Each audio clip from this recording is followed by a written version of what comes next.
For those of you that are coming up to Dundee, Stuart from the BFI will be with us tomorrow, and Anna from the BFI will be with us in Glasgow on Wednesday and Belfast on Thursday. And hopefully that's all the changes. Hopefully everything else will run swimmingly, which I don't really believe myself, but it's possible. So anyway, welcome to the 13th Games Talks Live event. Hooray!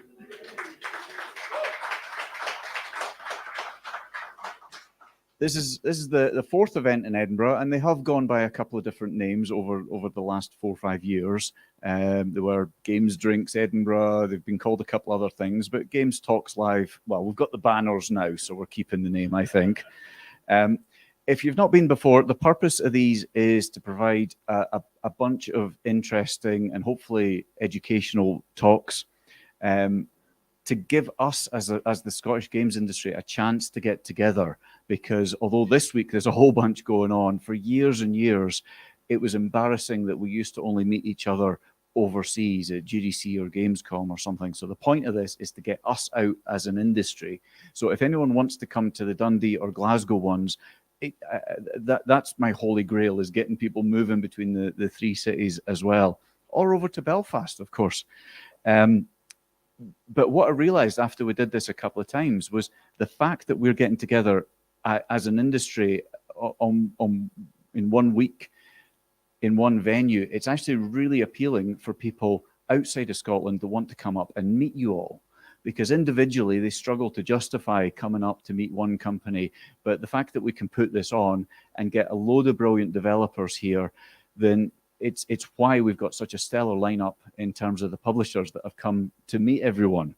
So part of the point is to mingle not just with other parts of the Scottish games industry, but with these publishers as well. So they'll all present themselves. Basically, the afternoon is sort of a business track. So we've got all the publishers on first in the afternoon, so that you've got as much time as possible to collar them later on. They've all got VIP lanyards, so look out for them.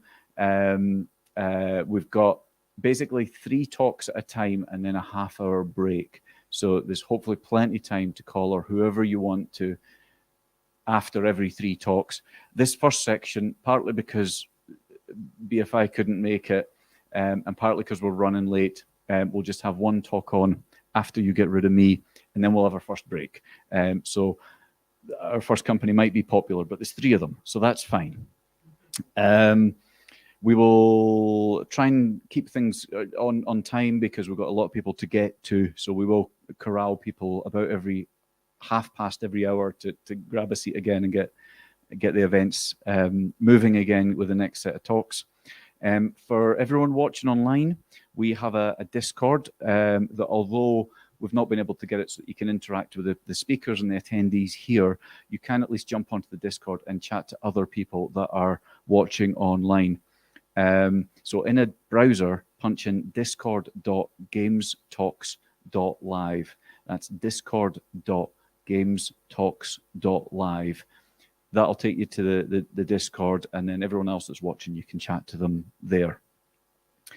I also need to thank our brilliant sponsors. Oh, this has moved on beyond what I wanted. Dear, oh dear. These are our brilliant sponsors. So I need to thank very much Creative Scotland, InGAME, Accelbyte, Blazing Griffin, Firestoke, Pocket Sized Hands, Glitchers, Ninja Kiwi, Escape Technology, Hyperluminal Games, Sheridan's, Johnston Carmichael, Speech Graphics, and Rivet Games. So without them, not only would this not have happened generally, but we wouldn't have had any free drinks. So a big hand for our sponsors, please.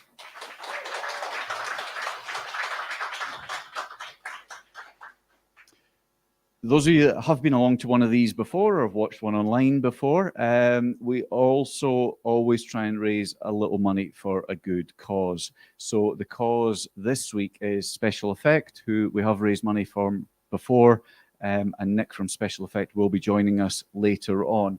Just to take you through the prizes, basically the way we'll work it is we'll only do 1 draw this week. So the raffle will be tomorrow night at the end of the Dundee event. Because that ties in with Special Effects' one special night. It's a live stream I've done the last couple of years for them. Managed to humiliate myself quite spectacularly online, fanboying various industry luminaries, if you've seen any of those. But we have raised, I think we've raised something like £18,000 just the last 2 years online. And all that money goes to a great cause that you'll hear a little bit about later on. So basically, you donate. There's a Just Giving page. If you go to raffle.co gamestalks.live. That will redirect you to the Just Giving page. And for every £5 you donate there, that'll assign you one raffle ticket. So if you donate £50, tomorrow night, you'll have your name in the raffle 10 times, and you've got 10 chances to win the prizes, which are Power Wash Simulator, thank you, courtesy of Square Enix Collective. 2 custom Xbox controllers, courtesy of Idea Azure. 2, if you don't know what this is, well, you'll find out before too long. But this is a baby in yellow plushie, courtesy of Team Terrible. There's 2 of those available. They're very cool. A collector's edition of A Short Hike on Switch, courtesy of Super Rare Games. Copy of Superliminal Collector's Edition, also on Switch, also by Super Rare Games. We've got a board game, Boss Monster from Tencent Games. A couple of books from Tencent Games, Go Straight and The Art of Point-and-Click Adventure Games, and another couple of books, The Art of Final Fantasy VII and The Bitmap Brothers, I think that was. I really should have written the titles on. And then from Idea Azure, we've got several collections of Xbox games. We'll do these as 3 separate draws, a bunch of things in there, NBA, FIFA, Guardians of the Galaxy, Monopoly. Courtesy of Humble Bumble, we've got I can't remember what they called it, might have been Collector's Edition of Temtem. And then we've got 3 lots of £100, not €100, because there's a huge difference these days, £100 Steam codes. The first one is courtesy of our sponsors, Accelbyte. Second one is courtesy of Pocket-Sized Hands, who are also a sponsor. And both those companies we'll be hearing from later tonight. And the third one is from Tencent Games, who we will also be hearing from tonight. Tencent Games have also put up a bottle of bubbly. We'll make the bottle of bubbly in person only. I'm not posting that somewhere. So sorry, people online. Everything else, whether you're online or in Edinburgh tonight or in Dundee tomorrow, you've got an equal chance of getting them. And if we've got the prizes in person at Dundee tomorrow, you'll get them there. If not, I'll get them all shipped out to you. Also from Idea Azure, we have the collector's edition of Resident Evil 2, this massive thing with all the figurines and dioramas and everything. I know it's massive because the boxes are clogging up my hallway at home after they shipped them to me last week. Also, Resident Evil Village, another collector's edition on Xbox. Creative Assembly have kindly donated a signed copy of Total War 2 Warhammer, which is very good of them. Idea Azure have also given us a collector's edition of Cyberpunk, again, with all the miniatures and everything in that. And then our star prize is a 4-night stay in an eco farmhouse. So the prizes are okay. I think they're worth a couple of fivers. So as a wee reminder, for every fiver, you get 1 raffle ticket to win any of those. There's about 12 prizes, so you need to buy at least 12 tickets if you want a chance at scooping the lot. You know, I mean, one person could win everything. Go to raffle.gamestalks.live to be in with a chance of those, and we will draw that at the end of the Dundee event tomorrow night. I think that's everything we needed to go through. I was going to say for the raffle tickets, why has it gone blank? We don't know. On the raffle tickets, if you don't want to buy online, our brilliant volunteers, Sean, Ruben, and Olivia with the Games Talks Lives hat will also sell you a raffle ticket for that old-fashioned cash thing. So see them if that's easier for you. I'd also like to thank Mark that is helping out in the sound desk after, if you know Ethan, our sound engineer from previously caught COVID 4 days ago. So Mark has frantically been getting up to speed. But thanks to the complexities of the way we're doing things, it's not entirely straightforward. And all it remains for me to say is give each of our speakers a warm welcome, and please respect them as they're talking by giving them the chance to tell you about themselves, and make the most of the networking breaks. So, without further ado, and almost on time, thanks to the way everything balances out, our first speaker, so Square Enix Collective have wanted to come up to these. I've been inviting them for years. They haven't been able to come up. So they've kind of compensated this time. There's 3 of their producers have come up. So if you don't manage to get in front of them, you're doing something wrong. Only one of them is going to speak tonight. If you're up in Dundee tomorrow, it'll be someone else. But tonight, from Square Enix Collective, is Lauren. Please welcome Lauren.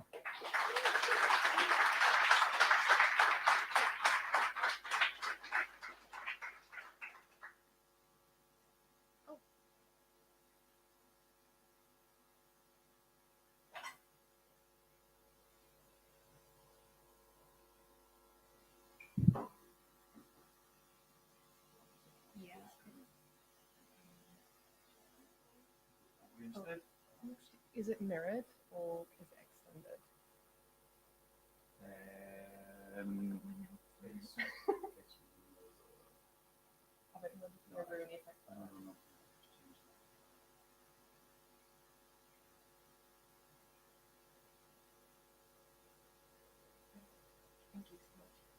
Thank you so much, Colin, and nice to meet you, everyone here, or nice to meet you soon. I'm Lauren. I'm a producer from Square Enix Collective. The reason why there's 3 of us here tonight is 2 out of 3 of us live in Newcastle, so it's a lot easier for us to get up here where before everyone used to live in London. So nice to be back up in sunny Scotland. So yeah, Square Enix Collective, you might be wondering, what on earth is that? We are a small team in Square Enix, and we are Square's indie publishing label. Our team comprises of producers, market and community managers, and what we do is we liaise with the rest of the business, and our goal is to harness our AAA resources and help use that to bring indie games to the market. We work with both experienced independent development studios, large ones sometimes, but also small ones, in the hope that we can aid and develop their future talent so they can one day become big and produce bigger projects as well. So these are some titles that we have shipped, as well as, please be excited, some that will be released soon, or not soon. I can't say that. That would be breaking NDA. Maybe soon, maybe not.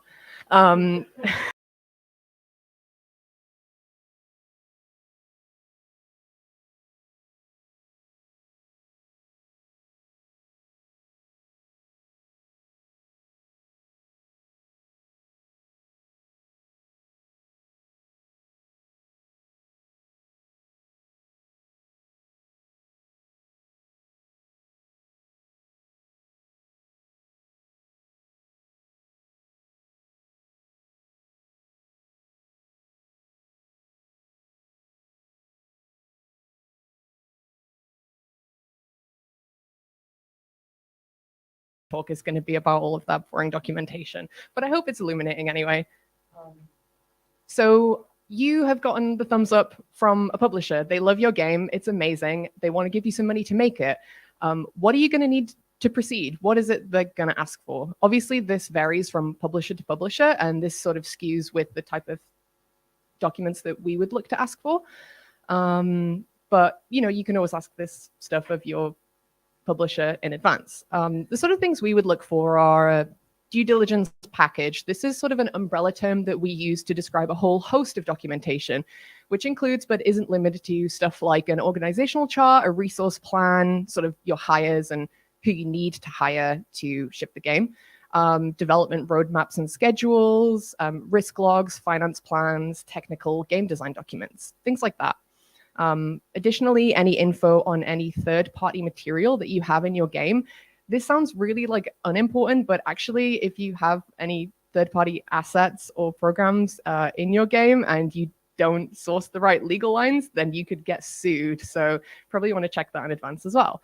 And with that in mind, avoiding being sued, get a lawyer.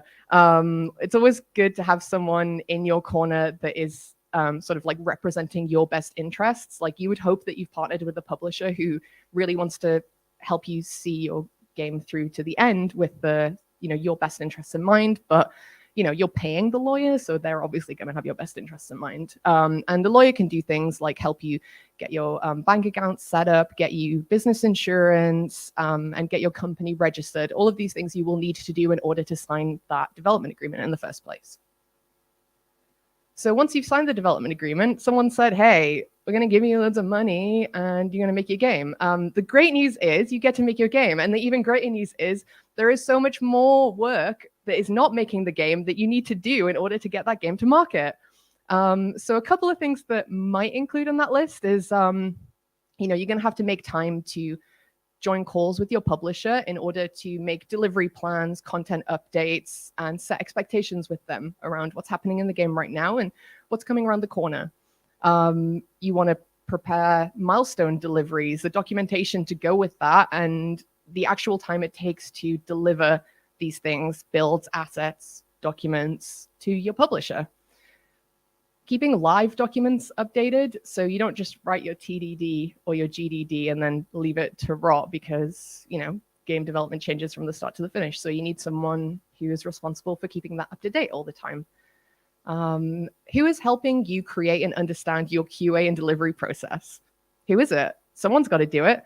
How are you getting your builds to QA? And how are you getting that information back from QA about what they find? Have you got a schedule in place? And who's keeping an eye on that? Also stuff that's important towards getting the game built that isn't actually about building the game. How are you communicating with your publisher? And do you have an established list of platforms and processes where no information can get lost? No one can say, oh, I didn't check this platform, or oh, I was expecting to receive an email on this inbox. No, these things can, in a roundabout way, end up in you not being paid on time. So you want to establish these things, right up from the front. Localization. Are you localizing in your game? Is your publisher the delivery process around that? Get that thought of and established as soon as you can, because it's boring, but it has to be done. And certain regions might not be happy if you promised your game to come out and then, but you didn't because, there was a mix-up. The lawyers will return, so you should be prepared for that and be prepared to take time to answer and lead any queries that come up in that process. And lastly, how much feedback are you expecting to receive from your publisher, and how much of that do you want to actually incorporate into your game?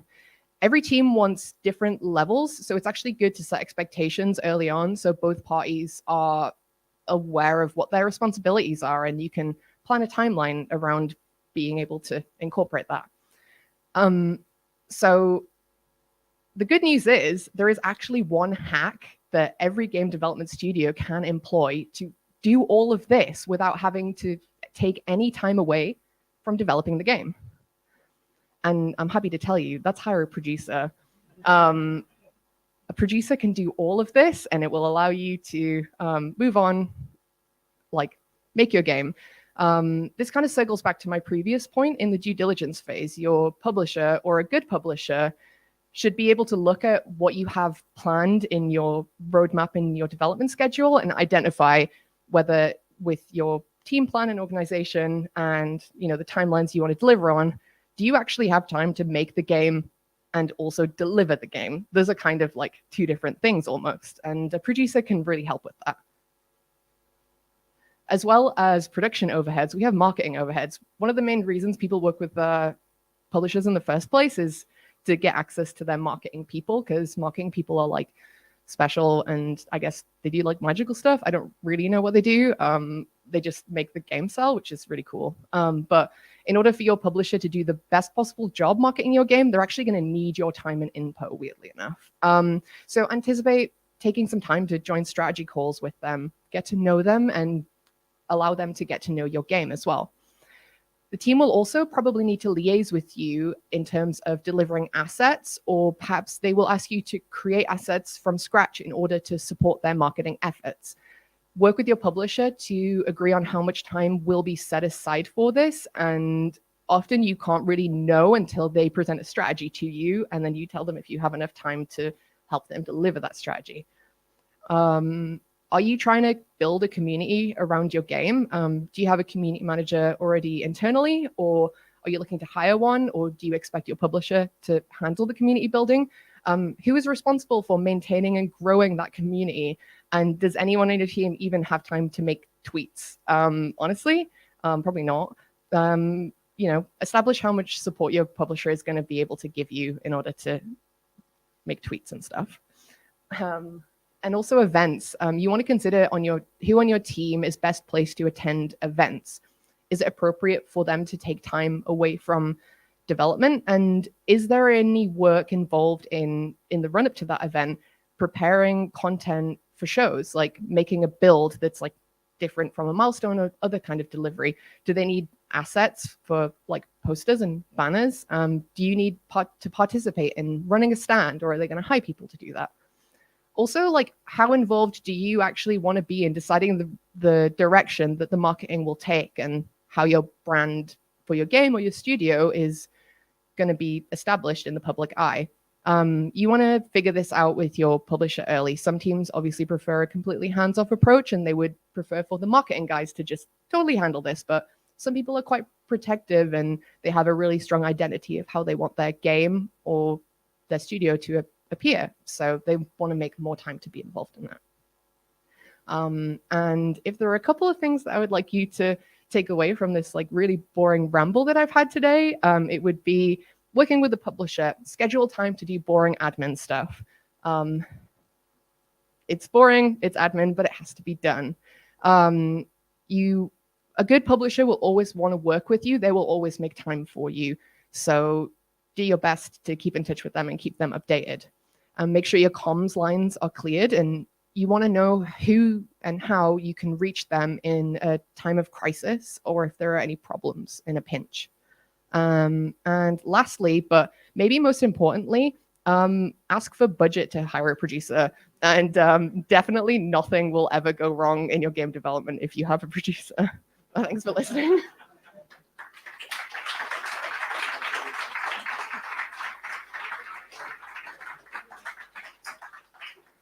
Brilliant. Thank you very much.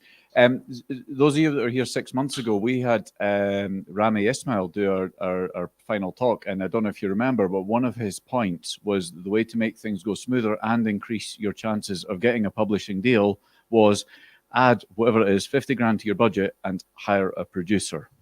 I've got a vested interest. I've been a producer for 20 odd years or something, so I'm not going to disagree. However, it is good advice. So we're going to take a break now. We unfortunately have some technical problems with this slide still, so apologies to people online. I don't think Lauren's slides were coming up for you. Tom from Square Enix will be talking in Dundee tomorrow. We'll get it sorted for then. And what we've realized is that when the sun comes out from behind a cloud, because it's still daylight, the slides were a bit vague. It wasn't really a problem I'd figured we'd have in Scotland. But as the sun goes down in an hour or so, that should solve that problem as well. Meantime, so do grab Lauren, Katie, and Tom from Square Enix.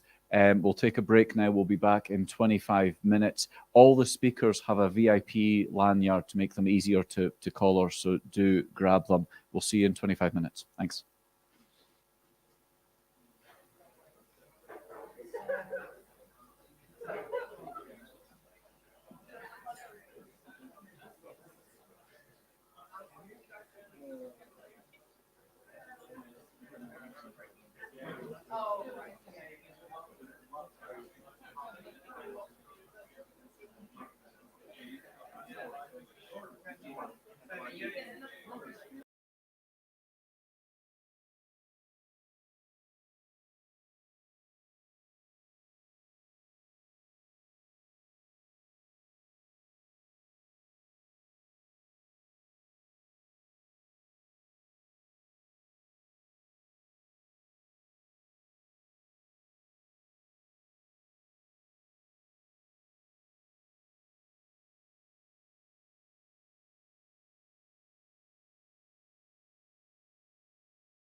Okay, folks, we'll start again in 2 minutes' time. If you want to grab a drink and grab a seat.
Okay, folks, grab a seat.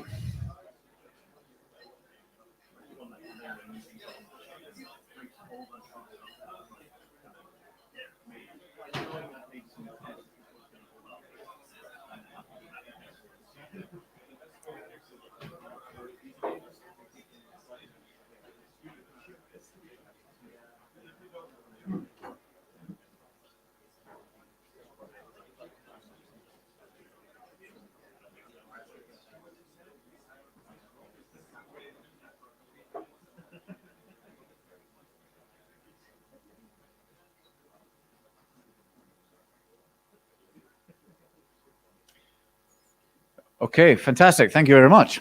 Right, hope the break was useful. We will start and crack on. We've got no COVID absences from our next block, which is great. So we've got 3 fantastic speakers.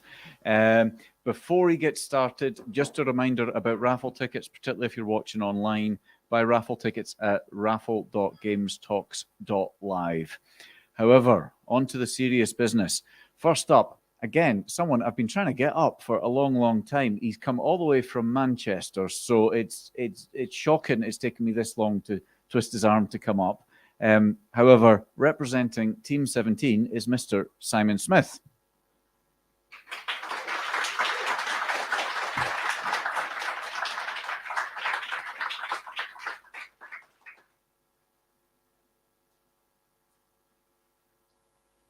Very slick, very slick. Yeah. I'm pretty sure this is the first time I've been asked, Colin, but we won't argue about it. Oh, well, as I said, I wasn't important enough previously. Don't laugh that. And Josh is laughing too hard there. I don't think that's very fair. I'm not Team 17. I'm one person. So I just came here to say hello to people on network. I don't have a specific talk because I thought plenty of other people will be doing talks about how you do publishing and that sort of shit. So I'm going to time it as well because there's no timer. So I just have one slide and wanted to talk a little bit about me and a little bit about Team 17, but also just mention a couple of other things I do as well, which I think you'll find interesting and potentially useful. So I'm a senior game scout at Team 17, been in the games industry for about 20 years, worked at Codemasters. Well, that was my first job in the games industry on Colin Macdonald 2 as a level designer. So I started out as a level designer. And then worked at Blitz Games for 5 years, did everything from Reservoir Dogs to Barbie, Wild Horse Adventures Race and Ride, I think it was called eventually. So that was fun. Worked at Sony for a couple of years in external development, and then had my own indie development company for a few years, released a game. And then in the pandemic, there's not a lot of work around for indie developers, and it was a bit difficult to kind of where are we going in the future. Team 17 asked me to join as a game scout. I was like, yeah, great, absolutely. Great job. I get to travel around the world being nice to game developers, which is something I like doing. And I mean, I'm not always nice to game developers, but I'm even nice when I turn you down, or I try and be nice when I turn you down, because we can't publish every game. That's what everyone else is for. So hopefully you'll know who Team 17 are. We are the biggest independent games publisher in the UK. We concentrate on what we call, I have to do it in inverted commas, indie games, because what is an indie game? An indie game can be one person, like the guy who made The Escapists, or it can be 100 people, or 1,000 people. Depends, if it's not owned by someone else or run by someone else, it's an indie developer. So everyone in here is probably, at least some way inclined towards indie development. So yeah, talk to us if you want your games publishing. So just two sides of Team 17, really. We have the sort of more family-friendly side, which I will include Worms in, though Worms is still shooting people. And then we have the more adult side as well. So we're actually, we've mentioned this is public knowledge. We know we're looking at having maybe a sub-label for the more adult-orientated, mature stuff. Like Hell Let Loose and Marauders and Blasphemous. Marauders is our big new release for the end of this year. It's just gone into early access at the start of October.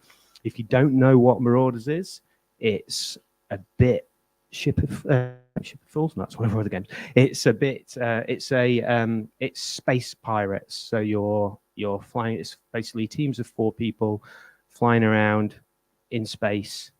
It's a looter shooter. You attack other ships and break into them and steal their stuff, and then try and escape before you get killed by someone else. So it's a very successful game. It's only been out a month, but I will obviously going to say it's successful. It's successful as it's supposed to be. Hell Let Loose, if you don't know about Hell Let Loose, it's currently on just under 90,000 Steam reviews. So that's doing reasonably well, if you know what Steam reviews mean. Blasphemous is one of our games that's a side-scrolling pixel art platformer based on sort of the lore and visuals of Catholicism made by a team out in Seville. We've got teams all over the world. Abyss is made in China. Blasphemous is made in Seville, as I just mentioned. Hell Let Loose, Marauders in the UK. Overcooked, made in Manchester, pretty much. Golf with Your Friends was from Australia. My time, actually, there's 2 Chinese games on there because my time at Porsche was China as well. So really, I just wanted to say hello and be here for you to chat to. If you want to pitch me your games, absolutely great. We don't really have we're probably going up to probably about 5 million budget at the moment. We don't want to, turn anything down though. So if you come to me and say, hey, I've got a game that costs 10 million to make, but it's going to make 100 million, then yeah, obviously we're interested. It's all about the potential return on investment. And we're just here to be helpful for indie developers. If you ever want to reach out, you can speak to me via email or Twitter. We're always here to answer questions for you. I've got a whole thread on Twitter of, when we, the previous person and the other people are going to be talking about tips for publishing. I've got a thread on Twitter, which is things to avoid and things to do when you're pitching your game. So I won't do that talk today though, because it takes about 20 minutes. And then the other things I just quickly wanted to mention as well at the end of my talk is one, I organised a similar event like this in Manchester called Gameopolis. So you're always very welcome to visit our Gameopolis meetups in Manchester. We just had, we've done 2 this year so far. We had Bithell Games, which is run by Mike Bithell and Alexander Stolinsky, and we had them and Rachel Rose come and talk about what they're doing with that. And subsequently, they've announced their new Disney game based on Tron, so that's quite exciting. And about 3 weeks ago, we had Michael Patterson, who's the CEO of Team 17, come and do a fireside chat, as we like to call them. So always welcome to come down to Manchester for that. We have monthly drinks meetups, and the bigger ones are pretty much every quarter. And then the final thing I wanted to mention, which isn't really anything to do with Team 17, is more of a personal thing that I'm involved with. But I'm on the BAFTA Games Committee. So the BAFTA Games Committee, we have the BAFTA Games Awards every April, and we are right in the middle of the games entry point to enter games for the BAFTA Games Awards next year. The deadline is the 17th of November. So basically, if you've released a game of any sort, or any of your friends anywhere in the world have released a game in the past 12 months, they can enter it into the BAFTA Games Awards. It costs, depending on when you enter it, if you enter it in the month of launch, it's cheaper. So it costs up to about, I think, 180 quid to enter the game. But it's a fantastic thing to do. You could potentially get nominated for a BAFTA. It's relatively cheap compared to the exposure you can get for that. And also as well, I always encourage people to enter the BAFTA Awards because there's about maybe 1,000 BAFTA members in the games division. And if you enter your game into that, your game gets put in front of all these people. And a lot of those people are kind of big time decision makers in the games industry. It's not just that, but like everyone, like from the sort of the youngest QA person to the CEOs of company can be BAFTA members. But it is a great way of getting your game, and more importantly, your next game in your company, some sort of recognition, because you might not get nominated for a BAFTA, but hundreds of people are going to see that. And basically for like less than 200 quid, it's quite good from a PR point of view. I should probably have a BAFTA slide as well. That would have been nice. Maybe I'll do one for tomorrow, Colin, because I've just decided I'm talking about this. But yeah, if you got any questions about BAFTA, how you can join BAFTA or how you can enter the Games Awards, give me a shout. It's really good. It's a charity to be a member of, but also you get loads of free stuff as well. So it's great. So yeah, that's about it. I've done about 10 minutes. I can stop talking, take a breath. And that was it really. Just saying hello. I'm here from Team 17. We're always very excited to talk to the developers. We're developers ourselves. I'm a game designer, now a game scout. Just come and chat to me about games. Thank you.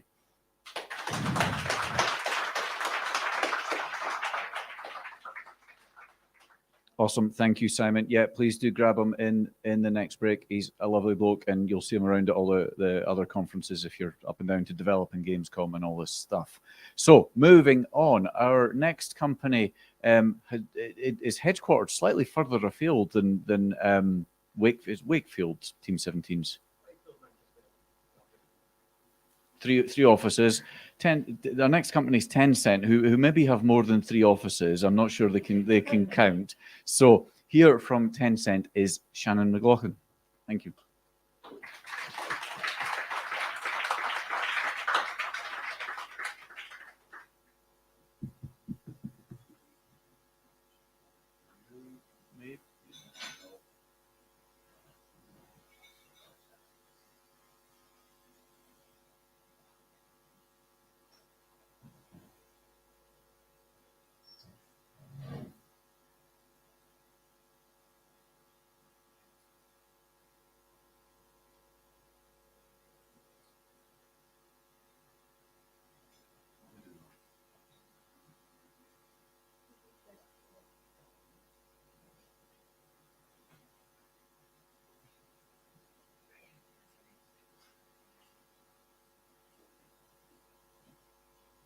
Hi everyone, so I'm Shannon, I'm from Tencent Games, and specifically a studio called Nexus Studios, and I'm just here to talk to you a little bit about our studio and our process as well.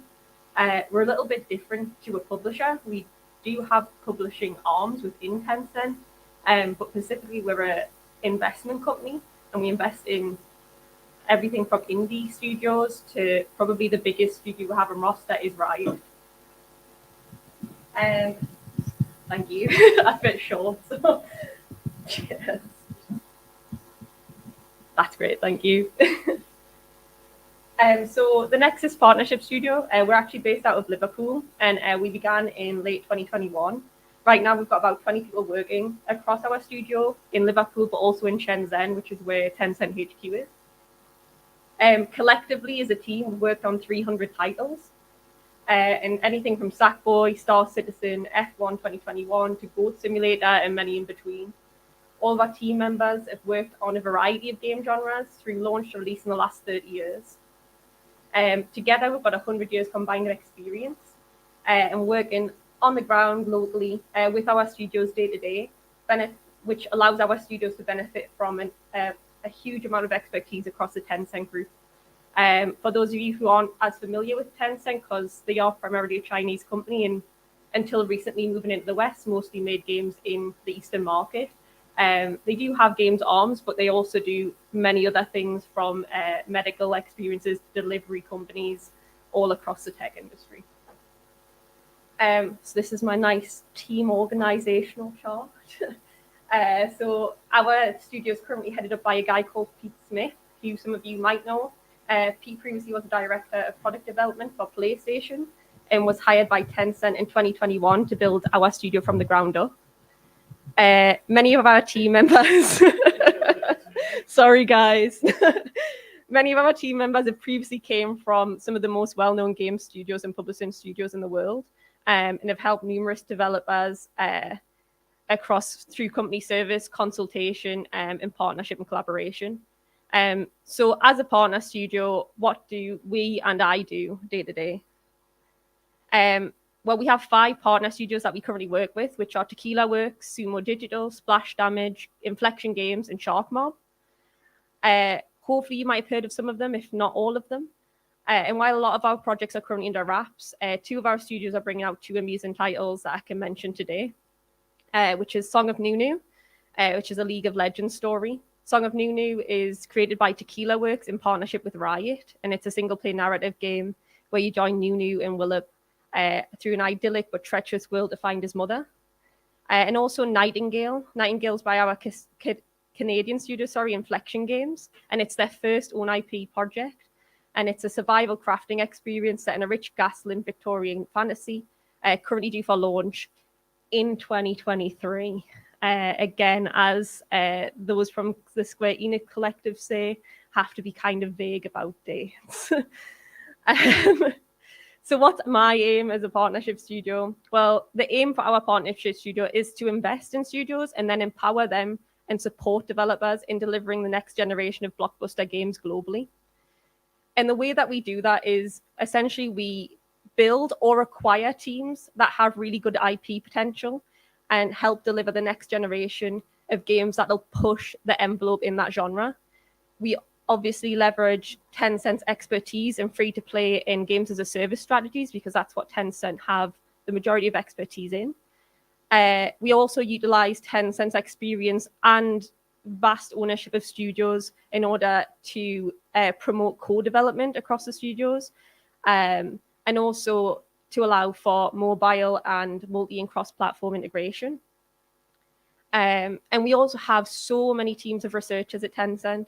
So we use our researchers with their global reach to identify genres that have really high global potential in order to maximize product release as well.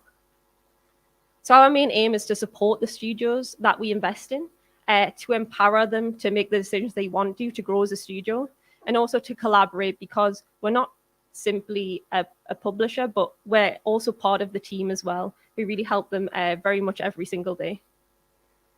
And our approach is to help them grow, be flexible in our approach as well. We don't tell our studios what to do. We always offer options, but ultimately it's up to them how they want to work. We often want to share in their passion and make sure that we're planning for success. We have regular face-to-face meetings, sometimes once a week to once a month, to make sure that we're creating those lasting bonds with our studios. And we ultimately offer them creative freedom because ultimately it's their idea, and we want to support them in delivering that. And we do this through 4 main ways, which is production, creative consultation, outsource management, and co-development. In terms of production, we do have an internal framework. So that's any publisher you work with will have that as a delivery. So what we do is we make sure our teams are confident and prepared in order to pass the internal gate process at Tencent, and also within time and within budget. We also offer advice on the latest production methodologies and tooling as well to hopefully make that process easier. We make sure we're connecting them with the right internal resources at Tencent at the right time. We ensure that they have the correct submission tech list so that the delivery process runs smoothly. And we also offer them advice on quality to make sure that the highest standards are being met in the games that they deliver. In terms of creative consultation, my job specifically, we review every single milestone, all the pitches and presentation materials that come through, and offer constructive feedback. We also have a creative why process, which is a little bit of a marketing term. But essentially, it's to ensure that the studio themselves understand that like creative vision, that they know that how it innovates in their genre, and that it enriches the players' experiences once they release it. We provide analytics data of the market so that our studios know the opportunities to gain greater market share.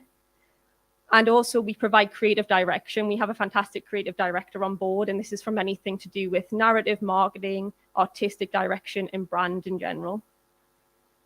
In terms of outsource management as well, we help our studios find the right outsourcing partners when they need them. We also help with the outsourcing management process to make sure that the delivery of assets happens at the right time. Working with outsourcers, some of you may know, is actually a really difficult process, especially getting them on board with all of the technical requirements if your studio have them. We also help with the legal advice on that, making sure that you have the right contracts in hand, that you've signed all that, crossed all the T's and dotted all the I's as well. As previously mentioned by Square Enix, like legal, it'll be your best friend, your worst enemy and your best friend at the same time. And also we assist with risk management as well. One of my jobs is to make sure that I highlight any risks that's happening to the project to ensure that we can mitigate them before it becomes an issue. And last but not least, co-development as well. Co-development's a big part of delivering games. You often might not have the correct members in your team, but you might be able to hire that through a co-development partnership. So it's helping you find the right partner for the developer's needs as part of co-development. We also help match our studios with the right co-development partners for porting. Along with that, we help the developers connect to the right groups for support and technology and feature assistance.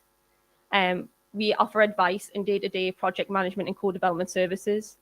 And like I said previously, we have publishing arms within Tencent, but our role in specifically is investing in studios.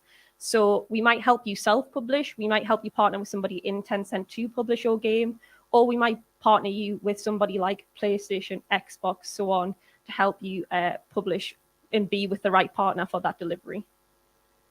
So our aim as a studio, as the Nexus studio, is ultimately to identify areas that we can help contribute and help our studio succeed.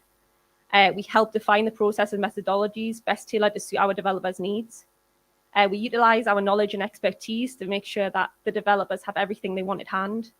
And like the developers, our main goal is to help them deliver the next big thing and be as successful as they want to be.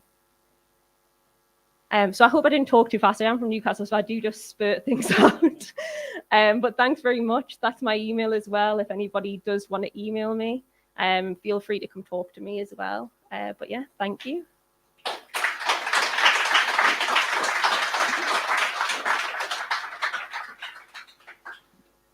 Awesome. Thank you very much, Shannon. Apologies for having to adjust the mic on you.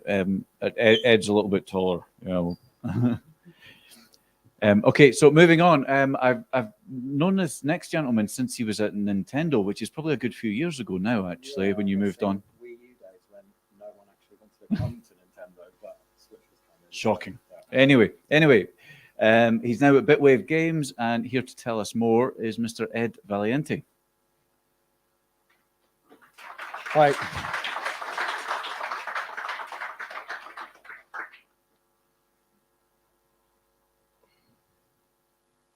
So I'm going to talk to you about a company you haven't heard of that is part of Embracer, which is buying lots of companies. I got a load of slides from the free mode team sent to me on Sunday. I have ADHD and I don't like reading those slides. So I've done a couple of things at the beginning. And I think I'm going to tell you a story about how we became part of Embracer and what we are looking for as Bitwave. So Bitwave was founded in 2013 in Sweden. And it developed and released 3 games between 2013 and 2020. Now, if you've bootstrapped your own studio and you've had failures, or you're not trying to keep money rolling in, you might do stuff. So basically in Gothenburg, there's lots of big companies like AstraZeneca, SKF, and Volvo. So what the developers did is they did higher paid IT jobs at those companies, and then at weekends they made video games. They were able to get in on the Nintendo developer program, but the last game, their Wonderling, actually came out on the 5th of March 2020, which was PAX Corona weekend. Not a great time to be releasing a game that you had everything, all of your eggs in the same basket. They were also doing some porting work as well through Thunderful, which is how I knew them. So they worked on Lonely Mountains, Downhill, and Curious Expedition. And the company was actually like not in a very good state. The CEO actually contacted someone at Embracer, who's a bit of a retro legend in Sweden, called Martin Lindahl, and he sent him a pitch on an old 80s, early 90s NES game that he'd always dreamed of making a sequel for. And Martin was like, well, we're actually going to set up a retro vertical at Embracer, and we're looking for some companies to buy because we've got hold of some IP. So what went from being like, oh no, we might have to close down, to now basically we're working on our CEO's favorite game from when he was a kid and why he wanted to get in the games industry. So we were acquired by Embracer in 2021, and that's kind of around the time that I was joined them. But this wasn't announced until August 2022 at Gamescom, and that was the free mode division. Now, that also included like limited run games and things like that as well. So we rebranded in February 2022. Nobody really noticed, but around the time of the free mode announcement, we were able to say as well that we're working on Towerplan. They're the guys that invented the bullet hell games back in the early 90s. So all your base are belong to us, dad meme. We're bringing that to PC for the first time. There's 26 of us there working now, but we've got one main dev team, and we only really want to make one kind of 2-year retro project and then do some other porting work and things like that. So yeah, you haven't heard of us, but we're going to be doing some really cool things as part of free mode in the years coming up. So now that we're in free mode, we can basically internally develop and publish sequels ourselves for IP that we really want to work on. We're also working with City Connection to bring Gimmick Special Edition over to Europe. And we're working with Towerplan to publish all of their stuff in the West. We also do publishing and porting support for Coffee Stain and other companies in Sweden. But because we can only do one game at a time, what we're looking for basically are studios, people who, like, if there's one game that you remember from your childhood or in your studio, you were like, wouldn't it be great if we could do this? But you don't have the contacts with Japan. You don't have a track record, but you are actually like talented. This is where we can come in. So we can access free mode's resources to essentially fund a project that you do work for hire, but with a nice earn out because, you know, you obviously love the project, and then we can help with the publishing, or you can, you know, publish yourself and we just sit in the background. And this isn't my role, but I can facilitate M&A discussions because as you'll see with the groups that are within free mode, we're looking for more talent to join as well. So if you're basically an entrepreneur or you're small to medium-sized business and you'd like to have the kind of freedom and security to be able to work on the projects you really want to work on, because it's really hard to get an indie game signed and do a new IP, you can talk to me. Now here are the slides that are much more professional, but I don't really get. But there we go. That's what free mode does. We support and guide innovative, independently operated businesses pursuing broader opportunities within gaming and entertainment, with the arm movement that Phil Spencer does at E3. So here are some of the companies we have. So obviously we're looking more in the retro side of things. C77's a studio. I think some of them are ex-Bungie out in Washington. Limited Run Games, so obviously you probably all know them. Clear River Games is a Swedish physical publisher as well that works closely with Limited Run. Tatsujin is the IP owner from all of the Towerplan projects, and we're actually bringing 25 of those to PC over the next year. And we cover areas such as classic and retro, which is what I'm here for and what I'm hoping some of you guys here at Girls want to talk about, because Scotland's got a really good heritage of old games. Stuff I grew up with, a lot of the DMA design and things like that. I'm sure there are people here who are like, oh, wouldn't it be great to work on one of those kind of things? But we've also got services, quality assurance companies. So we're looking at companies that might be doing middleware. So these are all companies that aren't big enough for their own vertical within Embracer, like Crystal Dynamics or Gearbox or Dark Horse Comics, for example. So we're the kind of like scattered different companies that are smaller, and you get quite a lot of freedom to kind of do what you want to do. So you have to look at Embracer as like a kind of holding company, a bit like someone like Johnson & Johnson that has hundreds of different brands, sometimes competing within the same space. Embracer basically owns over 800 IPs, and all of those people can kind of exploit them, or exploit the best way possible. I don't mean that in a bad sense of exploitation. And then obviously we've got, because of the support network and things like that, you know, if you want to do a physical version, we can go to LRG. If we want to get some testing or localization done, we can go to one of those, one of our internal service providers, but we don't get special rates for them, and we don't have to work with those people. But that kind of technical knowledge and experience is there for you to take advantage of as well.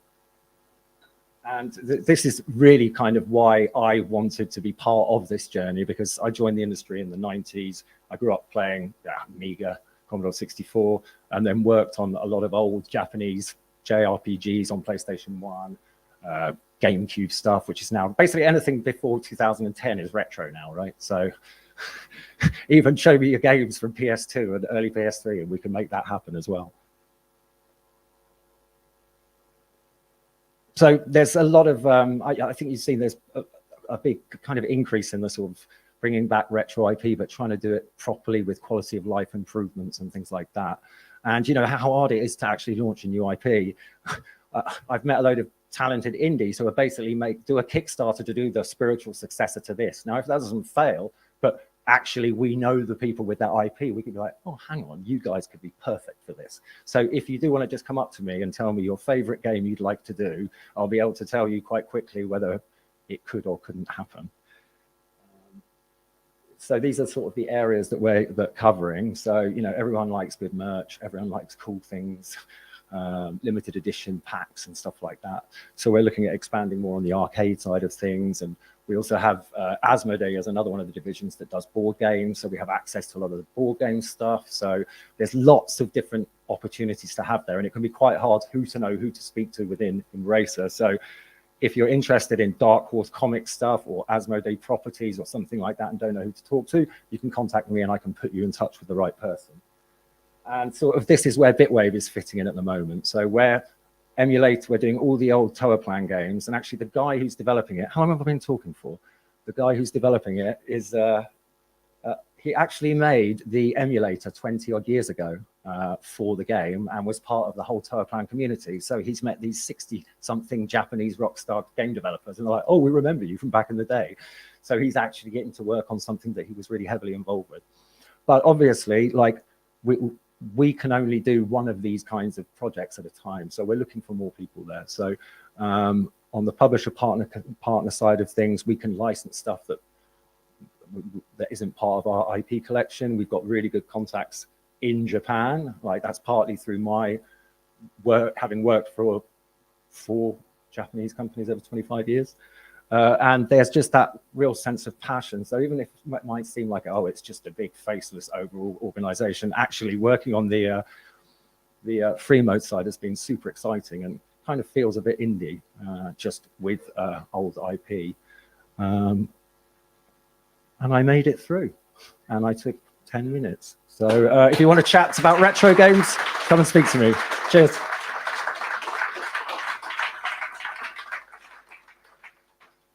The Johnson & Johnson of the games industry. There's a conversation. Fantastic. Okay, we're going to take another half-hour break now. So do grab Simon from Team 17, Shannon from Tencent, and Ed from Bitwave / Johnson & Johnson. And we'll be back in half an hour.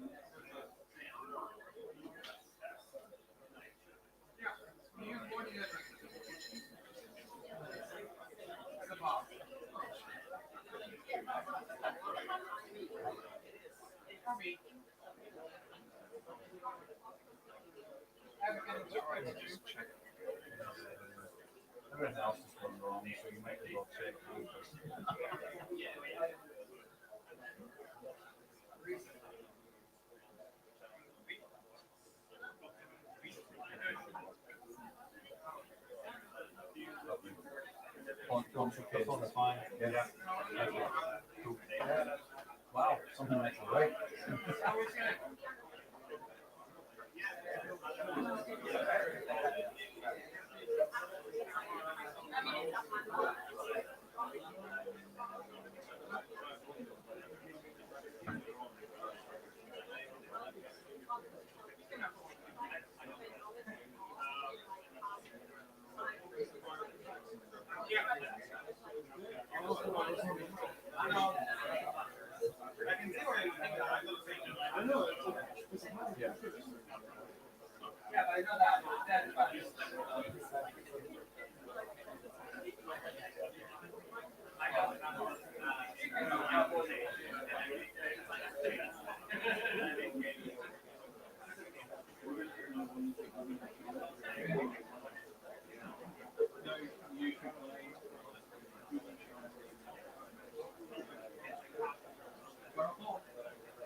Okay, folks, we'll get started again in 2 minutes if you grab a seat.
Okay, folks. Right, grab a seat if you want to have a seat. We will kick on. We've got two speakers even, two talkers. I mean, they are talkers, but we've got two speakers in this session because one of our speakers couldn't make it because of COVID. So we'll hopefully finish on time, and we're expecting food for those of you that ordered it to be here for about 6. So we'll maybe break a little bit early so we'll get a bit more time to replenish ourselves. But meantime, I'm delighted to have Joshua up from Secret Mode. Please welcome Joshua.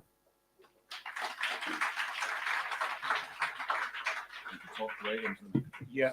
Okay. Hello. This is only the second talk I've given post-pandemic, so I'm not nervous at all. I'm fine.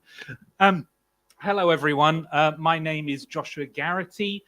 I'm the head game scout at Secret Mode. Today's talk is to go through what Secret Mode is about, my role, and the process and strategy that I employ in order to find and weed out the kinds of games that Secret Mode would like to sign. So who am I? I'm Joshua Garrity. I've been in the industry for 7 years. Sorry, for what? Okay. All right. No worries. Cool. Stick and move. Right. Let's carry on. Previous to Secret Mode, I worked as a senior game scout at Team 17 along with Simon. Don't worry, I have more than one slide.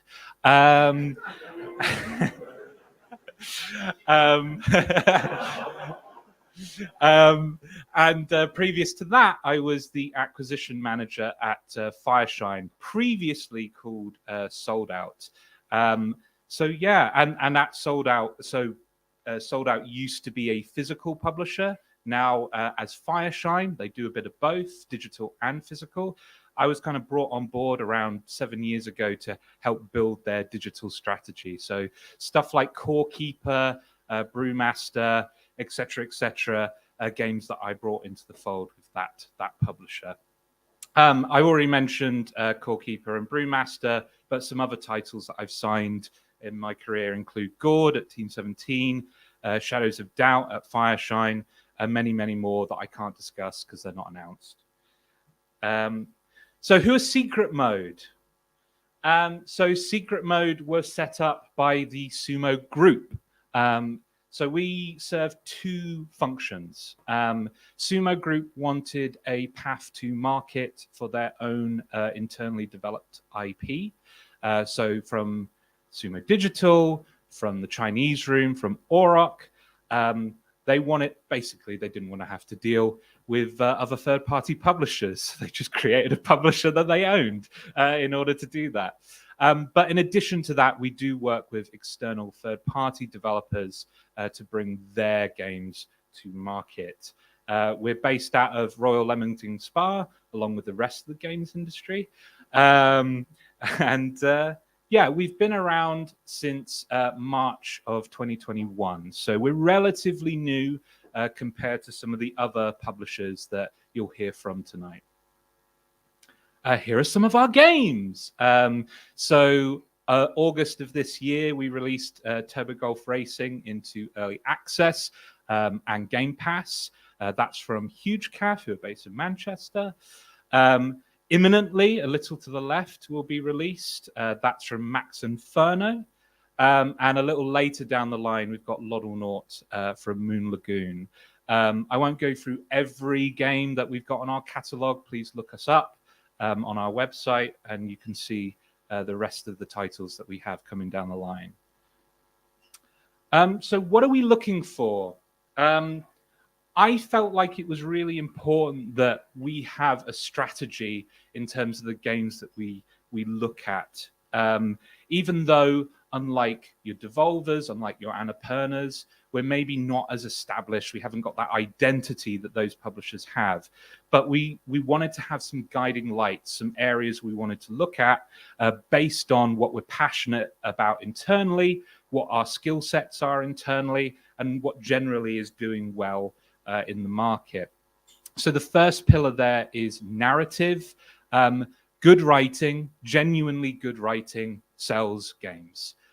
We've seen it with stuff like Disco Elysium. We've seen it with games like Hades that were in a genre that normally people who don't like roguelikes were playing Hades because of the story, because of the characters. And recently Soma has had a resurgence of interest because of it being on Game Pass, people talking about the narrative, people talking about the story. That pillar is deliberately quite vague. It can be a narrative-driven game that's mechanically sophisticated, systems-driven, or it can be more passive, like a Firewatch or something like that. Another pillar is strategy. This is about leaning into the skill sets that we have internally. So James Shaw, former VP of Sega, so he's the CEO of Secret Mode. So obviously we've got a lot of knowledge on strategy games from the work he's done with people like Relic and Creative Assembly. And there are a few former Sega people who helped found Secret Mode and the knowledge that we have internally. So it's about leaning into the strengths that we have as a team. Third pillar is wholesome games. I talked before about A Little to the Left and Loddlenaut. There's this huge subculture within the games industry that's forming. Obviously, there's a wholesome direct. And honestly, some of our wholesome titles are the ones that are tracking best at the moment. A Little to the Left is doing, I can't discuss numbers with you, but it's doing very well in terms of audience retention and stuff like that. So it's leaning into what's working well for us at the moment. And multiplayer, it's not just about sales of multiplayer. Obviously, multiplayer games sell really well, but it's also about building community, building a platform, and building an audience that you can market to within your own channels. And the best way to do that is with multiplayer games. So by signing on multiplayer games, you have an audience that you can talk to about your single player games, about your smaller budget titles. It's one of those situations where signing these games floats all boats. It helps everyone on the label. Secret fifth pillar is I just really like your game and I don't care what anyone else at Secret Mode thinks. They're going to look at the game and they're going to love it.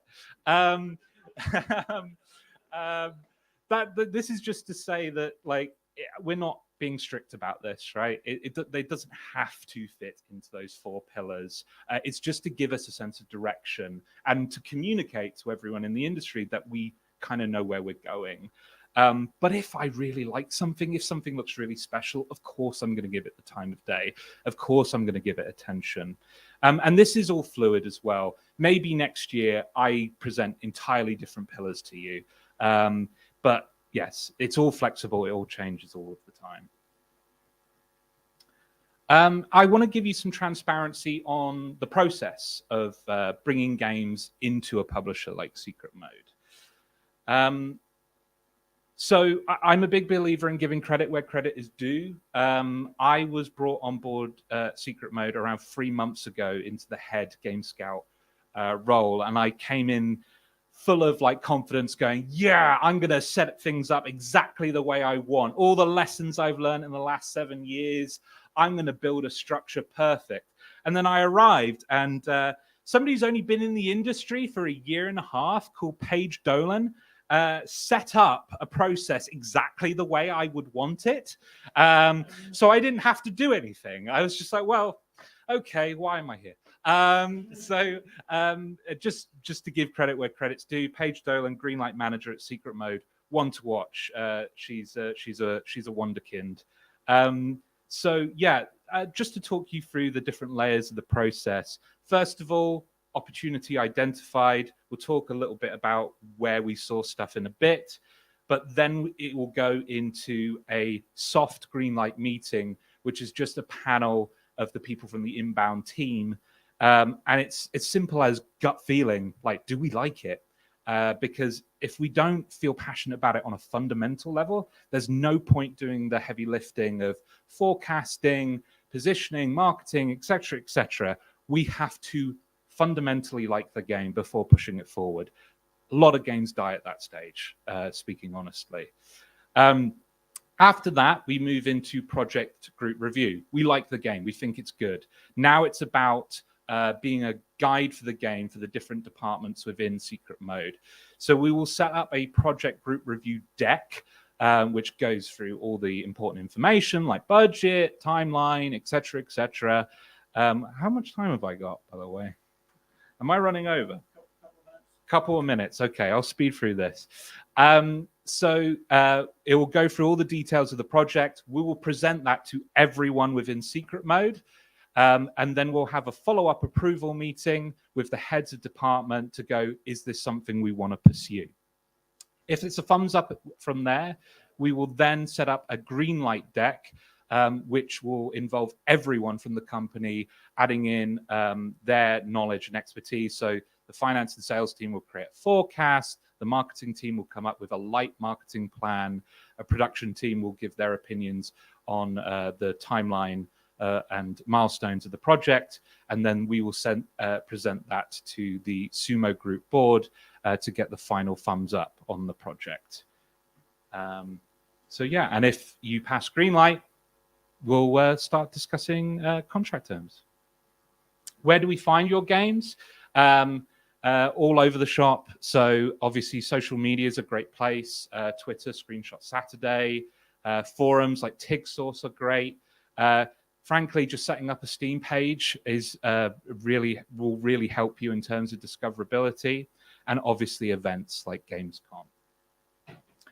What do you absolutely need? I'm not going to talk through every single point there because I'm running out of time. But if you want to take a photograph, this is what I believe to be absolutely necessary for an initial pitch.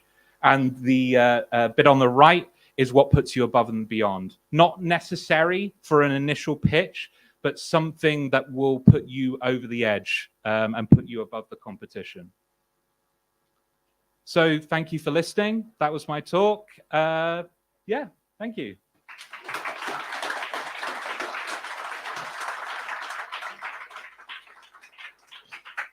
Brilliant. Thank you very much, Josh. So make sure you grab Josh in the break. As we've got our next speaker on, we're going to be having food brought in, so we'll break for food after this. So we'll maybe just need to empty the corridor and let the caterers grab food and take it through to the back. However, meantime, our next speaker is from Super Rare Games. Where's Ryan gone? Here he is. So please give a warm welcome to Ryan from Super Rare Games.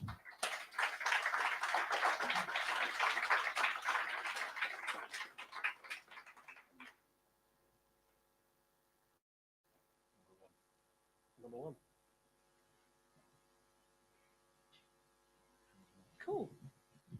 Like that number one means nothing to anyone else. What's number one mean? What's number two?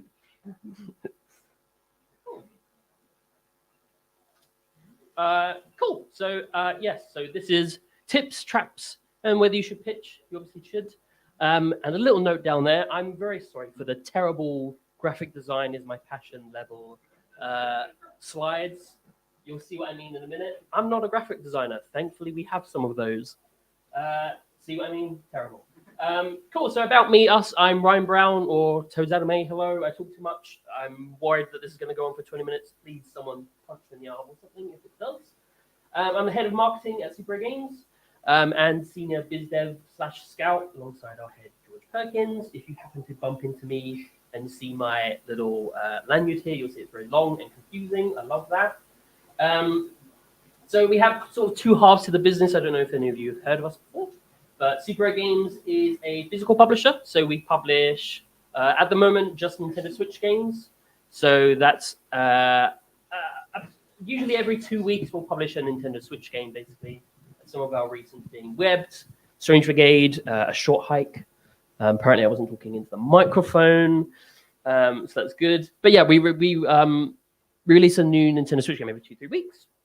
The other part of our business, which is more along the sides that I'm going to be talking about, is Super Originals, which is our own original publishing label. We've only released one game so far. We've signed about 11. So Grapple Dog, which is on the Switch and Steam. We've got Post Void, The Gecko Gods, Completely Stretchy, and a bunch of others. Really nice mixed variety of games. And also the Super Air mixtape, which is my personal passion project. So I always make sure to bring it up whenever I'm anywhere, which is basically just a compilation of lots of little games from itch.io on a nice little physical release. And Super Rare, we like to say that we're kind of like indie's best friend, and that we support indies of all levels. So that's already successful devs like Abzu or A Short Hike, where we do a physical release, or up and coming devs, you know, where they're posting on Screenshot Saturday and looking for a publisher, and that's our originals. And then really grassroots like freeware, itch.io devs, which is our mixtapes. So yeah, I like to think that we've kind of got most bases covered with what we're doing. Cool. So is publishing right for you? You may never have thought about going commercial. I'm sure most people here probably have or already did, but maybe some people watching at home haven't. And yeah, sometimes you may not have even thought about a publisher. Now, I am talking not just about teams of 20, 30 people already making these games, but people that are making these tiny little itch.io prototypes, game jam games, that sort of thing. And there definitely is an audience out there for most games. Yes, including you, random person I'm looking at. So, you know, I always recommend that you should at least pitch something. And this is as much about visibility and getting more people to play your game as it is about money. Obviously, having money is wonderful. Money's good. It buys food, tasty food. But it's as much about getting visibility on your game as well. And what would you get out of a publisher? Obviously, it varies depending on the publisher, depending on what kind of genres they're focusing on or what sort of output they have. I'm not going to list it all there because it's there. But development funding, marketing, all that good stuff. Just generally making sure that you get the most out of your project and you can just focus on developing the thing you're good at and not have to worry about all the other nonsense. So I would say that think about what you're looking for from a publisher. Like self-publishing is absolutely an option and that does work for some people. But think about what it is that you want out of a publisher, whether it's marketing, whether it's literally just funds, whether it's all these other areas of support, talking to PlayStation, Nintendo, what have you. And do remember that it is your game. You are the one with the power. You are the talent, to be honest. Publishers shouldn't feel like this big, scary, high and mighty presence where they're up here and you're down here. That's not how it is. Publishers want to work with you. And don't be afraid to pitch, because what's the worst that can happen? If they don't like your game, they'll just say so. All you've done is emailed. No big loss. Obviously, as I said as well, every publisher is different. They have different workflows, different ways of working, different genres that they'll focus on. So researchers, publishers, look at their previous work, the games that they have coming up. Usually pretty easy. They just have it on their website. And see if you feel that you would be a good fit for each other. You know, it's all well and good pitching out to 50 to 100 publishers, which I suppose there's no harm in, but you do want to sort of prioritize the ones that you personally want to work with based on a bunch of stuff. And also talk to your peers about publishers as well. Like, I think everyone knows that indie developers will talk to each other, so you'll be able to get a good feeling of people's previous experience by talking to them. And yeah, as I say, send out emails and pitch decks. Sorry, this is so wordy. As I say, terrible graphic design. But they don't need to be beautiful works of art. I'm sure you'll have heard this already in a previous presentation. You'll probably hear it again. But all you need to do is add GIFs and screenshots and video. If you have a link to a build, add that as well, even if it's just a really early prototype, just to give a good feeling of your game. A publisher that knows what they're doing is going to understand that that's not polished and that it's not final, so don't worry too much about sending that over. And don't worry about repitching either. Like if you feel that 6 months later it's come along a lot better, you can just go and email them again. That won't be any harm. Many publishers will want some degree of market research, and that's not like this big pie charts and graphs and what are the ones with the 2 circles where there's middle bits. Don't need to worry about doing all that. Just from your perspective, what you feel that your game is like. You know, the publisher may very well have their own perspective on that, but it's just interesting for them to get to know what you think your audience is, and if you already have one. Publishers obviously do their own market research, as I say, but you do want to paint a picture of how your finished game will be. That's certainly one thing that we see a lot with pitches, where we don't have a very clear idea of how that half an hour, hour-long demo will pan out over 6 hours, 10 hours. And that could just be, you know, a brief mention on a slide, talk about maybe your narrative structure, talk about what the gameplay looks like long-term, that sort of thing. And a length estimate. Don't worry about sticking to it. If you say it's 6 hours and it turns out to be 4 hours, no one's going to sue you. But you do want to have some sort of vague idea as to what your game is going to be like. And who are you? You should absolutely have a slide on yourselves because the team is an important part of the game. And I think that a publisher and a developer or developers liking each other is a big part of it. So definitely have a slide on yourselves, what you've worked on before, even if you haven't worked on anything before, or just like itch.io games, list all that, talk about yourselves. People want to know who you are. And if you are at discussion stage of a pitch, what can they do for you? A pitch discussion should feel like a mutual pitch, as I say, not where you're just pitching to and sort of almost groveling. You sort of want to work out what you can do for each other. Publishing offer received. Oh my goodness, hooray. I'm going to post it on Facebook to my mum. Devs and publishers should feel like a partnership, as I say. You are a team. And are they passionate? You do want to feel that there's someone on that team that is like a spokesperson for your game, someone there that is passionate for the sake of passion and not just numbers. Obviously, you want them to think it's going to be successful as well, but you want someone there to be actually passionate about your game. And if the people you're talking to are excited about your game, which invariably, if you've had a publishing offer, I'm sure they are, who will you be working with day to day? Get a feel on that. Get a feel on whether it will be the marketing people that you'll be talking with on a day-to-day basis, the producer, who they are. Just get a feel of those people if possible as well before signing the contract. And don't be afraid to negotiate. If you've got to the point where you've received an offer, a publisher is interested. So definitely don't feel that you have to be careful with them. You can negotiate. And I think as mentioned before as well, like definitely show your contract to a lawyer. I always recommend that to people.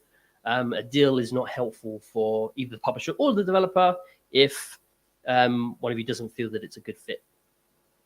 And understand the deal. Again, I won't go through all of this necessarily, but just be very clear on what it is that your deal is. Do you get to keep IP rights? Do you get to keep sequel rights? Is it a good deal percentage-wise? Are you getting out of it what you want out of it? Is it a good mutual sort of beneficial thing? Also work out how you would be involved in discussions. You don't necessarily need to be part of the nitty-gritty bits and bobs, but you might want to have some sort of oversight on what's happening. So just make sure that you understand how that process will work. And this is a scary one, but is there a clause for parting ways? Horror stories do happen. Just work out if there is something that allows for one of you to back out if things aren't going well. I will rush through some of this. I'm sure I'm talking too long. There are opportunities out there, regardless of your scope. If you're a itty bitty little game or a big 10-person game, there are opportunities, whether that's for console commercial publishing, mixtapes, evercades. There are opportunities out there if you're proactive. If you've announced your game already, I would suggest making a Steam page now, even if that is just a little Screenshot Saturday gifts and whatnot, because you can build up wish lists in the meantime, and that's like the absolute king in terms of numbers. That's the thing that people were aiming towards, is wishlist numbers. Don't announce things too early as well. Don't announce that you're coming to Switch if you're aiming for a publisher and you haven't got a publisher yet. Stuff like that can be a big marketing beat that your publisher can work with Nintendo or Sony or Xbox. Don't do that yet before speaking to a publisher. Prepared to also potentially go dark. Some platform holders, if they're playing a part in the game, may not want you to show everything. But do keep a folder of big shareable content, because that's a thing that publishers often are lacking in. If you have all these gifts, have all this concept art, keep a hold of it. And as I'm sure as mentioned earlier, and we'll mention again, yes, everybody looks at hashtag Screenshot Saturday, hashtag game dev, all that good stuff. People are looking and actively scout via them. So absolutely use those hashtags and be contactable. The number of people on Twitter that have a cool game that don't have their DMs open and have no email, that's not good. Please be contactable. Your games are cool. And connect with your peers. Your social posts taking off from hashtag Screenshot Saturday and stuff usually kickstarts from other indie devs sharing your stuff first. And understand that rejection is okay. Not everyone's first game is going to be an indie darling, but your game has value beyond that, and it's an important part of your journey. Okay, thanks. There we go. I've spoken for hopefully not too long. Here's a big picture of Big Will, my favorite Spider-Man villain. Please come find me after you've eaten the pizzas and your lovely food and tell me what your favorite Spider-Man villain is, but prepare for me to tell you why it should be Big Will, because it should be Big Will. Cool. Thank you very much.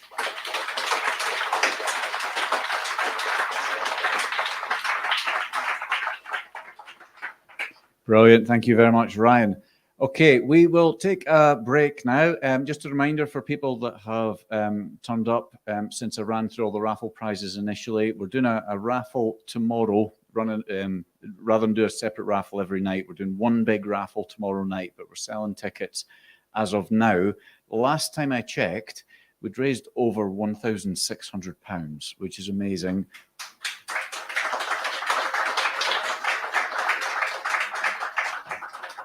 It's all for Special Effect, which, as many of you know, it's a brilliant gaming charity that helps folk with disabilities enjoy games like the rest of us. So fantastic cause. We've got a ton of brilliant prizes.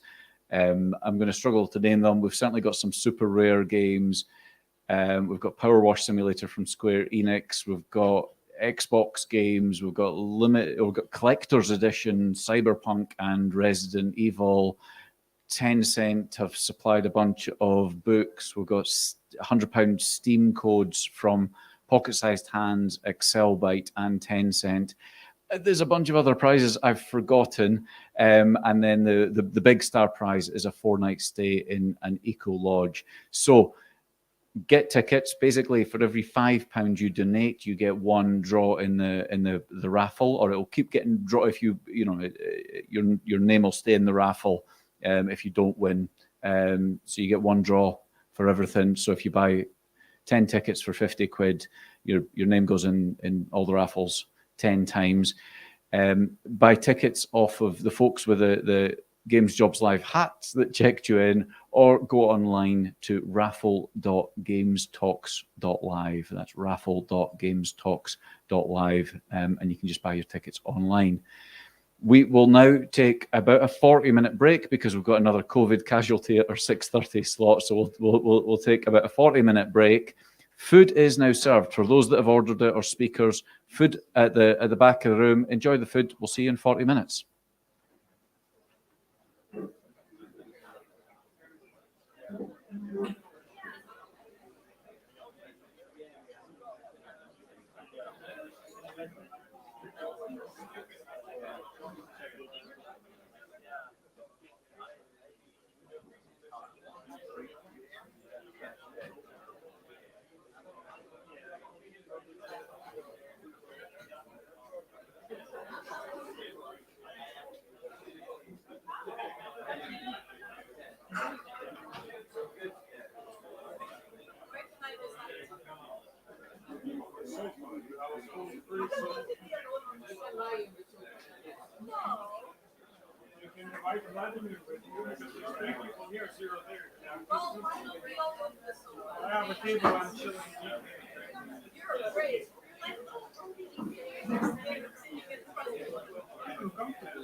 It's fine bringing it in. Yeah, absolutely. She's like, "Can you cater for me?" And I'm like, "Oh my god, can you just bring something, please?" Yeah.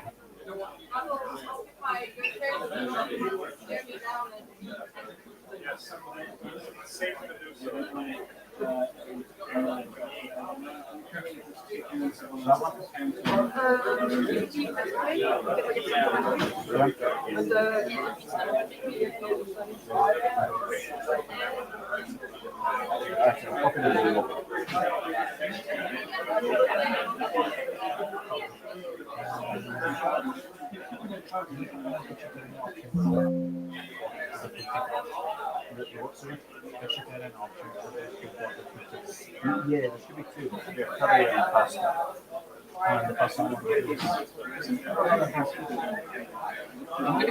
Oh. That might be my mistake. Yeah, you can check it with her. Yeah, that may be my mistake.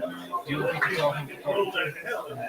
No, just if it is got meat in it and someone ordered it, Tell them I'm really sorry.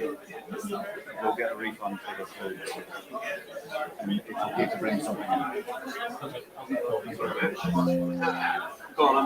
Yeah. Thanks so much for having me. No, not at all. Thanks for coming on. Will do.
But it works, and you've got your notes there. Perfect. Cool.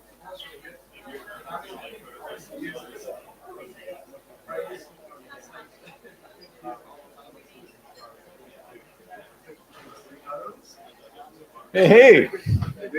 Hey, Lynn, sir. Good to see you. I don't know if I've had to see you. Right, go on.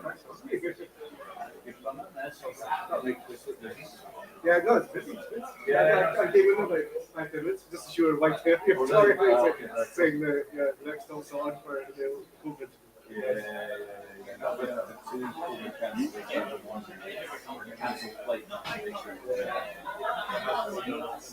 I knew I had too many speakers, and I knew that something Well, yes. Yeah, not too bad. Just busy. I'm not going to go. I was off last week. That was kind of nice. I was up in Dundee for a few days. See the folks. Actually, we had about a sort of holiday up there as well. It's the same for a couple of nights in hotel Edinburgh. That's the drink bill that's been, yeah. It's really nice, yeah, exactly. That's the next thing, yeah, that's right. That's, it's like bits and bobs and Dundee related stuff. So, but it's good. We just basically stayed in for a few days and slept. Just exhausted. So, that was good. And then went to someone Saturday, Sunday. But I don't know. To be honest. Yeah, I know. Oh, how was Greece? Sanusi. Yeah. This has been there. I haven't been there. She's done it. Beautiful. She loved it. Right. Okay. So, right. Yeah. You know what? I don't know. Is Jenny okay now? She's she's making progress. And she actually, when we were in Santorini, I finished walk to go to one and gate. We ended up walking so much earlier on than we were like, so she did this. No, like, that's good. She's like, I've never done more than a year or two ago, like she wanted to do a 5K, but she's never been sure she'd be able to do it. And then we just have to kind of communicate the whole time. Well, that's right. Yeah. No, it's still not 100%. Yeah. Yes. I had a curry and a pasta option, and someone told me I got the pasta option with veggie. And I used to be able to do veggie, but some veggie that's my mistake.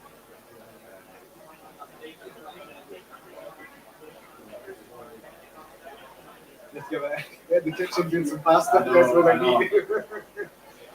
Well, Yeah, anyway, I'll let I need you go to now. apologise or Yes, refund or no, that's okay. something. Yeah, that's not very good. Handle the niceties. Yeah. Has it been good okay then today then? Well, all right, yeah, the first hour or two was stressful, but it kind of always is.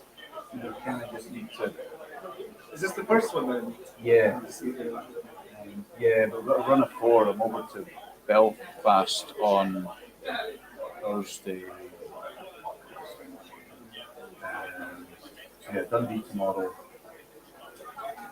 Then Glasgow, then Belfast. So. Give it delay. Yeah. I'll let you sort Yeah, something. sorry. No, that's good. It's always the same. Yeah, it's a 1 year, so yeah, I'll give it to it.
Yeah, there's Robbie sitting here.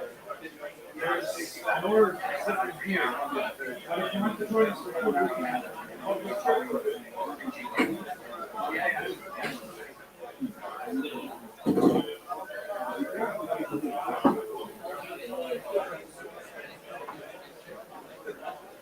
Look at that. She's got the bougie options. What is that? She asked me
Close it.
And it's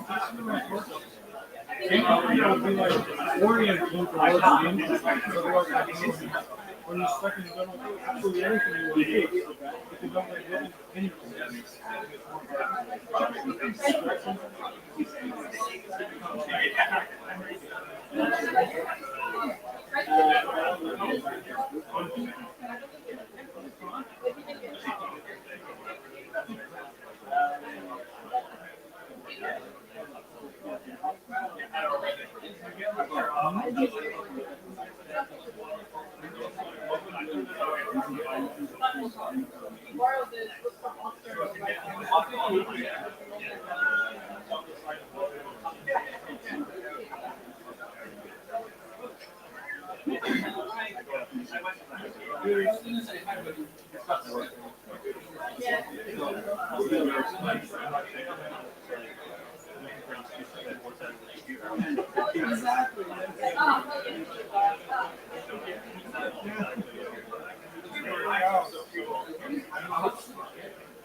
No, I mean developer.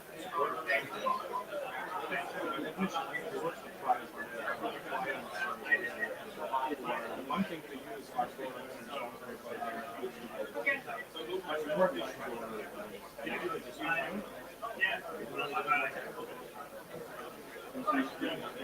I think so, but this is more like an interface between our program and stuff and the backend and like so you actually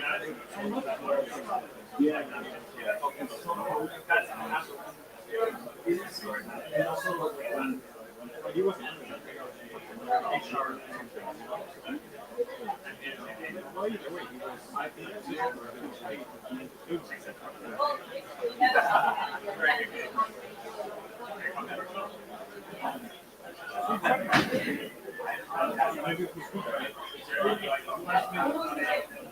Hey, how's it going, Brandon? Yeah, man, it's been too long. I'm looking at people. Yeah,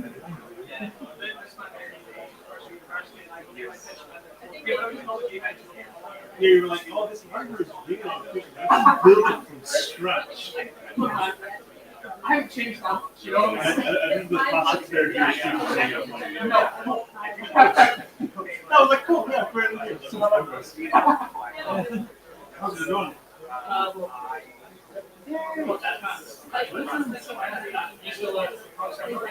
Well, still. That's weird. Oh, yeah. I wasn't sure if you were in I literally thought, what if you're a student? And then you look for specialized resources for like, I'll live here for 4 hours. So it's like 3 hours every day. Nice change.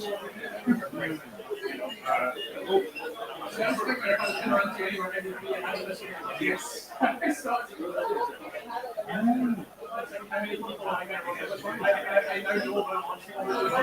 can show you the QR code. People here message me, yes, appears different parts of moving the bodies every single day. Initially, I would come to Vegas. I'm not scrolling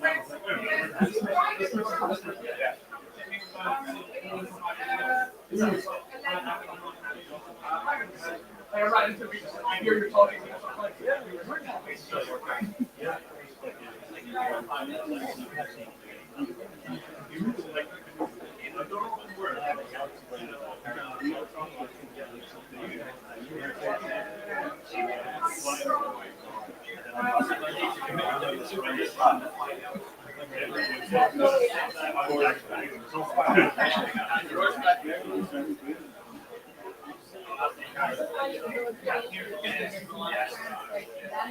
I mean, before we had wins, just remember, oh wow, crazy. It's not. It's cleared up. People have been really open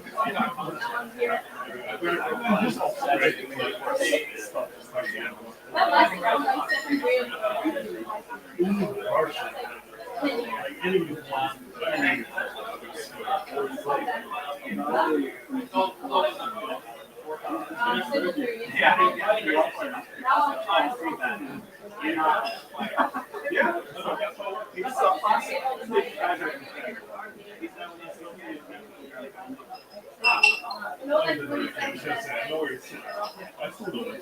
I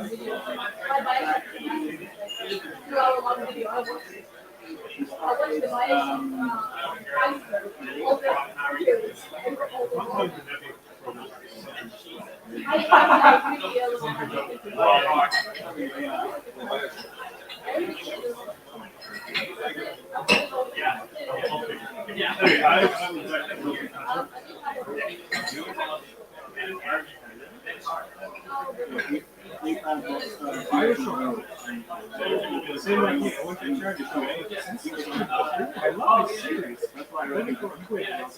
This much to reading books. I don't know what will. Also, like, oh yeah.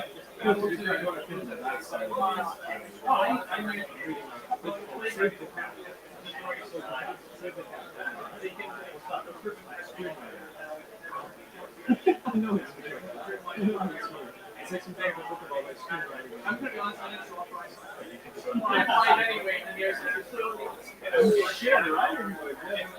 You'd be very lonely.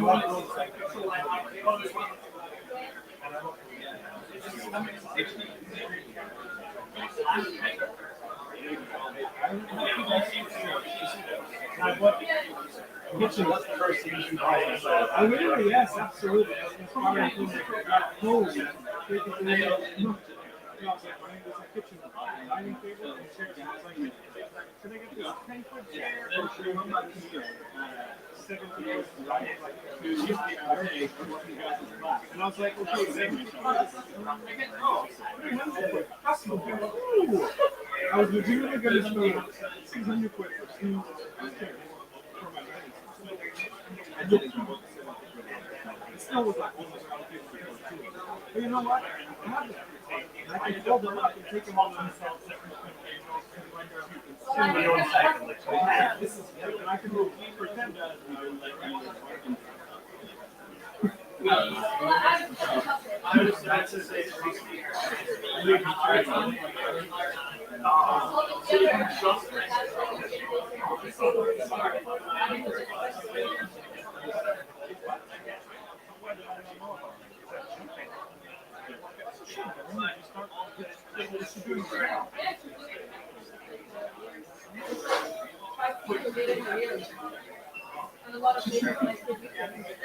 Absolutely brilliant. This is actually in cold.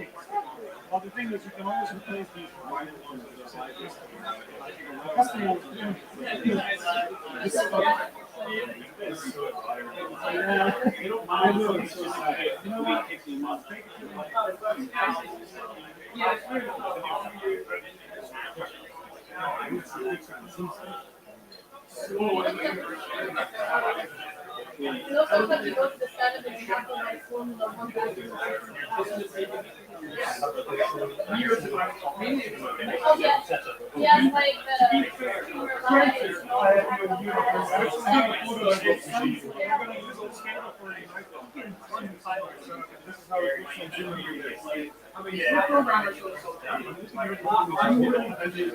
I know. I have to be like I started doing night sequence. I also did it here. Except this is a standing roll. If you stand up standing, that's not good. There's a unit like hanging. So if you're trying to do it, then the set becomes like a unit for teaching set. I don't know. It's like 4 years ago. No, that's why I said we're going to have to swap over here.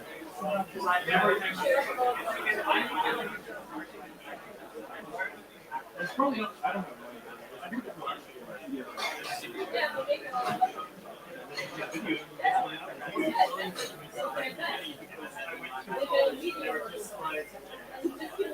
When you learn 3D animation, you're going to join.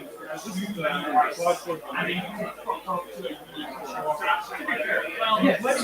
failed on that, and I ordered the people with senior practice and everything.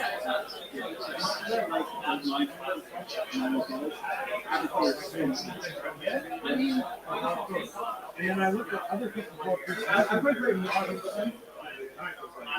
Senior program. And just me, I'm like, because like the teacher was like, we're good. I know, I'm so happy about it. So much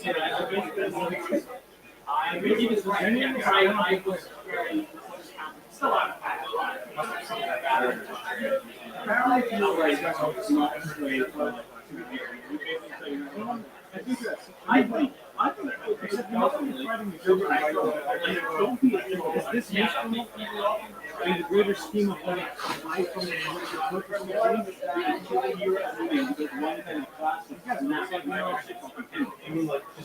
I was told, oh, like, let's say I make a movie. How does that contribute towards if you go volunteer, you do some sort of like actual I think balance is important. But then you make a movie. It's like I can see the argument. Sure, yeah, but of course, I can't. I'm still fighting with myself. So do this to get better. How much is this fight?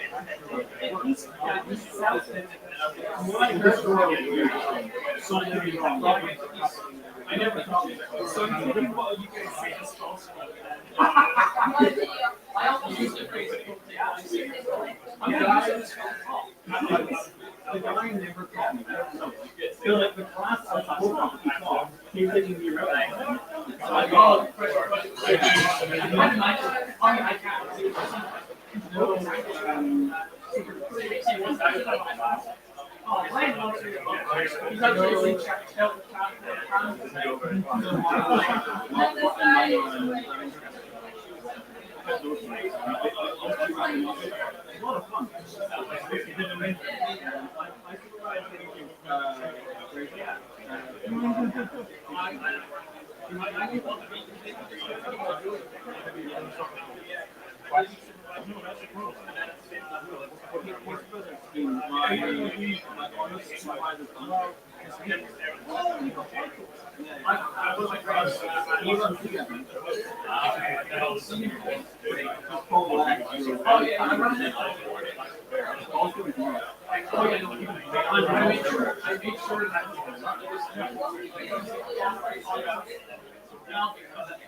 It's so good. I really understand. I can see your face. I miss you.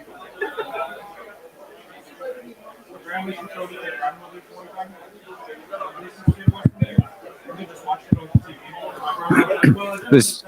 There's tons of food left. If anyone wants extra food, even if you've not had food, help yourself so that nothing goes to waste. Help yourself to more food if you want, and we'll start again in 10 minutes, okay?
No, actually, the last time was like competitive.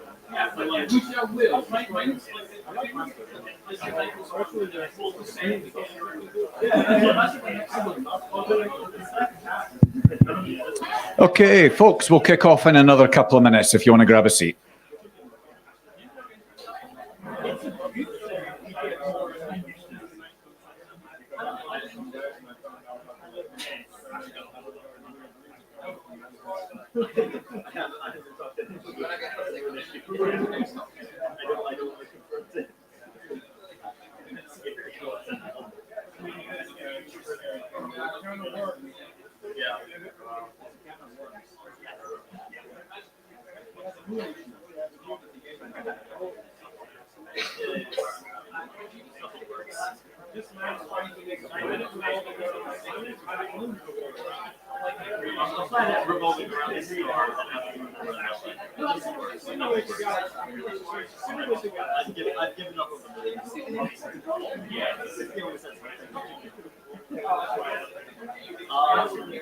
Well, last time I on the Raffle.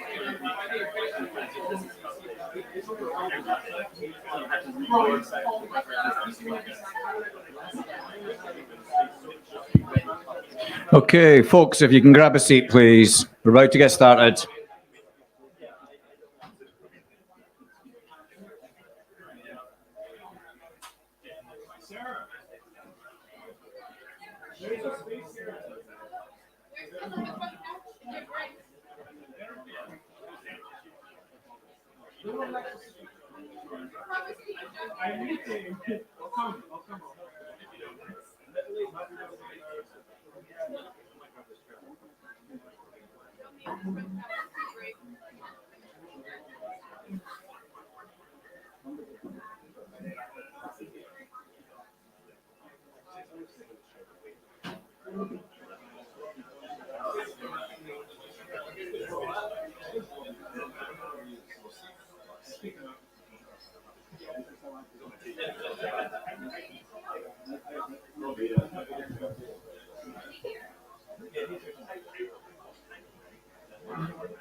Oh, I see.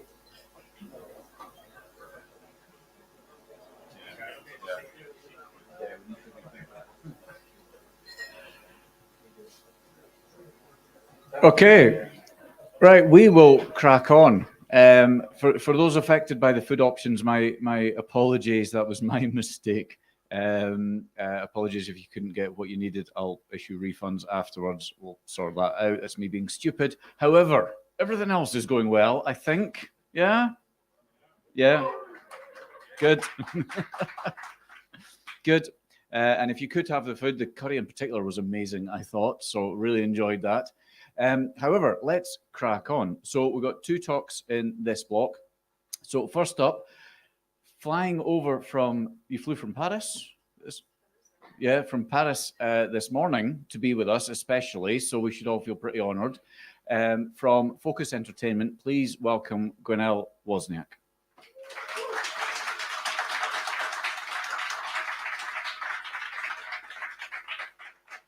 Hi everyone. Okay, you hear me well?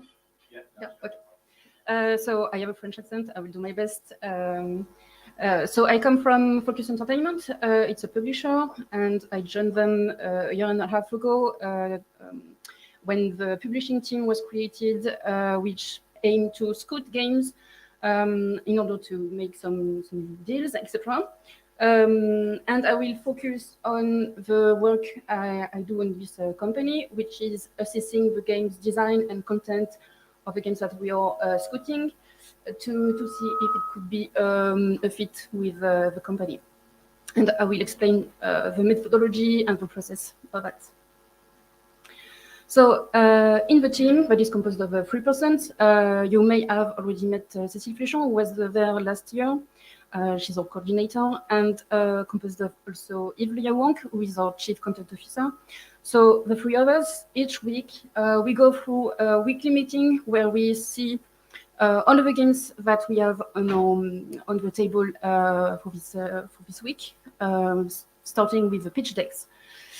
And when we have an interest in them, we start playtesting them, and from there I make some feedbacks, sometimes a full report because the game is interesting or there's enough material in it to make it, and we send it to the developers to have some answers, and internally as well, where it serves to make some recommendation on whether or not we want to proceed with it. The test of a prototype is mandatory. If we do not have a prototype when we submit a game, we can't really move on with the process. And I receive like 500 games a year, I would say. My boss says like at 1,000, it's really crazy. And so I do not have the time to test them all. So the pitch deck is essentially the most important document that you need to prepare. And its only objective is to make us want to play the build. So we noticed some pitfalls, and I will quickly go through them. So first is like a pitch with 200 slides. They are quite expensive, and we do not have the time, unfortunately, to go through them. So 15 slides, being concise is really enough. And the second pitfalls we have is starting with a story. We don't care. We don't care if Natasha met Robert and they are in love. We need to understand what is the game. So we need to have the identity code at first, which is the genre, the camera, things like that, the 3C. We need to have the gameplay. We need to have the main mechanics of the crafting system. What is the production system? Things like that, to get a real glimpse of the game. And the third pitfall we encounter is the realistic positioning strategy. Meaning, we have seen a lot of games comparing themselves to League of Legends, to I don't know, Overwatch or things like that, and sometimes they are platformers, and we don't understand why they are comparing themselves to this type of games. It's really important for us to have the right titles on this comparison chart, because it helps us understand your vision, your understanding of the market, where do you want to go, what type of games do you have, and sometimes it's preferable not to have this map at all, rather than having a map that compares itself to League of Legends. So when I have a build, I start with the intentions. I start with the conformity with the editorial guidelines that we have. Focus Entertainment has three type of game series. The first one is the Focus series, which is we recently released a Plague Tale. You may have heard of it, and it has a dark tone. It's quite mature, and this is the kind of games that we are aiming towards. Secondly, we have the indie series with titles like Jordan, and our third series is simulation games. So I'm checking if that could be a right fit in Focus portfolio, but we do not have any limitation in terms of genres, gameplays, things like that. We are looking for compelling and original concepts. We are really looking for innovations, and if the fantasy is strong enough to carry the game. Once we have that, it will be you will have interesting USP, unique selling points, and from there, I will move to the reverse engineering, which is a big word. It's in reality less complex than that, but I look at the concept, the intentions that you put on front, and I see how you translate them in systems. So, for example, if you have a platformer in which you say that the character is a ghost that is investigating on his missing friends, then you probably want to have features that will allow the ghost to pass through some platforms, doors, etc. And investigation mechanics where you have to find clues and everything. And I told you that example because it exists. In the game, you do absolutely nothing of these things. The game is good. It's interesting. It has a good look and feel, but it does not answer his intention, its promise. You're really not a ghost that is investigating. This is why I check also the global consistency. If the systems are interacting to each other, I'm looking at the physics, at the ecosystem, at the progression, everything that can interconnect. And from there, I check the world logic. So if the rules of the world are the same through the entire course of the game. And this is only when I did that, when I go to the execution quality, meaning we take into consideration the state of the game, the production, if it's a pre-production, if it's a vertical slice, things like that. But we will look at if the main focus of the game is where we can find the main quality of execution. If you go for a rhythm game, we will obviously look deeper on the sound design. It does not matter if you have a prototype that has gray blocks, that has no art or everything. If it's not the main purpose of the game, and you have like a rhythm game, for example, it depends on what you are at the production state and everything. But this is a moment where we're looking at the 3C, the level design, the storytelling. This is the part where we want to know more about Natasha and Robert, the content and everything. And finally, the 4 pillars of the feedback process, the feedback review, is the market. So does the game have an affinity with the player's expectation? Do we sense that there's something that is going on in the market that player will be eager for this type of games? Does it have innovations to bring to the market? I mean, is it a game that we already saw 5-10 times? And more importantly, are we able to have a dialogue with the developers? Is it possible to build on the game and create an IP, or to build a long-term relationship with multiple games after that?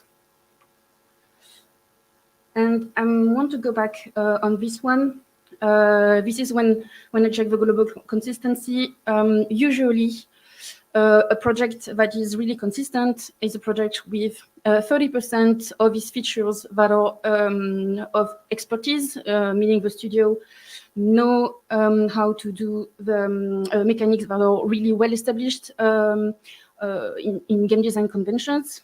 30% of improvements, the same features that are well established, but the studio bring some innovations, some improvement that we didn't see, maybe on the UX, the UI, the feedback, things like that.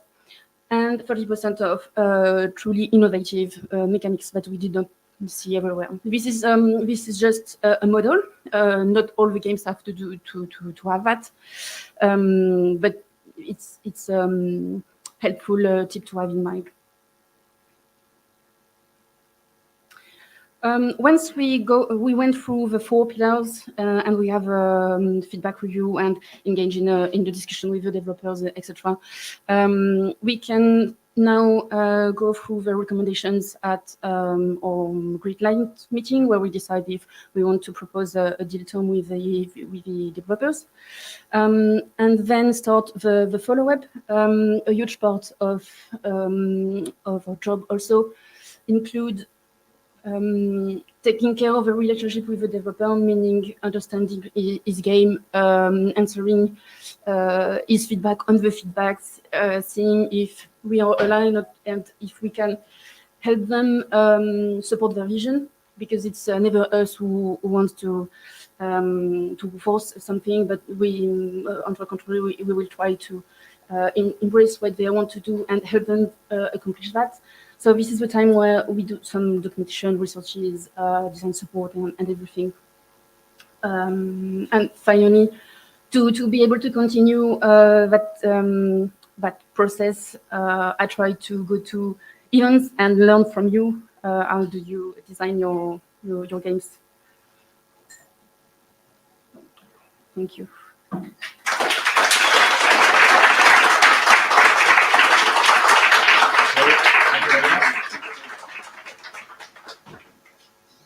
Fantastic. Thank you very much, Gwen.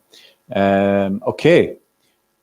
We now have another speaker who is going to test me because everything's on Google Slides, but I'm sure it'll be fine. I'm sure it'll be fine.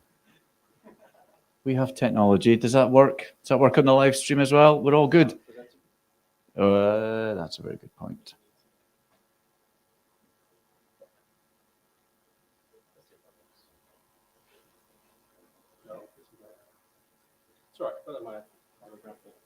Yeah. See, professionals would do a dry run of this. I mean, I'm you know, what did I say? This was our 12th event, so I should have no excuses, but I'm still winging it. We're getting there though, and as long as our speakers are flexible, it'll all work. It'll all work. So do I need to take this out? That mode.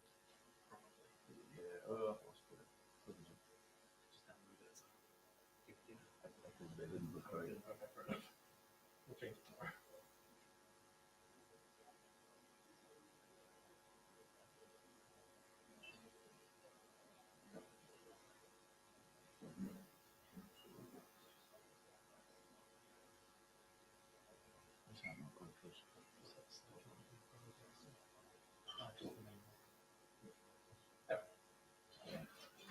Finally, thank you. Hello. Oh gosh, I'm Oliver. You may know me from my time at Aberdeen University or from running Author Studios in Dundee. But for those who don't, it's great to meet you. I'm currently the lead developer partner manager at Accelbyte, where I do a bit of everything, but primarily focus on helping our partner game studios launch successfully. We're tackling challenges of sort of all shapes and sizes. That was meant to be the slide. There we go. So a bit about Accelbyte. We provide single-tenant backends for as a platform for you. It's your own thing.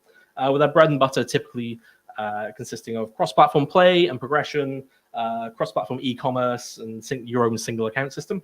Effectively like a white-labeled Epic Online accounts or Battle.net. Basically, we do all the boring backend stuff so that you can actually make awesome games. So now that my sponsor obligations are over, why does your single player game need a backend? And genuinely, like, I kind of believe it. It's not just a sponsor thing, company thing. So as the world gets more and more connected, so do the games that the industry is developing. Single player doesn't necessarily mean not online or disconnected anymore. You could be losing out on replayability, user retention, and long-term user engagement or community engagement. The lines have blurred a lot over the years. Most single-player games nowadays aren't truly unconnected. The Dragon Age series is a good example. It's an engaging, memorable single-player-only story with the consequences of those actions affecting your other games and choices down the line. BioWare use an online service that they have where you can view and change these save states. so that you can go back, replay, change your choices, and try every different option. The Sims has an online element. It's massive. We've got a massive player community that creates households, items, lots, all these things that they share, and that's an excellent example of the community experience coming into a single-player game. They harness it very well. Or indeed, From Software's recent Soulsborne series. It is played solo most of the time, but it's defined by its multiplayer editions, with the ability to leave helpful or, in many cases, harmful messages and summon other players. To help you not get your butt whipped by Melania for the 50th time or something. So using a backend, it enables yet another layer of gameplay immersion. All games of all types can benefit from a backend in 3 key areas, that being data, community and engagement, and quality of life. So studying your players' data is a great way to understand them. Both their motives and what is and isn't working within your game. If you know how the people are playing your game, then you can figure out where their player interest lies, and it can help drive your future development decisions. And let's be clear, this really is not about making something that's more predatory or more addictive. This really just is about building a better experience for your fans. You can also find ways to expose these statistics to players in order to create fun, unique extra layers of engagement. Telltale's hit series, including The Walking Dead and various others, those choice-based games let you see where you fell, whether you're in the majority or the minority with certain decisions, and that sort of fueled a lot of online debates for many, many months to come. Now, we all know that bugs happen. It's a shame, but with more SKUs of player hardware than ever, it's impossible to cover every combination. With a backend and a suitable telemetry pipeline, you can see every event that your heart desires, every gameplay event, every performance review, everything. And it helps create like a data safety net that you can then use to catch unreproducible errors as they happen. You'll likely also discover that players are playing your games in ways that you never imagined they would. Maybe encountering a bug or a blocker or just something that playing it the way that you never imagined. All that data can be gathered, and it will, again, help you inform your choices going forwards. Now, we all know that community management and building that community is important. Building it for a single-player game is very, very difficult. And unless you have a lot of existing hype with an IP going into it, it's very difficult to do. A backend can help you craft that community messaging. It can build your engagement and make sure that you have that long tail. Now, user-generated content is basically the reason that I'm in the games industry at all. It's everywhere now, and for a really, really good reason.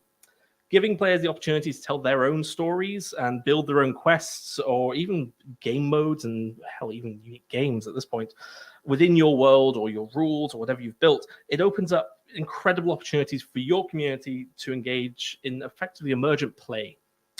Take a look at some of the incredible projects that Bethesda Games communities have built. Things like Fallout London. It's basically DLC quality at this point. And then on the other end of the spectrum, you've got the ingenuity of some of Mario Maker's levels, which are just truly staggering. And they provide hours or endless hours of content for thousands of players around the world. Support for UGC and mods has been proven time and again to be nothing but a big boon for developers, and it adds endless benefits. Everything from like free content creation, boosting SEO, all the buzzwords, attracting new players, and increasing your player engagement. We're also seeing more and more examples of player messaging directly in games. It's another form of UGC. Whether it's comments on a Super Mario Maker or these helpful messages in Dark Souls, it's yet another way of players expressing themselves.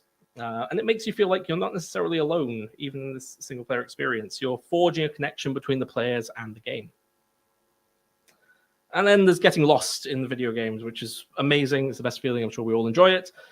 But community events can help empower that even more. And they give you that extra sense of, hey, I'm not alone. There are other people playing this. They have fun. It's great. It gives them a chance to interact with like-minded players, even if it's indirectly. Now, having the ability to tweak aspects of your game at will is incredibly powerful. We've seen the rise of this, particularly in mobile games, but it's increasingly more and more popular in mainstream titles too. Using a server-side game data can give your players a fresh experience and provide you with high player retention. Storing that game logic online also gives you a huge advantage because you can then create new game content, new game experiences more quickly and more easily, and deliver it directly to your consumers by adding quests, swapping in and out NPCs. The list is really endless on that too. And we really are in the age of cloud saves. With the release of the Steam Deck, players can now stop playing on their PC. They can run out the door, get on a train, and pick right up where they were on the Steam Deck. Or maybe you have a friend who's having, or you are finding it hard to beat a final boss, and you have a friend who can help, but you've been playing on Xbox and they only have a PlayStation. Well, cloud save that. You link your account if you're released on both platforms. Go to the house, log in, your save's right there waiting for you. We've also seen the rise of companion experiences. It's been around for quite a while now, but they're more and more and more. And they can provide amazing extra opportunities, secondary play or engagement, whether it be synchronous or an overarching sort of meta influence thing that you're doing, or just bonus mini games. Keeps people enjoyed, entertained in your ecosystem. So the big question, does my single player always need to be online? I get asked this quite a lot, and the answer is absolutely not. Don't do it. Never do that. I think we can all think of a game out there, I won't mention names, that they just stopped working one day and everyone hated it. And it's the worst thing. It's the single player experience. Why should I rely on something? Why should I rely on a server somewhere? And it's become a big selling point now to be able to say, hey, you'll always be able to play it. It's always going to be online. So what we recommend our clients with single player titles do is that they ensure that the game functions without ever talking to a server. You should utilize your backend to enhance an experience, but not entirely drive it. And always follow a pattern to ensure that you have your basic local data or copy of it there, and that you can download this extra content later on. You drive your adoption of online experiences by making it engaging and worthwhile for the player. So give them some cool in-game rewards for either playing your game, completing challenges, or maybe playing another game in your publisher title or your previous game in the series. And the most important thing is just make it seamless. Remove barriers to entry. Make it the easiest thing in the world to do. And they will do it because people like extra cool things. So to summarize, why does your single player game need a backend? Well, you can learn a lot about what your users like about your game. You can help keep your game fresh for years to come. You can fix balance issues on the fly. You can sync player data and progress to the cloud. You actually own your users' data, and then you can reward their loyalty directly. And you can incentivize player engagement and feedback. Accelbyte helps our clients operate online games, but that doesn't necessarily mean multiplayer games. I'll also mention briefly that we have recently launched our Foundations product, which is kind of like it's the full suite of everything we do, but just smaller and easy for indies to access. It's also free, so why don't you give it a try? Thank you for your time. I'm Oliver, and if you have any questions, I'm around.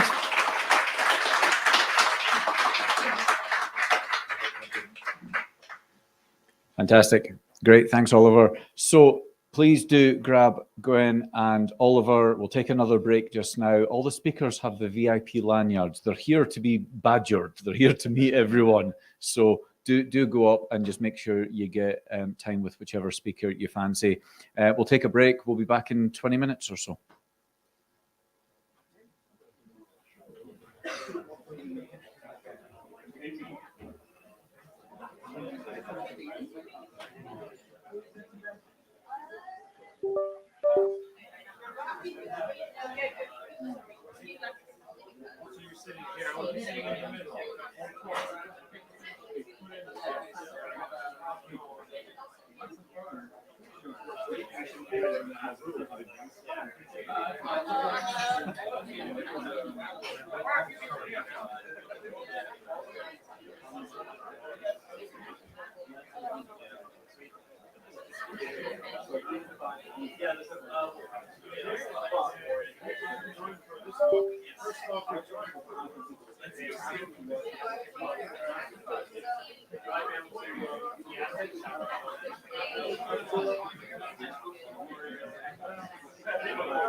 Once you stream on this site, would you get anything? Do you have them downloaded? Because I think I might have the same problem as Oliver, because mine's also in sites, right? So depending on if they download properly or not, I'm not sure.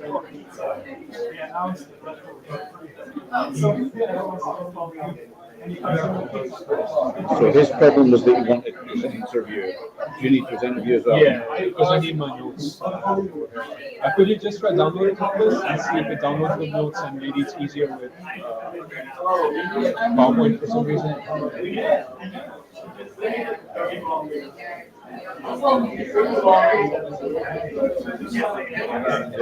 So is the problem that even in PowerPoint you can't use it because of power in your screen? Is that Yeah, the problem is the image we're putting out for the live stream is a screen share of this screen. Okay. So I think what I might do is I might ask Oliver to borrow his iPad and put my slides on that too, so that I can look at the same as I might look at the presenter view on the iPad while you stream the actual. If you're happy with that, that would be fine. Yeah. Anything else? I think that's the only.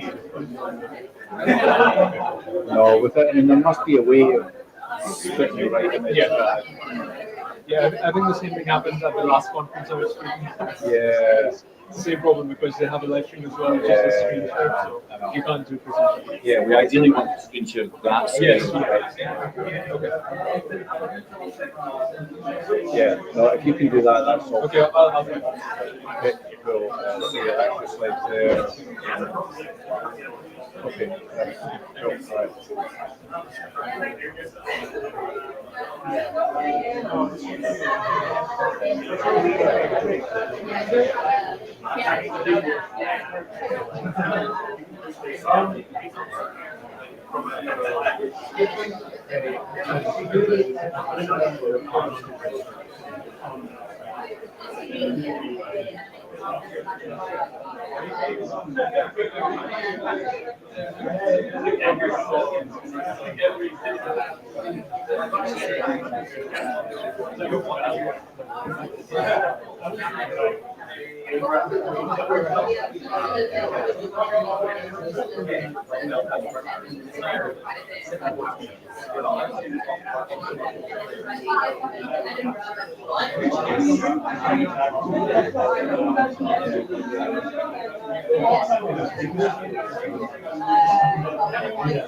So we are a multi-choice story design ahead of the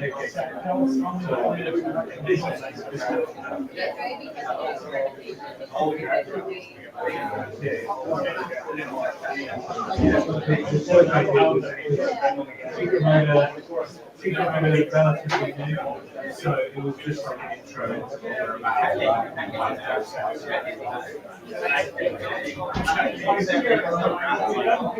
intro. Yeah. So, and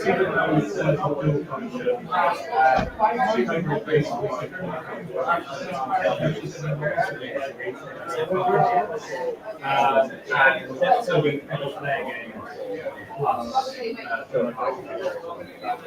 So the pseudo group stuff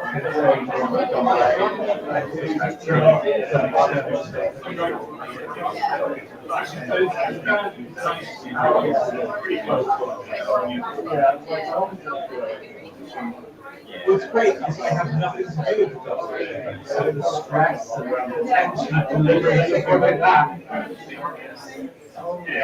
No, yeah, it's like they're too big, right? My area is like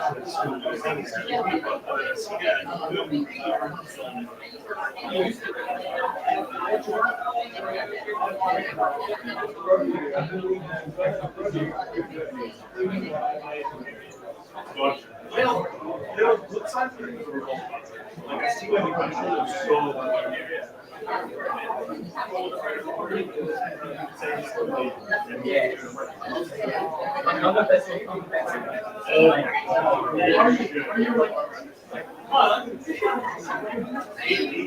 is a very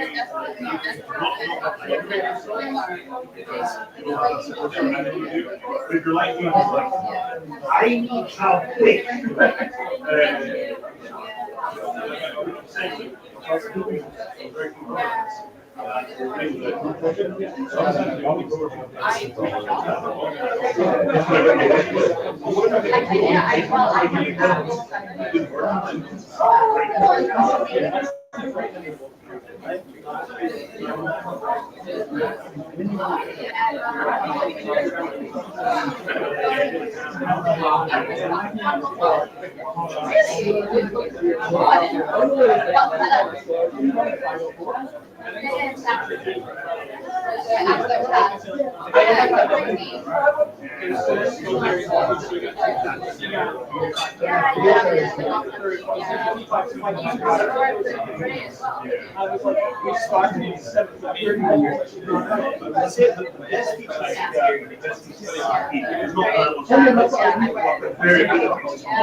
And then warned everyone, like, it's not enough.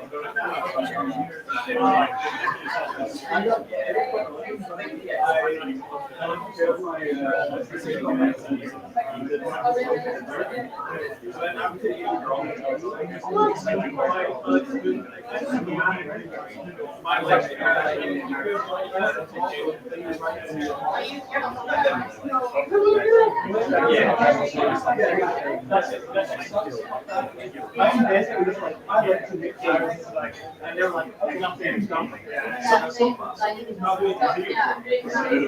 I'm just gonna see. I'm just gonna I'm not joking. Yes, yes. From what I remember, yes. I don't have to check that. Well, you'll change.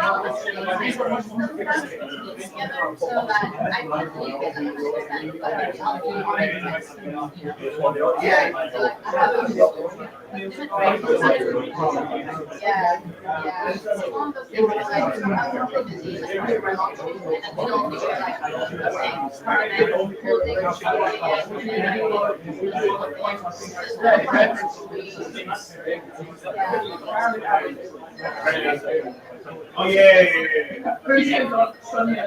Yeah. Oh, love that.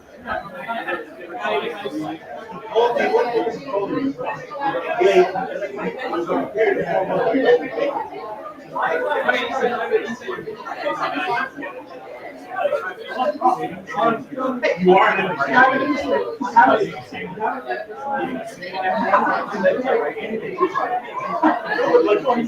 there is really, if there wasn't good about it, 10 years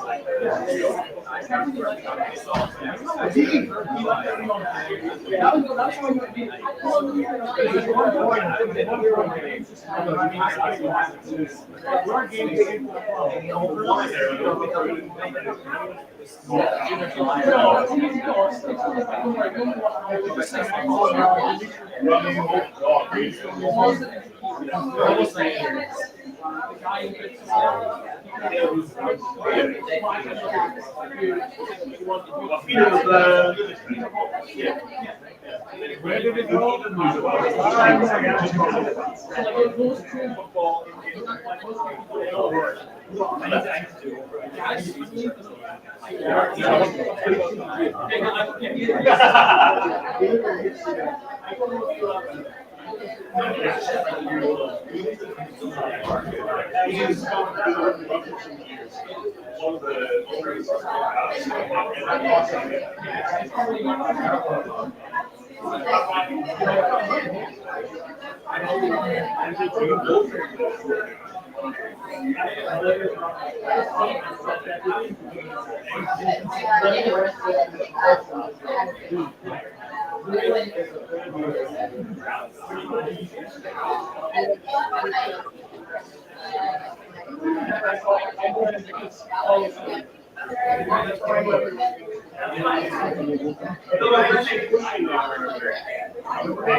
I push as much as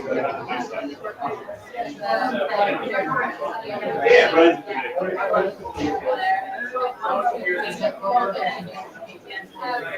My son is building to talk to the temporary supervisor. Really like my friends like an engineer with like sensitive soul. It's so awesome. Yeah.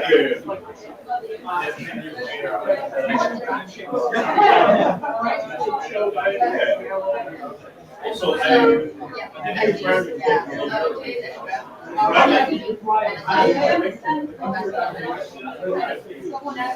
yeah. If you go to the university, it's very short. So if you're concerned about money, you should be.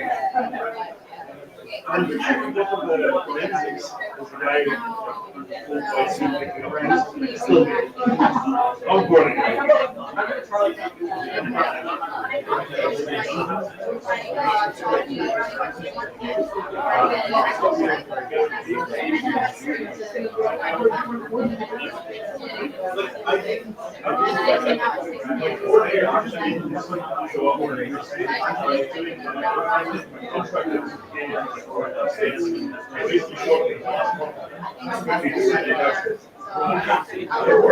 but then they had a whole statement.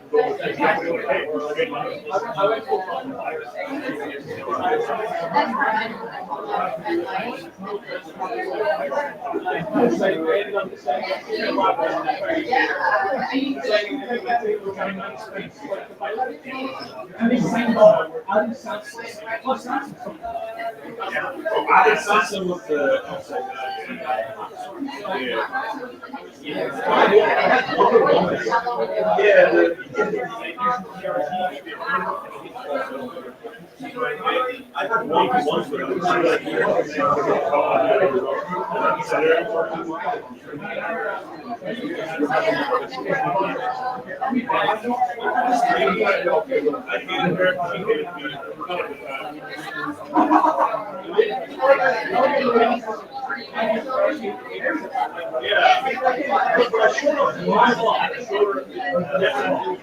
short design is then you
beautiful lady.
Okay, folks, we'll start again in a couple of minutes if you want to grab a seat.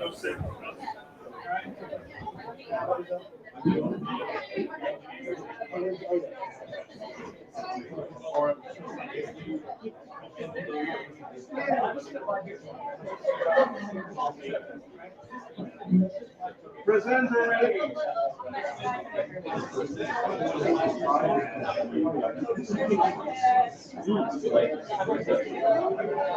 John, how open are you?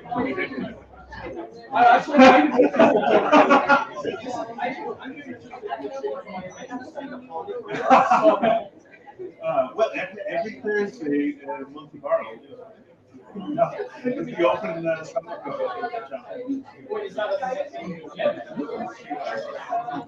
Okay, folks, if you grab a seat, we'll kick off just shortly. I do a lot of what even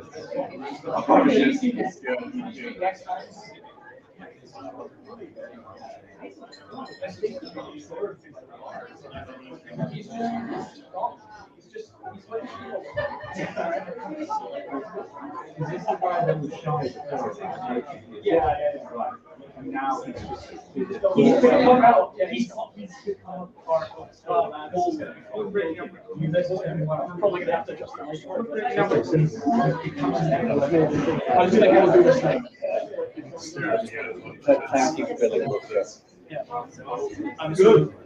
Yeah, oh, sorry. Press button or wait, that actually, you have one of these? This is instantly my favorite place. Because I've been practicing that.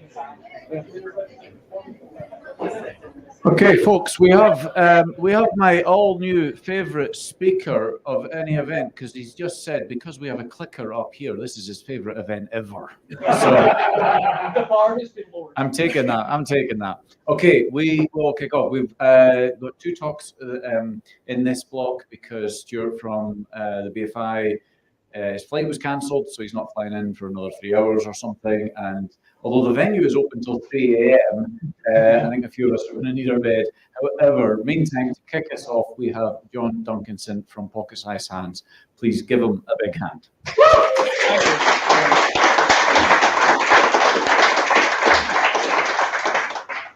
It's a lot more crowded from this side of the room. Hi, I'm John. I work at a very small indie studio in Dundee called Pocket Sized Hands. We've done a lot of different things. And this is the most clickbaity talk title I could think of. This could apply to lots of different things in the industry. I'm sure you all have thoughts on that.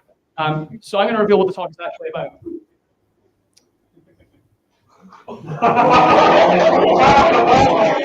I tried. Is it not on? Is that what it is? It's going to get even funnier when you can see the slide. Oh.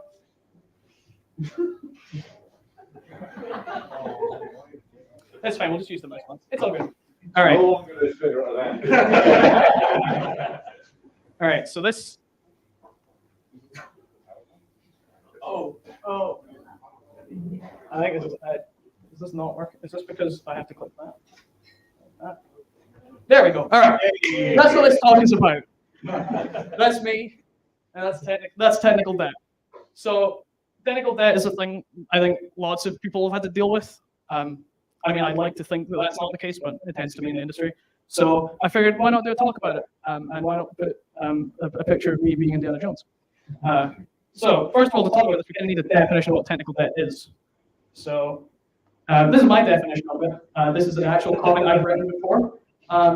I view technical debt as the process by which a project eats itself alive by choosing quick and hard to maintain solutions in order to meet deadlines. I think this is a reasonable definition, but I've been told by our producer at Pocket that that's not a reasonable definition.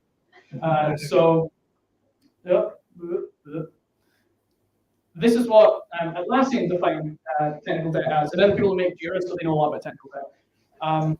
The difference between what was promised and what was actually delivered, which is not, it's a bit more general, a bit more nuanced, and I kind of prefer it. So that's what we're going to go with for this talk. So I'm going to do a brief kind of set of, this would be say technical debt rules, but I figured rules was a bit too unpretentious. So we went with maxims instead. So first maxim, the longer a project exists, the more likely it is to take on technical debt. This is kind of a classic problem. Like the longer your development cycle is, the more likely you are going to be running up towards deadlines. But this gets particularly bad when you think about live ops titles. Because if you think about games that have been around for, I don't know, 8, 9 years, think about how much technical debt you can accumulate over that amount of time. It's like unfathomable, unless you work on one of those projects. Not that I would know. Second thing, the larger a project is, the more likely it is to have technical debt. This is kind of tied to the first one, but your project's pretty big and it keeps getting bigger. You're eventually, again, it's like rolling a dice. Eventually it's going to come up double sixes, or in this case, it's going to come up double zeros somehow. The third and final one, technical debt grows as more parts of a project build on top of it or around it. This is something I've actually seen. So it turns out technical debt is also like poison ivy in a wall, in that you can either build on top of the wall, or you can crawl up the wall, or around the wall, or in various different places. And this just makes the impact of the technical debt even worse, because you have people who don't want to fix the problem because it might be too much work. So they just build another separate solution. This works out really, really well if you couldn't tell. So impacts of technical debt.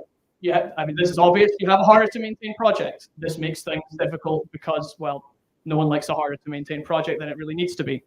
Second thing, your time estimates for tasks when you're talking to your producers, you say, oh, I think it will take this long, and then they ask you 2 weeks later, and 3 sprints after you said that, oh, this is the final sprint for this, and they go, why is this taking so long? It's like, well, if you come and look at the code here, it's not good.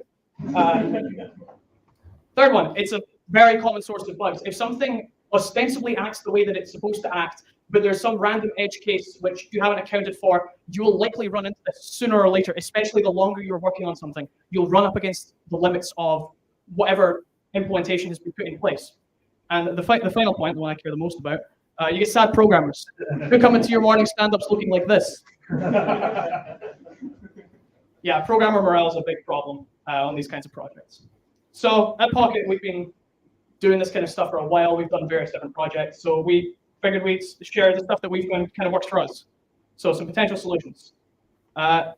First of all, treat fixing technical debt like implementing features. So actually make a conscious effort every sprint to try and fix stuff, because the more you let it pile up, the harder it gets to fix. And the second one is just automated testing. And this is what it feels like when you actually have that in place. I wouldn't know. Also, I'd like to point out for the record, these are both things that traditional software dev have been doing for a while. And in our very games industry fashion, we've gone, if it's been around for 20 years, it's probably okay. So I think around about 2025, most even smaller studios will have automated testing in place at some point. I'm glad it's only taken like 15 years. Okay, so fixing is part of the process, right? Step one, you identify the tasks that you need to do. Step two, you prioritize and estimate time to complete them. Step three, you fix the technical debt. And step four, you repeat as necessary. And that tends to be how the conversations go about how long it's going to take. By the way, I'm so sorry for the people in the back if you can't read this. I put a lot of effort into these. Okay, so automated testing, why would you want to do that? Catches problems automatically. This is particularly great if you have a build system which emails the person who broke the build, which is, by the way, one of my top favorite passive-aggressive programmer systems that is in place, right next to get blame. Who names the function to check the history of a file get blame? Programmers do. Second thing, it's especially useful for tracking regressions. If you already know how to repro a particular bug and you have a test for that, and you implement something there to check for that in future releases, it makes it really, really easy to track when other code that you have modified breaks that. And this is kind of how I feel making this talk, particularly the bit about testing. It's not a cult, I swear. That's the thing that only cults have to say. So a quick note on existing projects. This final bit is kind of more something I wish I had known a year ago, stuff that I wish, the advice I wish I'd been given. So start small, the obvious one. You operate on the simplest part to fix, and this doesn't just mean, oh, this bit here is like the simplest game mechanic. You do that right. No, you find the most isolated, siloed off thing you can that is technical debt, and you fix that. You start at the very smallest level, and you slowly start scaling it up. You won't be able to fix it all at once. I've tried. You can't. And you don't need 100% test coverage immediately. This is the biggest trap that you kind of tend to fall into, is that you go, oh, I need to have automated testing, but I need to have all of the things. You don't. You really don't. Just do it as you're fixing bits of it. It's a lot more manageable. At least my producer tells me that. Yeah, and make it an ongoing process, because if you don't make an ongoing process and you try and do it all at once, you're going to run into huge amounts of problems. So keep track of your technical debt. We have lots of color-coded logs with like a traffic light system. Red meaning it's not been researched or actioned on. Yellow meaning we're investigating, figuring out how to fix it. And green meaning it's fixed. And white meaning we can't fix it because some person made it a core part of the project. And investigating how you might fix it is better than doing nothing about it, because you actually have to lay that groundwork out. You can't just go in and fix it. You also need to know how to fix it. And in a lot of cases, it tends to be, the majority of it is research and 5 minutes actually implementing the thing, much like programming. Anyway, thanks for listening. This has been really sick.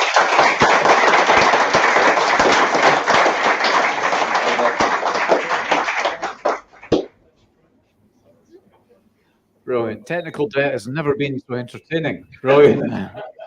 Thank you very much, John. Okay, next up. One of the things I love about these events is when people are willing to move around different cities. So, you know, historically, most people in Edinburgh have just come to the Edinburgh one, but I think it's amazing when people go to different events, and particularly when we've got speakers that come from places that aren't their home cities. So our next speaker has come up from Dundee. He's speaking in Dundee tomorrow night as well. Yeah, but it's great that he's come through and just get to meet a different crowd. So from InGAME, which is related to Abertay University in Dundee, please welcome Divij.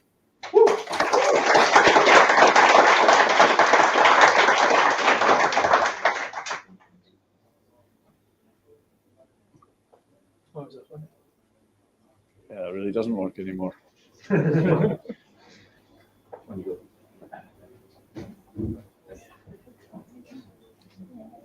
Hi, can you hear me? Yeah.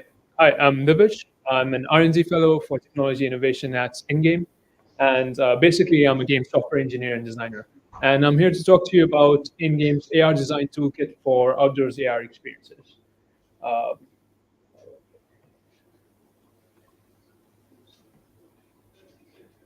Right, okay. So just a little bit about InGAME. InGAME is the UK's dedicated Centre for Innovation in Games and Media Technology, and was funded by the AHRC as part of UK Industrial Strategy. We've funded 173 collaborative R&D projects.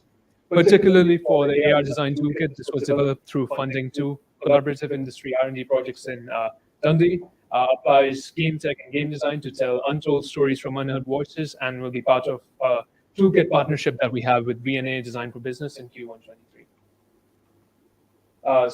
Speaking of these two projects, the first one was Tipperary AR.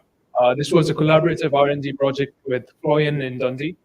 We bring to life the streets of 1941 Lochie on the iPad. You play the role of young Robert escaping the Clydebank bombings by visiting his aunts and cousins in Lochie. This also explores outdoors AR design and interaction, developed using Unity and AR Foundation. The second one over there is Fanny and Stella AR. This was designed by Playlines in collaboration with King's College London and with InGAME, with me as the lead developer.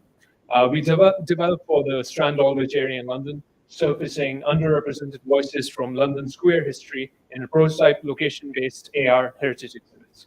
We were exploring the value of AR walking tours in urban areas, as well as spatial design in AR. This was developed using Unity and 9.6 Lightship ARDK. I'm really excited about AR opportunities in 2022. Real quick, bespoke content tied to a location. You can get GPS data, you can get contextual data of the location, such as the objects and architecture available in that location, and you can design content specifically that fits into that area and is persistent in that area. You can have multiplayer shared experiences, which means you can have multiple people who can interact with the same virtual objects and share that same virtual space together. But you can also allow players to switch between personal reality and a shared reality at the press of a button. And finally, procedural and user-generated content, even in AR, content is king. So procedural and user-generated content gives you the opportunity to have really well-scalable content. So basically, you can have content that's specific to a location, but still available at all possible locations. Basically, how Pokemon Go works. So the 12-step AR design framework. First of all, why is this important? Because AR design is very counterintuitive, and AR projects cover such a wide range of technologies, interfaces, and types of content that it's currently challenging to define what the core audience of the project is, what all the parameters of the project are, let alone its budget. So asking the questions that I'm going to give you today is great because it gives creators shared language to work out how users are going to relate to your experience, to your technology, and to the location. So for the goal here is to have a codified, actionable workshop process, which is still a work in progress. But this framework will help you get to an 80% finished design for outdoors AR. And the goal here is to facilitate conversations within your team. So for each step, I'm going to give you a series of questions, just a couple of questions each, that will let you use this as a discussion tool for you and your design team. And for the sake of brevity, I'll be skipping a few steps. And I'll share examples of how we use each of these steps in our prototype projects. So step one, visualization. The important questions you have to ask yourself are, is your experience location specific or location agnostic? What features and landmarks are available at the location, and what will you visualize and how? So for temporary AR, the location in question was lost to time. So we wanted the experience to be playable on an intersection with a street in front of you, a street to the side, and rows of houses on each side. The features and landmarks available to us were the street in front of us and the rows of houses on each side, and that's what we wanted to augment. And that's what we visualized as well. We recreated those streets, houses, and as well as historical landmarks. Moving on to step two, movement. So can you identify any movement hazards in your defined area? And do you need any sort of navigational guidance? So this image here is a diagram for Fanny and Stella AR.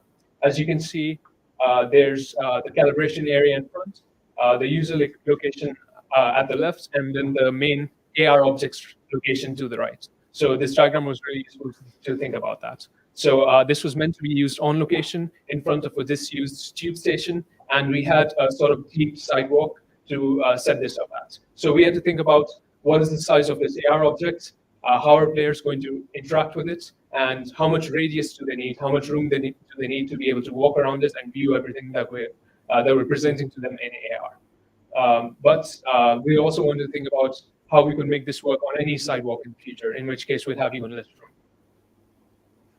And another thing is we did need to use some navigational guidance using screen space and world space UI, and I'll get to that later. Step three is onboarding, and this is a really important one because of how unfamiliar users and players tend to be with AR. So the question is, what's the calibration method? Are you using markers? Are you using location detection, object detection, surface detection? And then how can you help the user feel comfortable in AR? So a couple of examples here. For temporary AR, the way the user sets it up is first they have to find an intersection, then they have to scan the ground.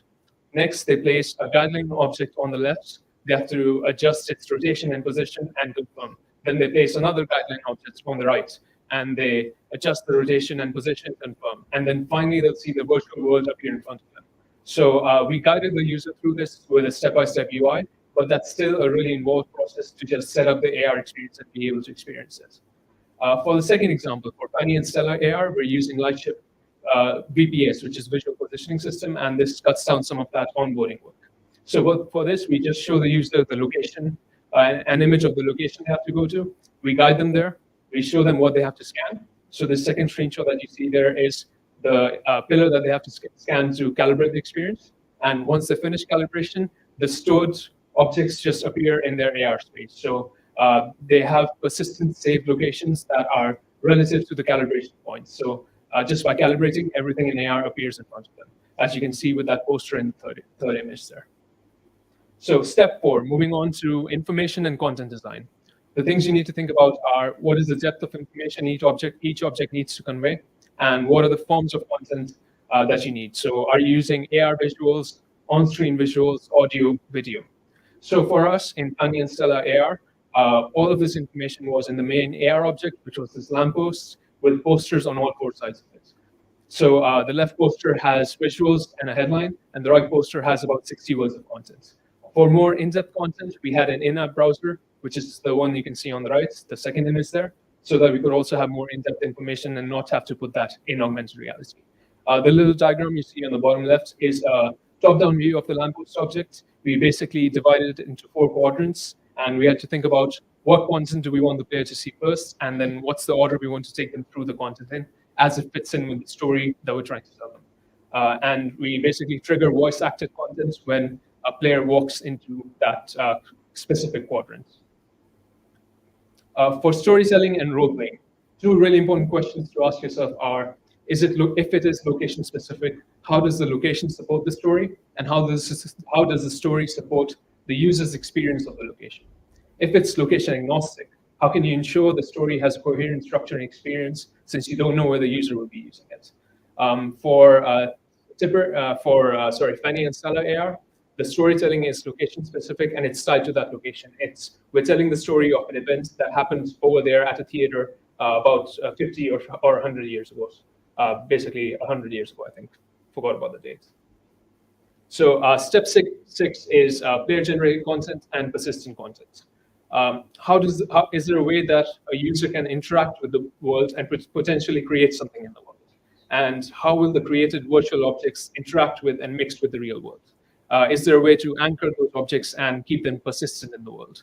So the first GIF that you see there is of a co-op ghost hunt AR game that I worked on. So for this, you have a wave of ghosts attacking you, and the player can draw a circle on the ground to make a protection circle that will repel ghosts and help them. And in Fanny and Stella AR, we had content that was persistent in that space and anchored to that location, but also we allowed users to basically add posters on any wall that they could scan. And these posters were authentic content that was found, authentic artifacts from that time. So step 7, adapting to and blending with the real world. The main question here is the game content aware of and reactive to the real world, the player, and other game content? And can you use things like occlusion, graphics, and particles to support blending with the world? In Tipperary AR, we have a virtual car driving on the real road towards the player, and then it honks and swerves toward the player to try and just tie in that experience of the virtual and the real together.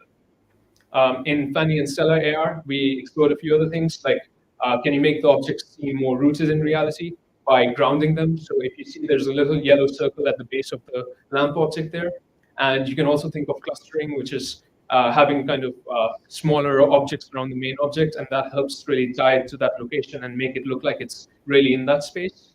And you can think of collision effects maybe. Can you have some cloth that moves in the wind? Or do you want to do something when a player walks into that object? Do you want to play a loud sound if the player walks into the virtual lamppost, for example? We also use AR shadows projected on the plane that was detected on the ground to, again, make it seem more real and make it look like it's really there. And another thing is to think about what surfaces you have available. So in that second screenshot there, I have a ceiling crawler that comes at you from the ceiling. So don't be afraid to use ceilings. I'm going to skip past this. This was really just about content type. AR photography is really powerful. For example, Snapchat and Instagram use really good AR filters, but you can also think of this in terms of AR experiences in games. So the main question is can you design an object that would be interesting to take a photo with in AR? Do you need selective occlusion? Do you need certain parts of these objects to be behind the player and some to be in front of them so that you get a good photo with them? And maybe you can design an AR filter. So for Fanny and Stella AR, we encouraged users to take photos with the virtual lamppost. Another thing we wanted to do is augment a sandwich board advertisement on top of the player. And another thing we thought about was doing a Victorian style treatment filter so that you could take a photo in that style. That's not something we got to, but it's an interesting idea that we will look at again. And finally, UX design for AR. So this really ties into everything else that I've talked about, but it's really good to revisit this once you're almost done with this process. The key question is how you're presenting information and content in AR. Another important consideration for AR is how are you encouraging the user to move and explore as you want them to, and then ensuring that when they do move and explore that way, how do you ensure they're being satisfied with what they experience? So a problem we found was when we're using location-based calibration, we can't decide what the calibration object is. That's decided by the backend of the SDK. So we found that the calibration object was in front of the player, but we needed to show content to the right, which makes for really tough UX. So the solution that we found was this process that I like to call calibration, directing attention, approach, and activation. So once you calibrate, you have an object that appears right in front of you, which is the poster over there that tells you to turn right to witness the wonder of the age. When you turn right, you see the main object there.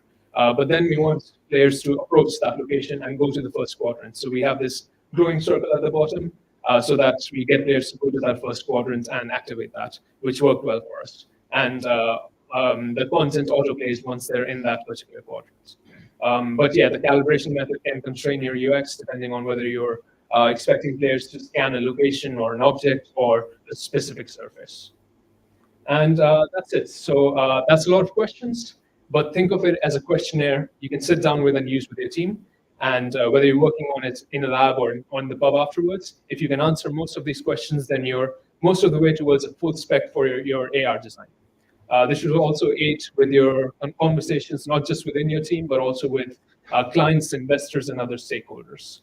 And we'd like to help you use this toolkit for your next AR project. So if you're interested, come and talk to me. Thank you.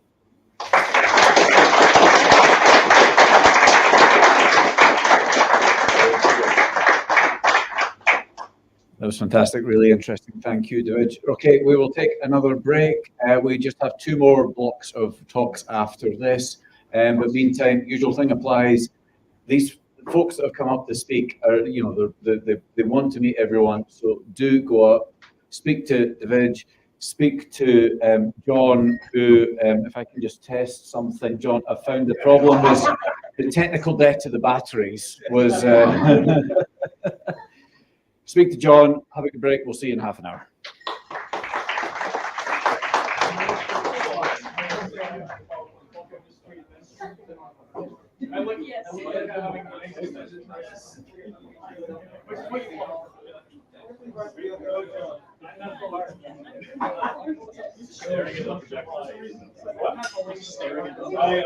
I got up to quickly.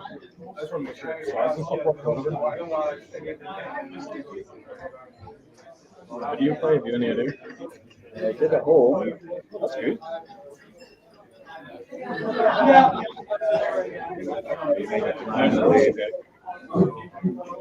Yeah.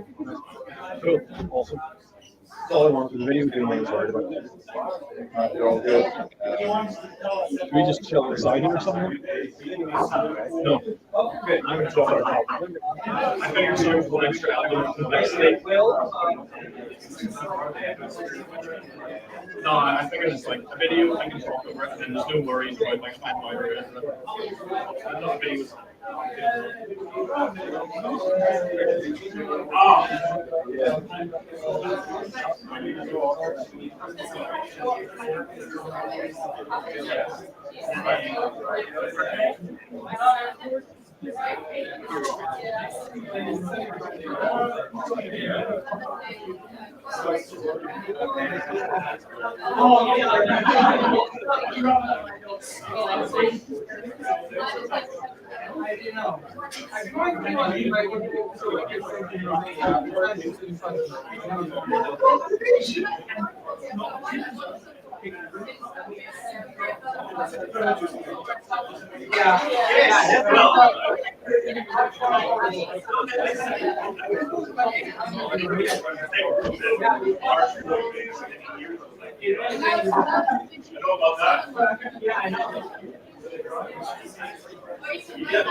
Next time I sell myself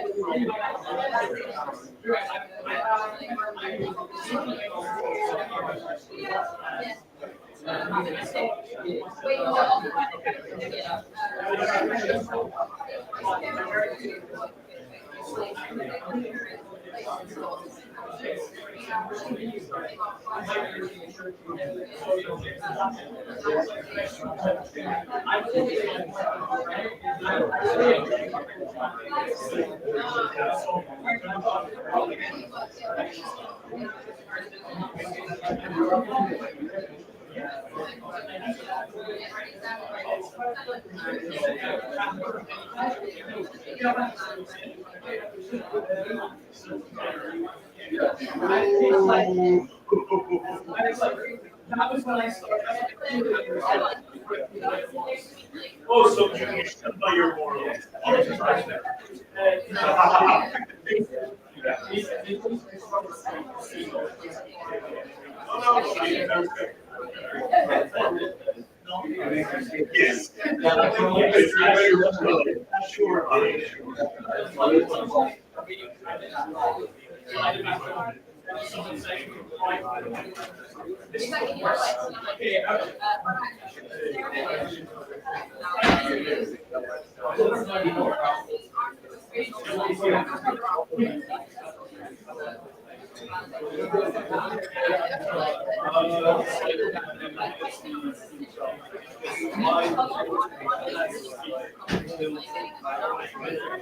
Yes.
Okay, folks, we'll start off with our next two speakers in a couple of minutes if you want to grab a seat.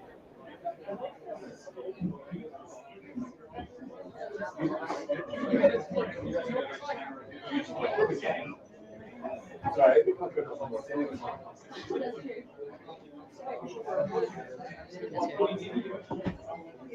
I allowed to like take the mic? Yeah, should be enough. I won't. The only thing is with the live stream, it's the cameras kind of coming here, but.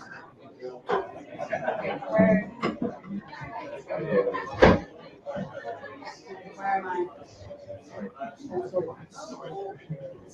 Oh, it's so bright. Okay.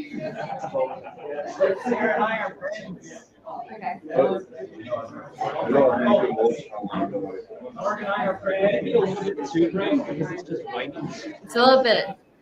Maybe I can just A little bit bright. Yeah. Oh no. So there's a bit of strength to it. Let the pulse in does. No, no,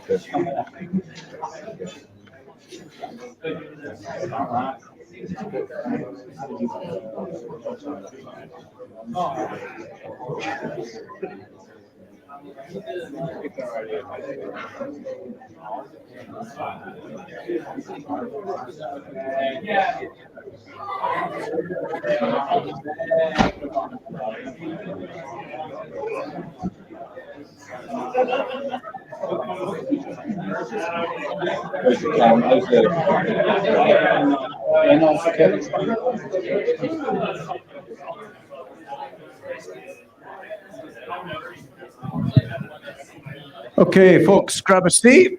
We will kick off. Wow, we're on time. How good is that? We're doing well.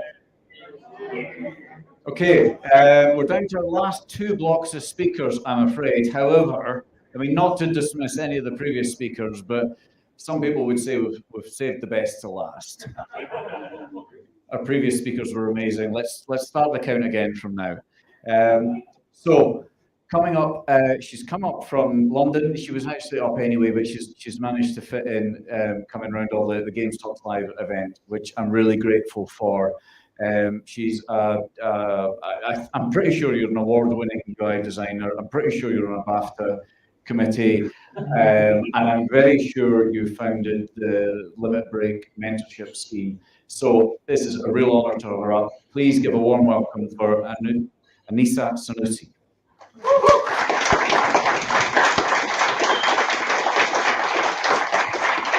Thank you, everybody. Hello, welcome. So I'm going to take my glasses off because I don't want to look at any of your faces. Backstory, so Colin actually asked me to come to do this talk like 2 weeks ago on fucking LinkedIn, all the faces, and I never checked LinkedIn.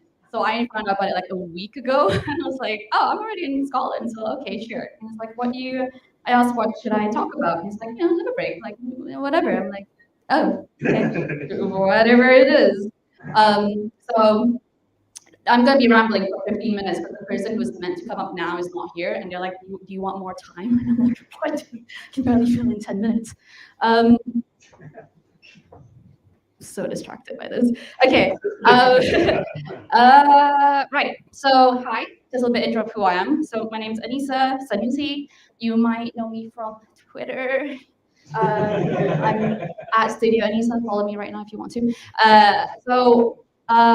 Day job, I actually do UI UX. That's kind of like the thing that got me on Twitter in the first place. I really wanted to kind of put my name out there, and one of the things I was very passionate about was UI UX. I kind of fell into it. I swear this will tie into Limit Break, just bear with me.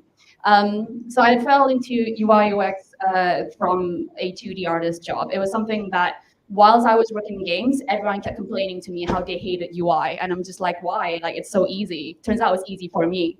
And then, from there, my first job was great because it was me and two other artists. So we had a concept artist and a 3D artist. So the concept artist, fucking amazing. He does movies now, like really big budget stuff. The 3D modeler, he was like a sculptor. He did like super high poly stuff. And there was me doing UI and graphic design. Just so happens that that was when I realized for a long time when I was studying, I always felt like I was the dumbest or like the slowest, or like I was just not particularly talented at what I was doing. I studied animation, by the way, in university. So when I was doing graphic design stuff, it felt very natural. And I felt like, oh, if it's easy for me, surely it's easy for anybody, right? So who would pay me to do this? Turns out the concept artist couldn't do shit with graphic design. And that kind of, and I regarded him really, really highly. Like, you know, I looked up to him as a colleague. So that's when I realized, oh, okay, this is something that I could do, so I should hone into it. So for the next few years, I really went ham into the whole UI thing. I went through websites, you know, I read tutorials, and I was like, I went through like web design, app design, blah, blah, blah, and kind of like took what I learned into game design. And then in one of my jobs at Frontier, so this is when I started doing a lot more like public speaking, because turns out I like the sound of my own voice, I'm sorry. So I wanted to talk about UI because I was thinking like, every time I go to one of these things, you don't really see a lot of people doing UI stuff, right? And that's when I realized like, oh, I actually quite like user experience. It was also one of those things that I learned was a thing on the job. So I started going to my very, very first talk, wasn't even a games talk. It was a small UX meetup where I was talking to people who was working at Microsoft or I don't know, some other like programming company, fuck if I know what they're doing. But they would do like UX breakdowns of like their processes and stuff. And I'll be like, I made roller coaster tycoon, look how cool it is, you know? And that opened up a whole world of, I don't know, speaking and just like doing things. And at the time, 2014, a long time ago, showing my age here, do not guess my age. So 2014 was when BAFTA Crew started doing a thing. So right now it's BAFTA Connect. Back in my day, it was called BAFTA Crew. And again, I just saw it on Twitter one day, didn't know what it was, put my name in it, and it got in. And then turns out it was a thing that they wanted to do, like BAFTA at the time, games was semi-new, and they were doing a lot more events for like film and TV, so they wanted to do more for video games. And for me, I was in small town Cambridge, and I wanted to meet other game developers, because in Cambridge, you have JGEX, you have Frontier, we have like whatever else, but we don't talk to each other, and it felt very isolating. So I went to a lot of BAFTA Crew as much as I could, and from there I started networking. And by networking, I mean I made friends, okay? Like, this is something that a lot of people will tell you, like, if you go to events, you want to make friends. You don't want to be like, hey, what do you do? Oh, like, I don't care that you're like blah, blah. Like, that's fucking annoying. It does happen, especially students. But, like, sorry, I'm just assuming some of you are students, but like, don't do that, you know, just like talk to people because you're interested in your thing and you're interested in the other people's things. I'm rambling now, I'm sorry, I had 2 glasses of wine. So I swear I'll get to the break. I swear. Okay, so BAFTA Crew, I started talking stuff, and this is where I started doing more and more talks about UI and things like that. And I think through all of these things, I want to say like I was starting to slowly build up like a social capital of sorts, because I would go to events and I would tweet and I would follow people and engage with them. And I'm not saying this because, you know, I had this hidden agenda of like, you know, I don't know, social climbing. I didn't like that. I was genuinely like, I was so isolated in you know, in Cambridge. I wanted to meet more game developers. And that's kind of like, I swear to God, like the people I met in 2014, 15, 16, whatever, are like my peers now. And they're all like directors and head ofs and whatever. And I'm so proud to see them have gone like up through the ranks. And it's because like, you know, we kind of planted the seeds of friendship way back when we were all kind of like struggling at the same time. So, checking the time. Okay, so, what the fuck was I talking about? Oh yeah, okay, sorry. So this is when I started doing more and more like social media stuff. Every time I found an interesting article, I swear to God, every time I tweet about an article or something I found, it's purely selfish because I want to have a space that I can look back. So I was using my Twitter as like a bookmark when I could just bookmark it. Anyway, it was weird. So I started doing that, and that's when I started building up a following of people who did UI UX. So, you know, I kind of started my network there. And then the more talks I did, the more conferences I did, the more people I met, it kind of snowballed from there. And the biggest thing for me was that I'm learning this craft that I love so much. And I think the biggest, like, I peaked a little bit early when I did my GDC talk at 2017. Anyway, the GDC talk was shit, by the way. They put it up on YouTube. Fucking hell, I hated it. But it taught me a lot of things. It taught me, like, why am I doing this? Why am I doing talks? Why do I talk to people? Why am I trying so hard to put my name out there? I mean, there was other reasons, like visas, and I needed to get hired and, you know, salary. But ultimately, though, there was a point in my life. Now we're getting to my break. There's a point in my life where I was really struggling, and I just felt really fucking shit for a long time, and I did not know why. I really genuinely, like, every person I spoke to was just, in the nicest way possible, unhelpful, because they could not relate to my issues. You know, I was, you know, I'm either like a girl or a foreigner, or, you know, I'm in UI, UX, whatever. Like, there's so many facets of myself that I needed different people to ask about different things, right? And remember when I said, like, I felt isolated and stuff, and that loneliness, despite having X amount of followers on Twitter, you know, but like that permeates for a long time, and that sticks to you, because now it feels like, oh shit, do I have to perform for people to like me? Do I have to perform, like, do I have to be useful for you to want to be my friend, or what, like, to care about me? So suddenly now I'm just like, okay. By the way, I was depressed, like, no shit. But the thing I realized is that I needed somebody with experience. I needed somebody who has been where I was, or at least know, like, can empathize what I'm doing. And that's when I realized, oh, fuck, click in my head, I need a fucking mentor. Hey. So I was 29. Yes, let's assume I was. I was in my late 20s. At this point, you think I'll be, like, you know, established in my field and stuff. And it was just like, you know, like, I wouldn't know what I was doing by then. Like, spoiler alert, nobody knows what they're doing. And this is when I started thinking a lot more about the mentor thing, because I really wanted somebody, but it was so hard. Like, obviously, it's so hard to find one. How do you find one? You just go up to somebody who's just like, oh, hey, Siobhan Reddy, you're like the head of Media Molecule. Can you teach me shit? Like, why would you do that? Like, so it's one of those things where, like, when you're in the industry, when you're young and you have no idea who to talk to, you have zero, like, connections. Going up to somebody and asking for their time, for their attention, is, like, the most nerve-wracking thing in the world. So I thought, like, you know what, like, the funny thing is, remember those peers I spoke about that, you know, I've watched them grow and stuff? Like, they're a little bit older now, they have experience, and they really, really want to help other people. So there's a thing I call, like, pushing down the ladder behind you. So, like, when you've gotten to a certain point, we're just like, you know what, it was shit for me, I want to help someone else. Turns out, shit tons of people really want to help. They just don't know where to channel their energy. And that's where kind of I come in with my, like, little Google Doc. You know, I'm just like, hey, look at me, it's a little membership idea, what do you think? So I would, like, that would be like small little, I have 5 minutes left. So that would be like small little game dev meetups, right? And I would go to each and one of them with my little Google Doc. I'd be like, could you read this? And, like, what do you think? Like, I'm just, like, so sheepish, just like, I don't, you know, it's a stupid, like, do you think I can pull it off? Every single woman, I went to women because at the time I wanted to help other women. Every single woman was like, oh, fuck, Anisa, this is great. I wish I had this. That's it. I wish I had this. Instantly, I was like, okay, fine. I'm going to do this. So that's how Limit Break was born. Again, going back to when I mentioned that I have a bit of social capital, that was the only currency I had. I have no influence. I have no money. I did everything as cheaply as possible. I put in a little bit of money, like, you know, buying the website and shit.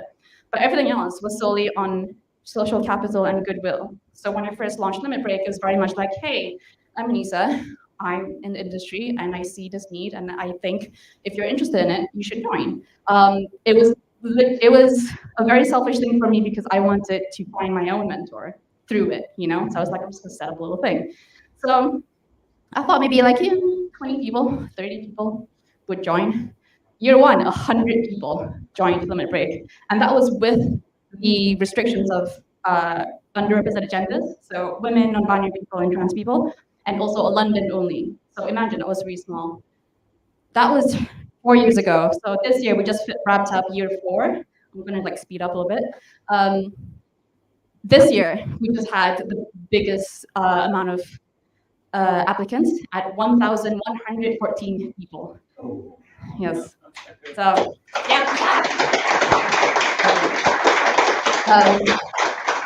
Yeah, so like within 4 years, I've slowly scoped it up, you know, from the underrepresented genders was the main thing. You know, a lot of people are like, oh, why not me? Why not me? Every fucking year, someone goes, why not me? I'm like, because I said so. Like, I'm one person. I have a day job. Let me live. Anyway, so every year, like, I have no fucking idea what I was doing. You know, just slowly, I had people to ask, and then, you know, slowly built it up. And as you know, now we are more for underrepresented people. So that would include LGBTQ and also people of color. And swear to God, every fucking year, I am so fucking stressed. I go like, do I still want to fucking continue this shit? Like, it's like, it was like draining the life force out of me every fucking year. But then I get someone coming up to me and be like, hey, Anisa, I got my first job because of limit break. I was like, fuck. Okay, fine. I'll do it for 1 more year. And then 2 more people come up like, oh my God, Anisa, like, you know, I found, you know, my mentor like pushed me to do my own thing. Now I'm finding my own studio. Even like before I was freelancing, but now I'm doing my own thing. I was like, oh, nice, cool. And then like there's another. Okay, so early days, I had a mentor who was looking for like the most unicorn mentee. She was like, I want my mentee to be, you know, artistic, but also, you know, game design sense. I also can do like a bit of program. Like, and I remember reading the thing, right? For year 1, I was manually matching people. Like I would read every single thing and match one by one. It was a fucking process. But now I'm just like, you do it yourself. I don't give a shit. 1,000 people. I'm not gonna read 1,000 things. Anyway, this mentor had like all of these, and I was just like, how are you supposed to find someone like this? And then it turns out I did find somebody. I was like, oh fuck, okay, cool. I was just like, it was a punt. I was like, all right, have this lady, like, you know, good luck. And then she came back, I'm like, oh my God, my mentee's amazing. Like, she's perfect. Like, it was like that. I was like, okay, cool. That mentee, by the way, she makes 6 figures right now. So I'm just like, she makes way more than me. And she, bless her, she'll be like, Anisa, like, I wouldn't be doing this without Limit Break. You know, I wouldn't be here because just like most people, especially underrepresented people, at one point or the other, we wanted to quit. I wanted to quit. But no, she's making 6 figures, so good for her. So yeah, so sorry, there's a bit of ramble. So what I'm saying is that Limit Break will continue for as long as I think I'm alive. Like even if it's not me, you know, running it or like heading it or whatever, I've set up systems now to the point where I don't want Limit Break to be an Anisa thing because I have a team of 23 volunteers this year, and they're all in video games, and they're all in the underrepresented like group, you know, like we've been through it, we believe in the project, and we want it to continue. And we do have plans. I'm already planning new stuff that will happen in the next 1, 2, 3 years. Please donate, please get money, because we live and die by sponsorship. But the idea is that I created Limit Break because I saw a need for it. I needed it. I wish I had it. Fucking hell, I wish I had that when I was younger.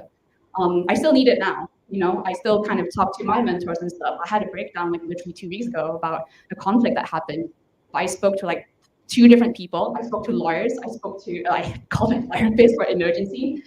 Spoke to my boyfriend. I spoke to so many people. And like, I don't know, 25-year-old me wouldn't even dare to ask for help. That's how isolated and lonely I felt. But now I'm just like, lonely. And then I was like, I need something. So, you know, anyway. Also, what I'm saying is that Limit Break, like, you know, obviously we're not open to everything. So I do get a lot of people asking like, hey, would you like to open Limit Break in my country, this country? Or like, would you open it to more people, you know, X, Y, and Z? And my answer to that is like, I don't know, like it depends on my team, depends on how much energy I have. But if you want to start one, you can. If I did it with a fucking like one single paper or with Google document, so can you. Like, I'm happy to, there's no point in me gatekeeping my processes.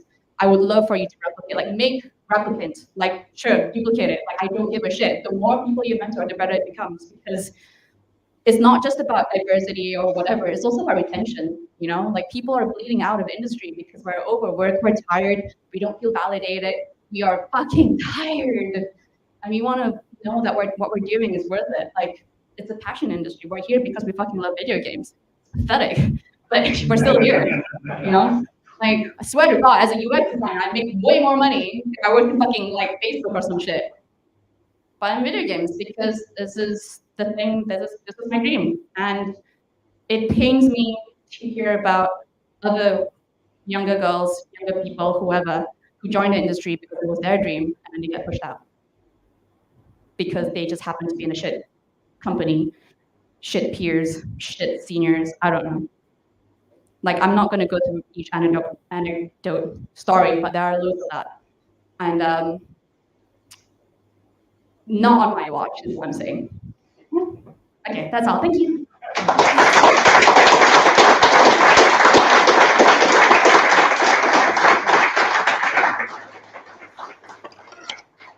Absolutely. So volunteers for Limit Break Scotland, who wants to set that up? Please see Anisa in the next break. Our next speaker sent me a really intriguing email asking if he could speak. He said, I'm not sure if you remember me, and of course I did, but he said, I'm not sure if you remember me. I spoke at a Games Talk Live event back in 2019. So this is not that long ago, 2019. When I was working for, it was either Ruffian or Rockstar. Ruffian turned into Rockstar in Dundee.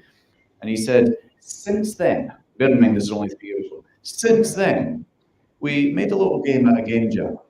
And it seemed to go down quite well. So we ported it to mobile. And it had done... You're just ruining my talk, by the way. Our next speaker, Greg Lee.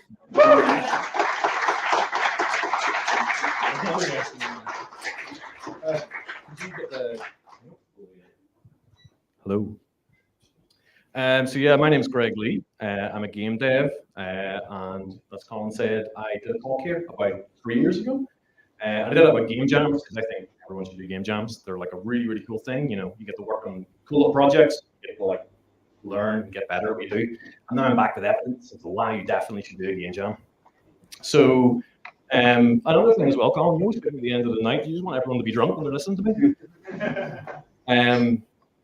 But yeah, so one of the reasons I wanted to do a talk was we've done quite well and we sort of made this game and kind of made a name for ourselves. No one really knows who we are. So we're Team Terrible. That company name actually comes from almost like an in-joke. So me and Aaron, who's the other guy, the other co-founder of Team Terrible, we've been making game jams for years now. I've made over 20, I think he's made over 30. And we screw up all the time, like constantly make dumbass little games and they break. And Team Terrible kind of became a mantra where it's kind of okay to screw up. You know, we are Team Terrible, we make mistakes, but it's okay to make mistakes. And sometimes those mistakes can actually lead to cool things. So yeah, like I said, do game jams. I'll kind of come back to that in a minute, but that's kind of where this whole thing comes from. And that's how our company started. Sweet. Yeah. So you remember the plushie? That's it.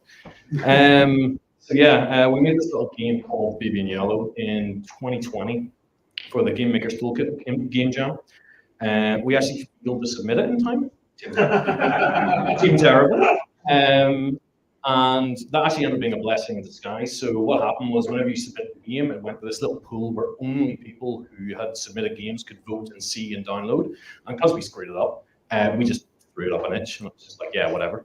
And that ended up working out quite well because a couple of content creators downloaded our game and suddenly they started posting videos about our game. And any of you who do game jams, if you get like 50 or 100 downloads on your game jam, you're like, whoa, yeah, I'm a big shot. And suddenly within like a month, we had like 1,000 downloads. And I don't think anything I've ever had like that. I had 1,000 downloads. So we were like, whoa, this is cool. And yeah, to describe what the game is, it's a bit weird. It's a Lovecraftian babysitting game, which is a bit bizarre. And I have a little clip of it here because I thought it'd be better just to show it because there's a couple of interesting things about it. It's a horror game, obviously, but it also is a little bit of like comedy in it. And there's a weird juxtaposition where you're never quite sure if something funny or something creepy is going to happen. And another thing that we completely by accident stumbled across, which I think is one of the reasons what makes it so interesting, is normally whenever you play a horror game, you'll have the big scary monster that you're running away from. and the thing or the person that you're looking after. And we've merged those. So yeah, you're trying to look after the thing that's also trying to kill you. So that's an interesting thing. But hopefully this will play and you'll get to see, yeah, there we go. So there he is. There's a creepy little fucker. And yeah, he follows you around the room and stuff. Yeah, so yeah, he jiggles and moves. Just want to make it clear, this is not a real baby. This is a demon, so it's okay if you chuck him around a little bit. And there's normal babysitting activities. Oh, I forgot. Yeah, there we go. So yeah, like I said, it's horror, but there's also comedy in it as well.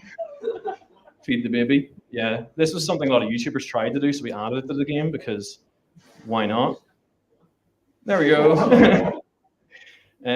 So yeah, like I said, there's a bit of comedy into it as well, but it's based on a book called The King in Yellow, which was written like, I don't know, 100 years ago or something, which is again this sort of weird Lovecraftian stuff starts to get weird. So that's just all the video is. It's a very, very short little thing, but I just wanted to show it to sort of give you an idea of like, that's what the game's about, but it gets weirder and it starts to get really, really weird. But again, we only made this for 48 hours, so we kind of threw it together. It was janky. It was a lot more janky than the original version. And then it just kept going and kept going. And we, the next thing you know, there was tons of content creators playing this. And then a bunch of people sort of said, have you guys looked at the Android store? And I was like, no, why? And then I went on the Android store and I saw this. Oh no, Colin, help me. Oh, I found something. There we go. Check them out. Yeah, so we were getting at the peak about 50 fake Baby in Yellow games, all named ridiculous names like Horror Baby Fortnite Yellow Scary House, being uploaded to the store. And a good friend of ours, basically every time we met him in the pub or spoke to him, begged us make a mobile build, which was scary because then we were taking a game it's a game jam, it's horribly unoptimized, and moving that onto a low-end piece of hardware. But we thought, screw it, some of these games have more downloads than us, so let's just try it, we'll stick it on mobile. And we did that, but we wanted to do more than just that as well. We wanted to look to what the content creators were doing and adapt the game to that. So it was kind of the thing of, oh, there we go, this is some content creator stuff. So you can see some of the crazy numbers here. Yeah, the Markiplier played it, Jacksepticeye played it, a whole bunch of strange Indian streamers that I've never heard of before and can't understand them played it. They seem to enjoy it. And then it was just, we were working on like, how do we improve this? There was an interesting thing that happens, and it happens a lot during game development. I think it's one of those things you learn over time, which is people don't always know what they want. So the first thing people said to us is like, add more stuff. I want to change the baby again. It's like, you don't really, it's just the same thing over and over again. So how could we expand this game, which was just babysitting? So we watched these content creators, and one of the things we saw them do is people tried to escape. Now, no one asked us, I want to run away from the baby. We saw them try and run away from the baby. So we're like, screw it, let's do that. Let's just make an escape. And we did that, as we did for Christmas. It was an update called The White Rabbit, and the baby gets angry when you can't run away from him. So yeah, we worked on this, and we were like, cool, we're going to do this update for Christmas. It's going to be huge. It's going to be, really great. We're going to do all these things. How much time do we need to do this now? At this point, me and Aaron were both working full time in Rockstar, and it was like, right, cool. How much time do we need to do this? Right, we're not going to fit this in. This is not going to happen for Christmas. But the mobile game was starting to earn a little bit of money, and we were like, okay, cool. Maybe we could quit our jobs. Right, what do we want to do for the update? Okay, we want to do all this stuff. When do we need to quit our jobs? We worked it out. We're like, maybe we quit our jobs about 3 weeks ago. We're like, shit, right, okay. So we fixed that by crunching harder than I've ever done in my entire life, because I just left a very stable job to make a dumbass baby game. So yeah, we didn't quit and we crunched, and Christmas went really well. We got a huge response from the community. More content creators picked up the game, even bigger names than before. And this is the point we passed 10 million downloads. I worked on Crackdown 3 for 4 years of my life. And I don't think Crackdown 3 had 10 million downloads. So that was weird. But yeah, I mean, we were really excited about the whole thing. But like also at the same time, we had no idea what we were doing. We had just quit our jobs. We were exhausted. We worked mental hours. The initial thing that we planned to do was we'll earn enough money that me and Aaron can keep making cool, dumb indie games in our spare time. And what we got was like, if someone had given me a genie, I wouldn't have wished for the amount of downloads that we ended up getting. And then it was kind of a thing of like, look at that handsome young man. What the hell do we do next? We've been handed this IP that's suddenly becoming massively popular. It's also becoming popular in other countries as well, which is really strange. There's all these sort of strange cultural things where, you know, it got popular in Brazil, Indonesia, it got popular in Russia, which is a whole other thing because of, you know, the situation over there. But it was just this weird thing about, cool, what do we do? And then we got one of the weirdest messages, which was two guys we worked with in Rockstar. And they wanted to make cool indie games, and they saw we were doing well, and they quit their jobs and joined us. And we suddenly had like two of the most senior devs. One of them was my old art director, which is really weird to have him quit and come and work for me. And then we picked up a couple of other guys as well along the way, and again, some very, very senior staff. And it's like, right, cool, what do we do now? And honestly, from then, it's just working on, like, you know, it's looking at what people want, it's trying to build this game up. And at the end of the day, we get to make those choices.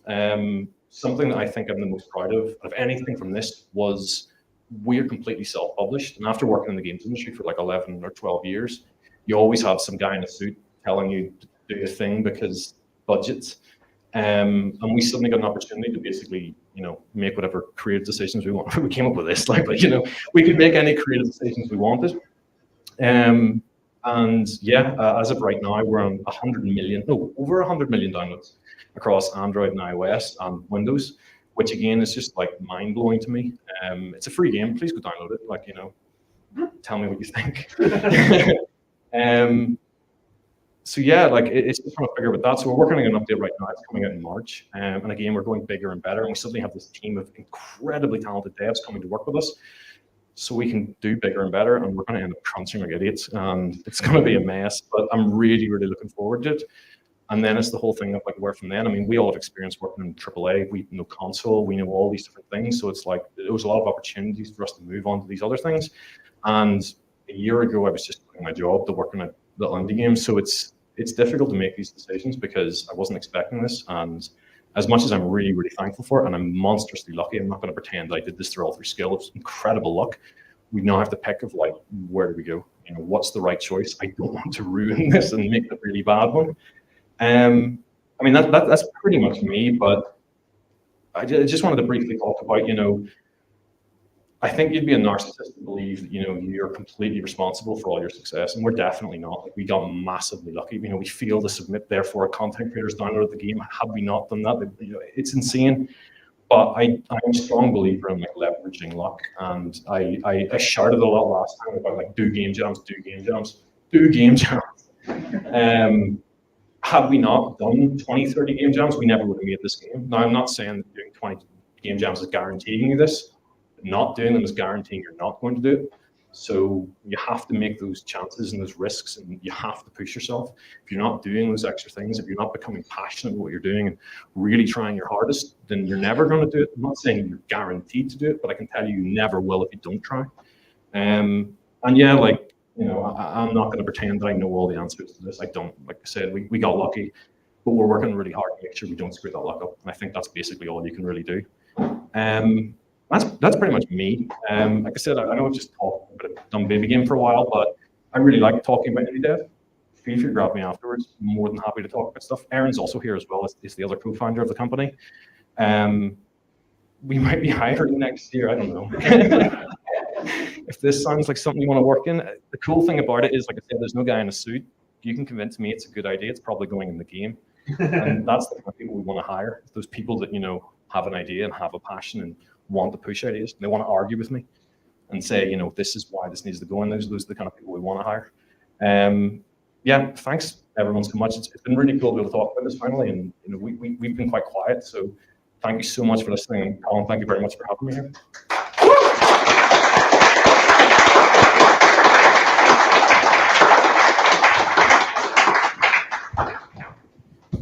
Brilliant. Thank you so much, Greg. And also, well, thanks to the two of you, you came along with two baby in yellow plushies that are kindly being added to the raffle. So they will get raffled tomorrow as well.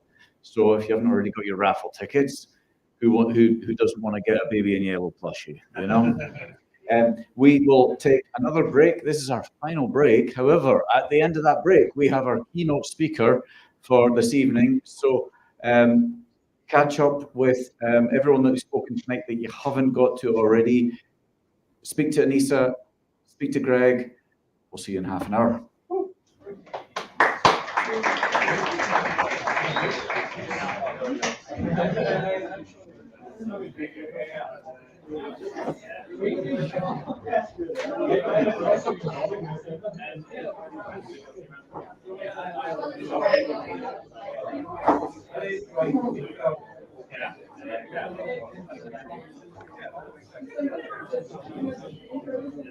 What setup you got?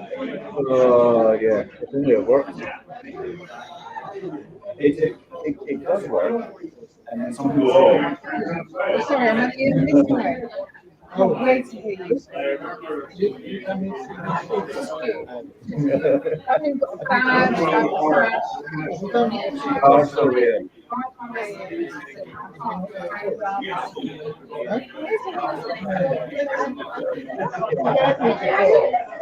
You're right. Nice to see another friendly face. Sorry? You look very well. Thank you. Lovely to see you. Great to have you. Right. You remind me of why I got into the games industry and why I feel passionate about the stuff I do and why I feel excited. That's very nice, but you realise you could destroy my career like that by talking about what I was like about games. Yeah? You were delightful, you were generous with your time, you helped me enormously. You always in the office. Those things really helped me. Come on. I mean, there were lots of bad things, but the generosity of the most diverse people I've ever met. I think of you, I think of Lawrence, I think of Steve. You have saved me so much time. I mean, nothing. I was just.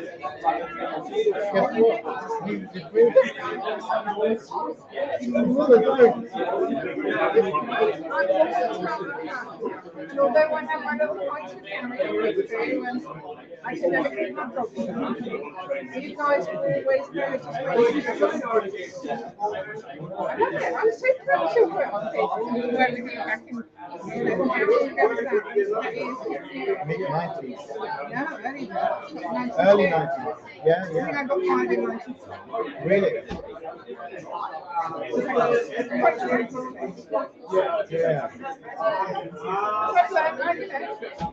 I'm quite sorry to read this. A long time ago. Yeah.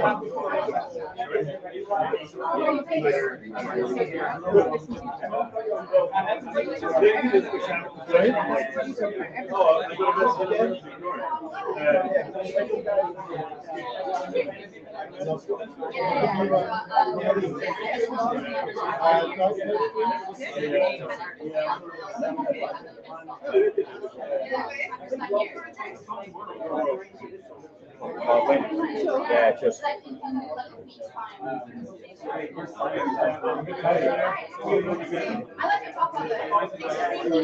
My prop is okay. What's that? You're going to impress us. No, you'll see. Where's your working?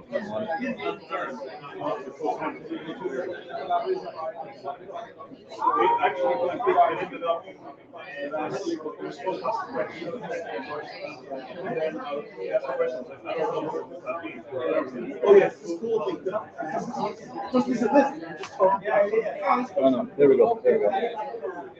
Right. We'll see that. Okay. Next slide, previous slide. Yeah.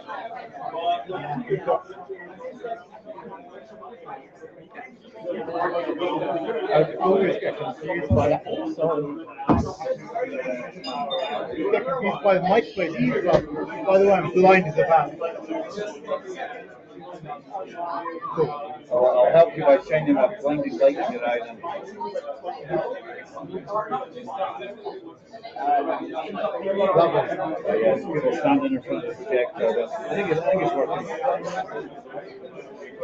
Yeah, sure it is. And if it's good, then I'll win it. It's what we've been doing all night.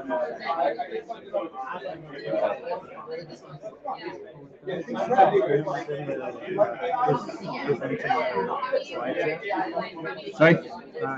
Presenting the slides. Are you going to do that later? Yeah. I was just testing the slides.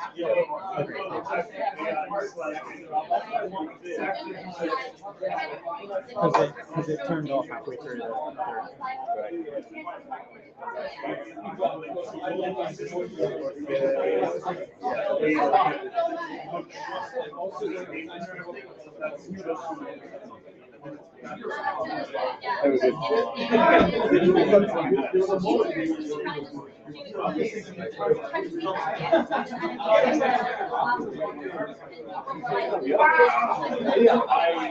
almost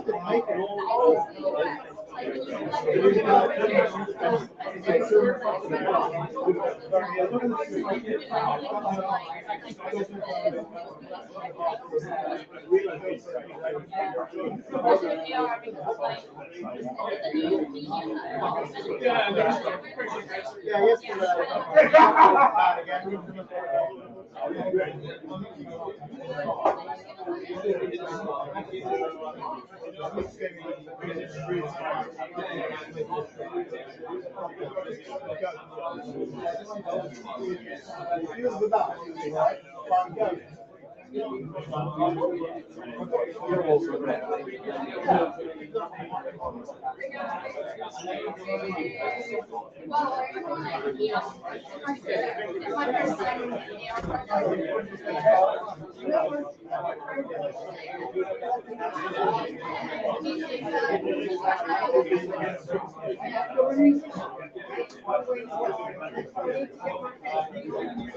My stuff is renting. I do some soldering.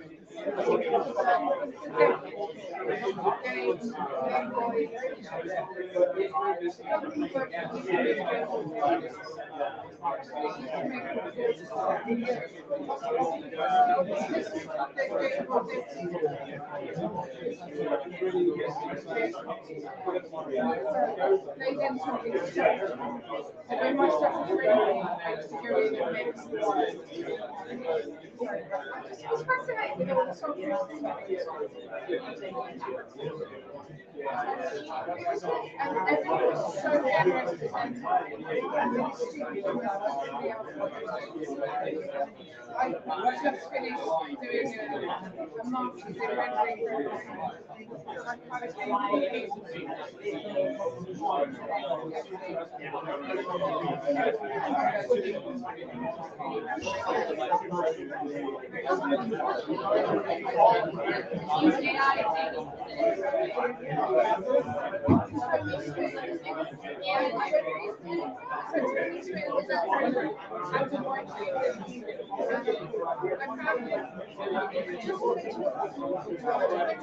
I wanted to invite Sarah for our community, so I just wanted to say hello. Thank you so much for coming along. There's a bunch of you coming along. I advertised it and I was like, any of you restaurant managers all decided to take Monday off. I was like, And then wrap up. I know, like, you texted me yesterday and said, back from my I'm like, tell me now.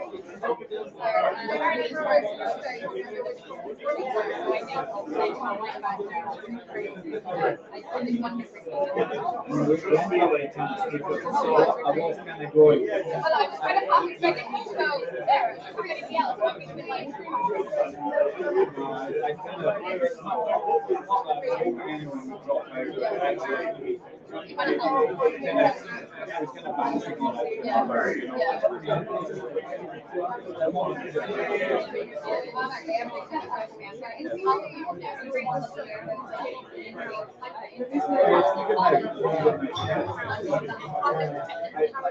never enjoy the first day as much. Yeah, once we get on to tomorrow, we've done everything once. Sometimes the rest of the something new.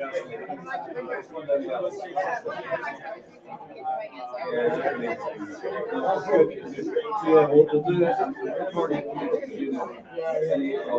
Eventually, to me, it's a 6-day thing. We'll do it get you involved in it.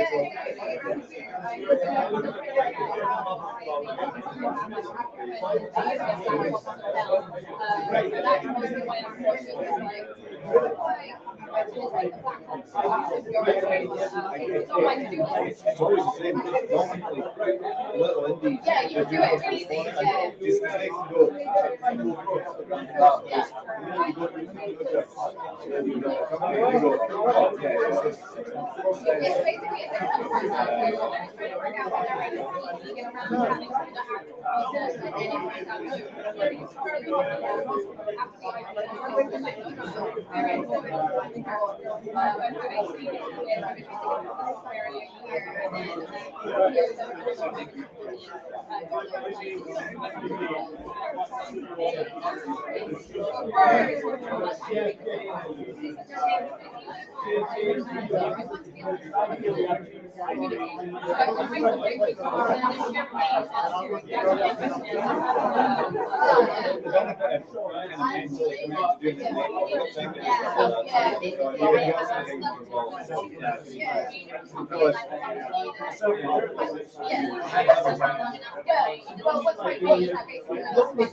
They go.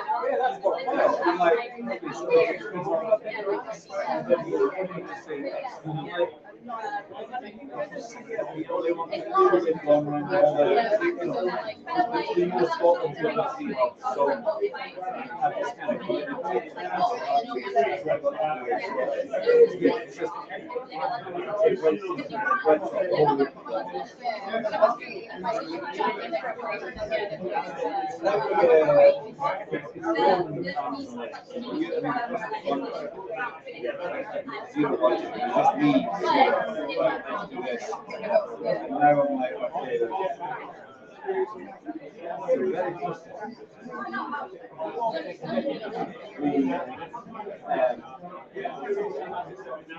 turned up the venue, the walls were black, and I shit sound effects onto that. So we put them up on the table, and we looked at 8 sheets of paper. That was our, and I'm like, okay, it gets to a point where I need to buy a proper screen. But actually, we need to do that.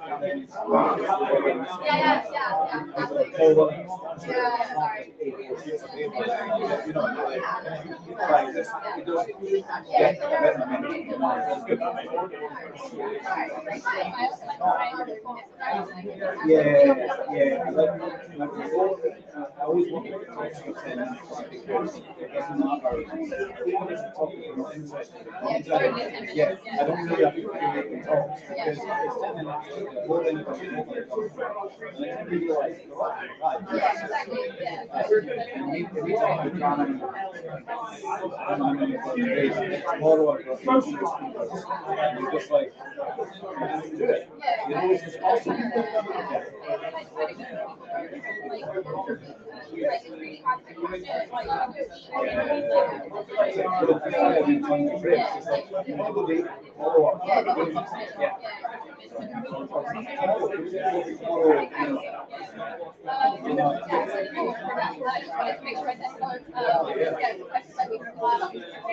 Well, yeah, I'll do a things. I'll do videos. We want to get all great.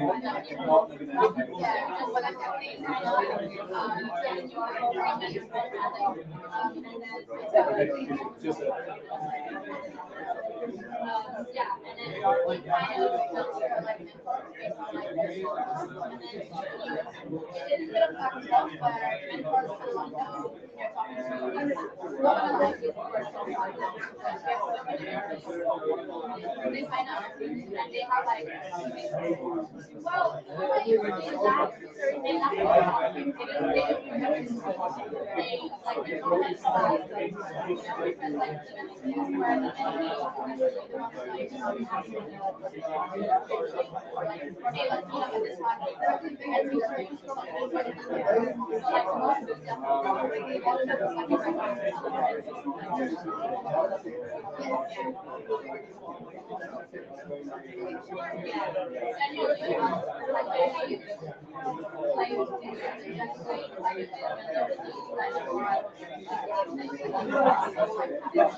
We realised we're talking about kids, so the problem with teenagers is actually very important.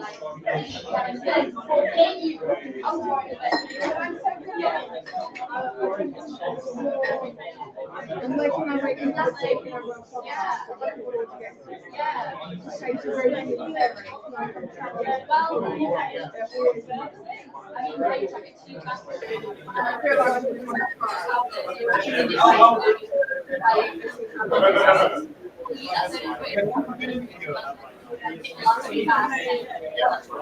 I'm very impressed.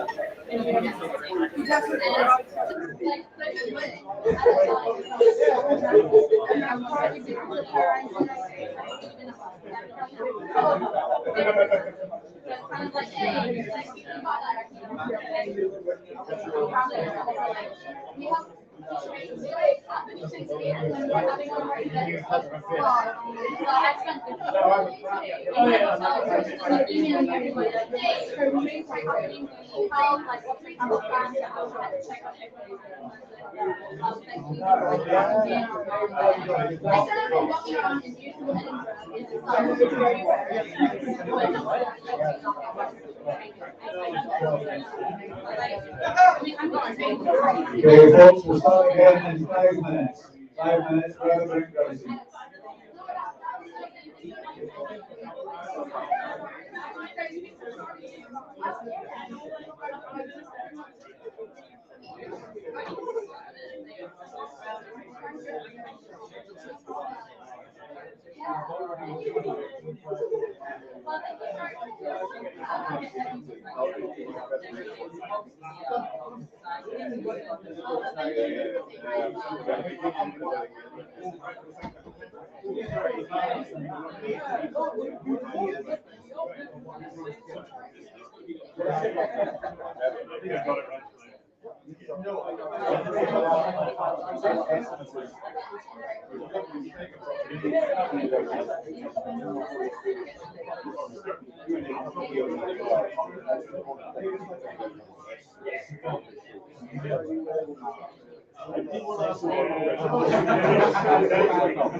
That's what the complete dark party is.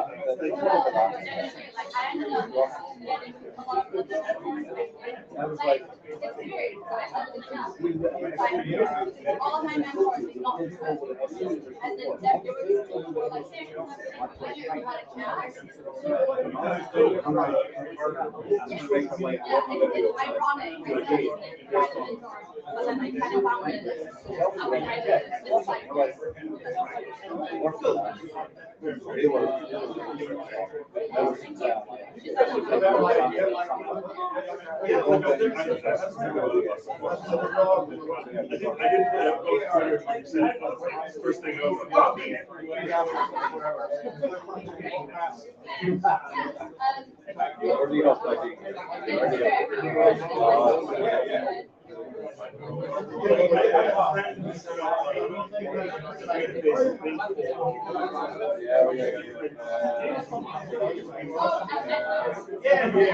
So every time I meet a huge sport,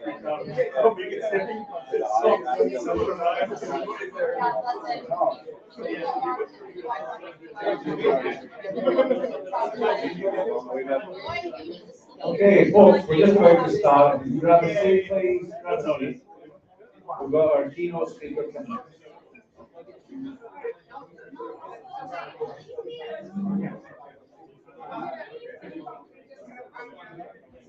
Yes, completely. I still have six.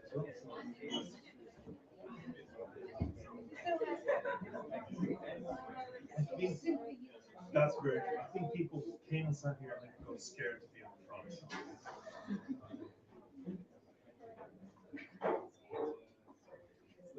That's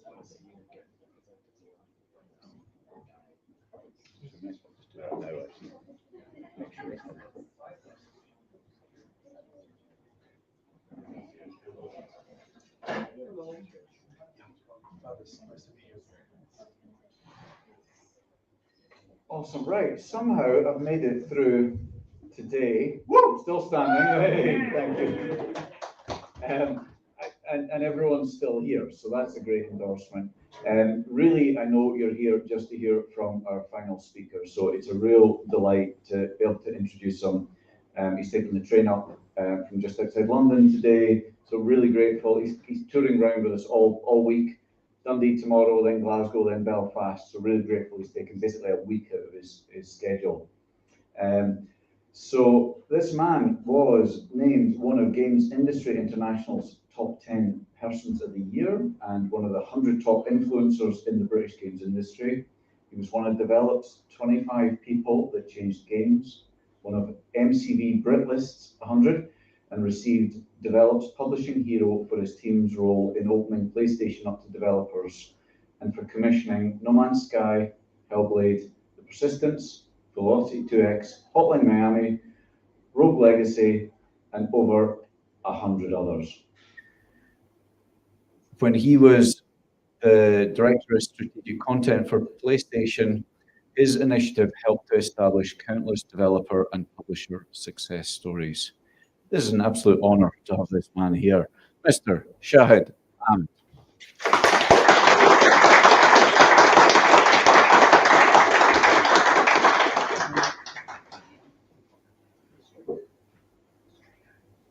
Thank you very much, Colin, for having the mic on. How are we doing here? So we need to restream our screen for some reason. Must restream. Is this an SM58? Can I hold it? I know that.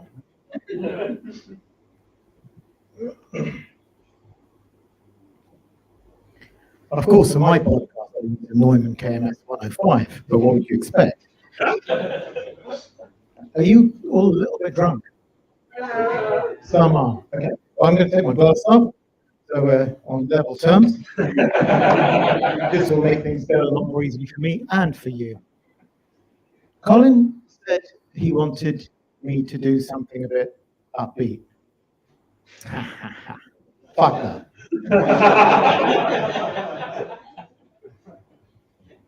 So is this going to move us forward? Yes. This is a story of 3 parts. Part 1. Video games are fucking awesome. I wasn't going to swear. I'm going to swear. Not as much as Anisa, maybe. But I'll try and keep the rate high, otherwise, you know, no credit. Video games are amazing. And I'm going to tell you why. And you already know, I'm going to tell you my story because it's an old man's story. And stories of old, hopefully, will bolster some of the newer stories. You all know you're standing on pretty solid ground. Video games got me out of a life that I hated. I suffered crushing poverty, racism, bullying, and illness. Does it sound familiar to anyone? Video games got me out of all of that, except the poverty, obviously, because video games do that for anyone. So this is the machine I started on, the Atari 400, this blessed machine in 1982. When I discovered it, my life was transformed because suddenly I was the child of a single parent. Well, obviously I had 2 parents, but I was living in a council estate, you know, not that blessed, sadly. And my mum, who was poor as you could possibly imagine, and there were no credit cards in those days, except she managed to have one. And I used to get 5p pocket money a week. So for her to splash this 400 quid odd on her credit card was an absolute miracle. It changed my life. Like I said, it got me out of everything. My dad hated it. My dad was kind of worried that I was 16 years old and bunking off my studies. Whatever, I loved this. Now, 1982 was a different planet. By the way, this is on right now on Channel 4. And I'm in part 3, which is in 2 weeks' time. So do please watch this on catch up if you can, because it's brilliant. It really is. I mean, I haven't seen it, but I know it's brilliant because all the people they've spoken to. Yeah, I'm in the 3rd one, but 1982 was a different planet. I mean, Polaroid cameras weren't ironically cool. They were just cool. Digital cameras hadn't been out, or wouldn't come out for another decade. We used to take our snaps to a chemist to have them developed, and after 2 days, we'd get them back. So yeah, the chemist was our Photoshop. Nobody had any computers. If you went into an office in 1982, there weren't computers, there were desks with files and pens and stuff, but no keyboards, no computers. They were all hidden away if they were in an office. So most people still haven't touched these things, so they weren't really a thing. Mobile phones weren't a thing, never mind bloody smartphones. CD players weren't a thing. Neither was streaming, never mind streaming, all that other stuff. We had cassettes, vinyl. Of course, they're ironically cool now. We didn't have the web. We went to libraries, yes. We actually went to a physical place. You remember libraries? They closed them all down up here as well? Because the fuckers have closed them all down where I live. Oh yeah, a little bit of politics for you. We've got a brown man in charge. Yay! Fuck me. Anyway, so GPS didn't have any of that, not consumer side anyway. We used paper maps. Yeah, we had little AA books to navigate with. Or you know what we do? We'd stop on the road, we'd ask someone, hey, how do you get to such and such a place? You remember the time we used to talk to other people? We didn't have caller ID. That was non-existent. We didn't quite have phones this bad, okay? They were slightly better. You can buy these now. They are ironically cool. We didn't have flat screen TV. That's actually better than the TV I had. We didn't have satellite. It wasn't a thing. Didn't even have nighttime TV. When that came, my God, that was amazing. So,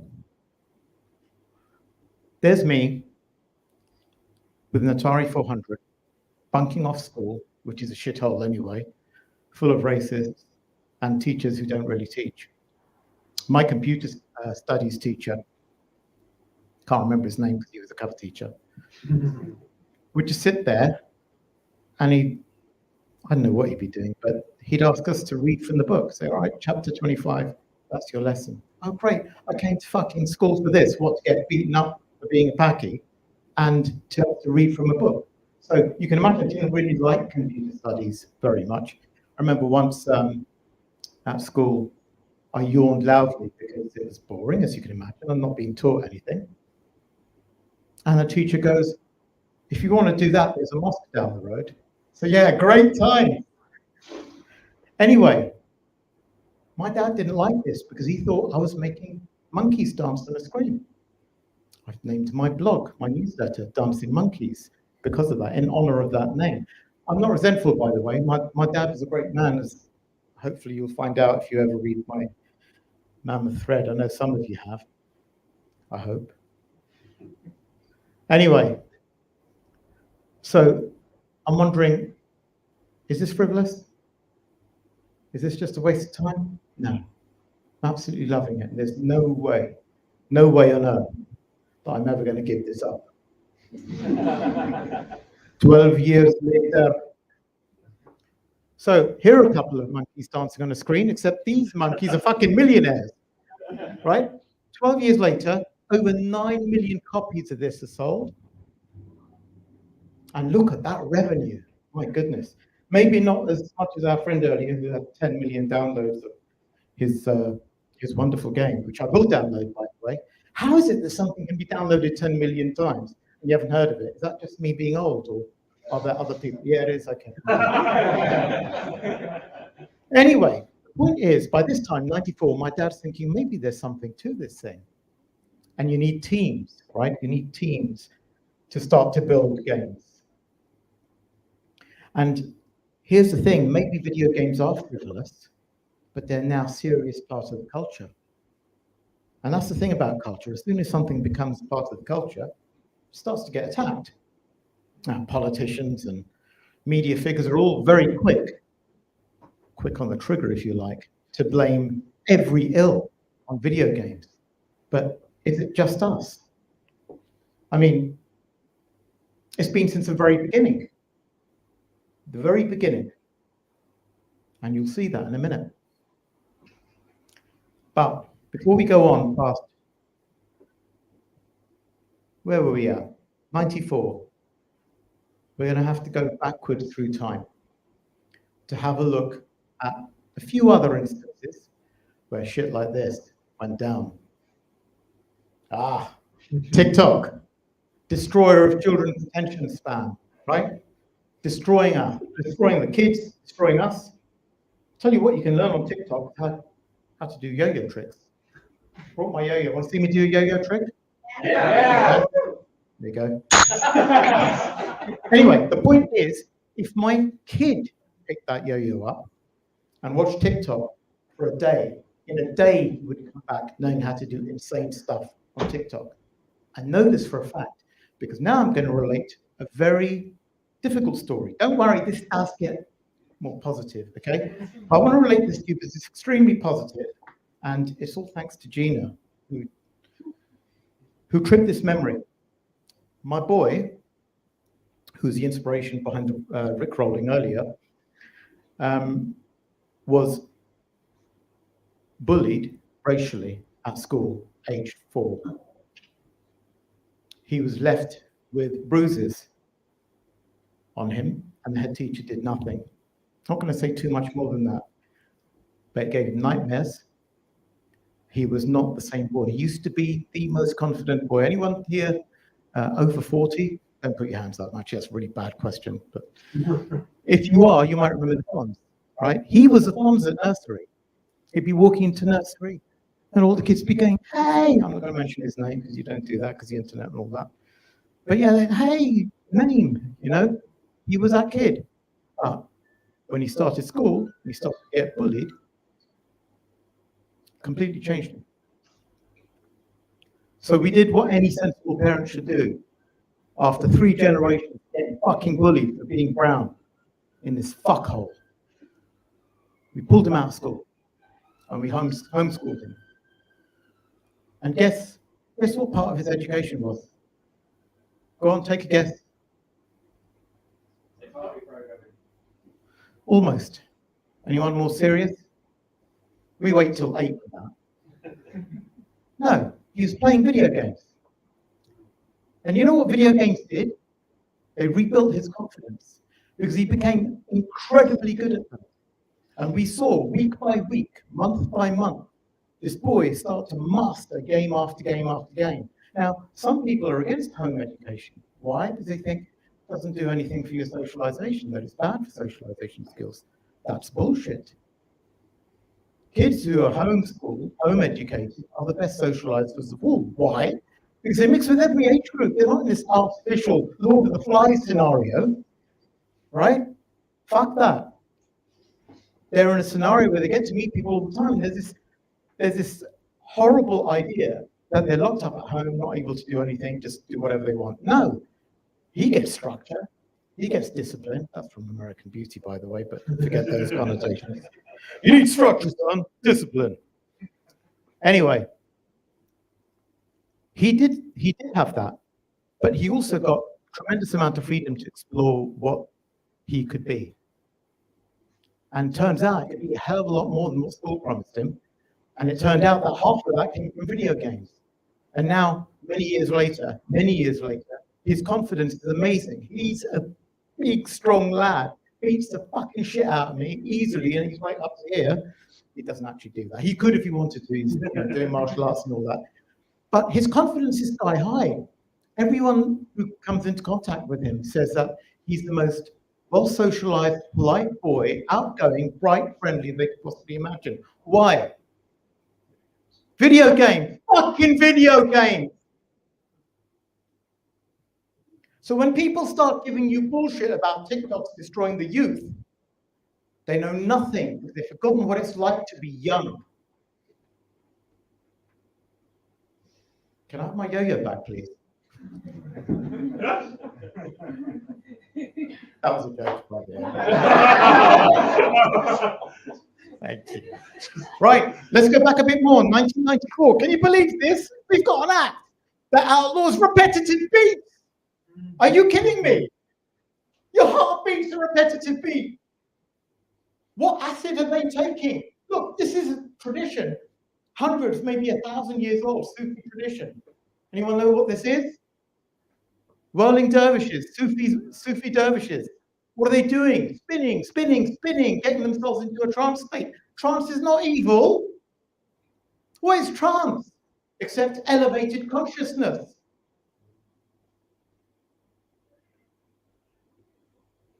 Oh, yeah. Yeah. This, of course, Doom, as we know, was at first blamed for the atrocity in Columbine, right? Because the kids cited Doom. They mentioned Doom. Well, what about the movies they watch? What about the books they read? This is all inverted bullshit, right? Those kids, you ask questions about what happened to them? What family environment were they in? Who were they talking to? Who were they inspired by? Does it have to be because they did this? I mean, this stuff goes back forever. Black Sabbath, demonic, Satan worshipping. Really? Ozzy, are you sure? Has anyone seen him lately? Is he going to inspire anyone to worship the devil? Does anyone care? Oh, recently I played D&D for the first time ever. Any D&D players out here? Yeah! Right, so I played it for the first time ever. Why? Because I'm an old fucking, I really should have played D&D by now. So I'm playing this with my friends using the old pencil, paper, pen, whatever technique. Absolutely loved it. It was magnificent. But this apparently, Satanism, suicidal ideation, this is what people are accusing D&D of causing. You kidding me? I mean, I played it a few times. You see any horns? I don't. I did look in the mirror. No 666 scrawled in my crown or anything. And then go back further, Sex Pistols. Look at this. This is from God Save the Queen. I mean, I don't mean to be disrespectful by quoting that line. What I'm trying to say here is that this is what we do to youth. And this is what we do to the passion of youth. We do it time and time again. 1976, Death Race. Hello, does that look like a car running over civilians? My God, things have come a long way. A long, long way. But there was absolute moral outrage over this. And of course, the king. I'm not going to do anything king related. But all of this is moral panic. All of it is moral panic. And all of it has been debunked time and time and time again. So this is us right now. Right, bring it back. Pandemic changed everything. So we started with what? They ignored us. We were nothing. Back in the late 70s, early 80s, just a curio. Then what? And they laughed at us. You see where this is going, right? They've been fighting us for years. This is when things changed. Oh, by the way, that quote isn't from Gandhi.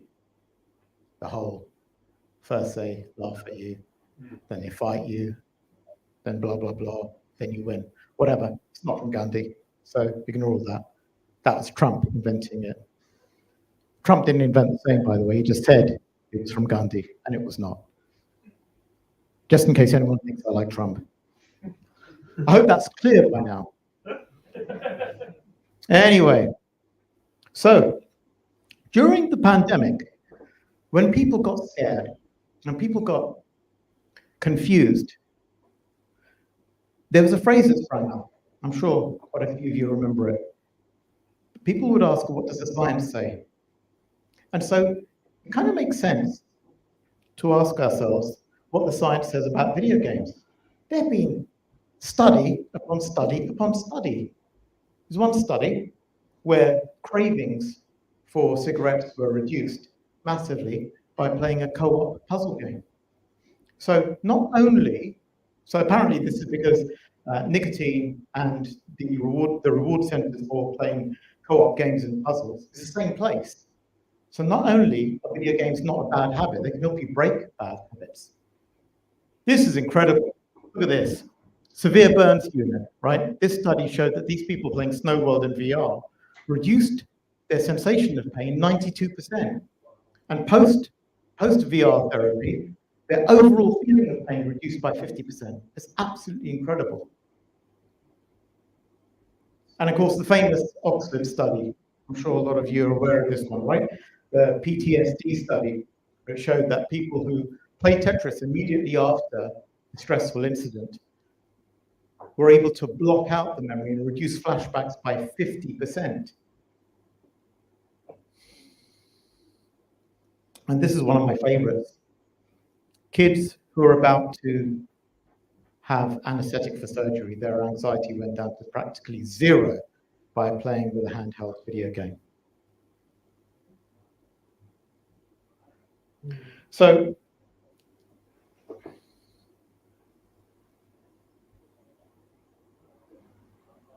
video games are good for you. We're coming to that realization. Video games are good for you. Has everyone seen this quote? I'm not going to read it to you. That's just crass. But you know, I believe in the healing power of video games. It took me 40 years to get to this point. And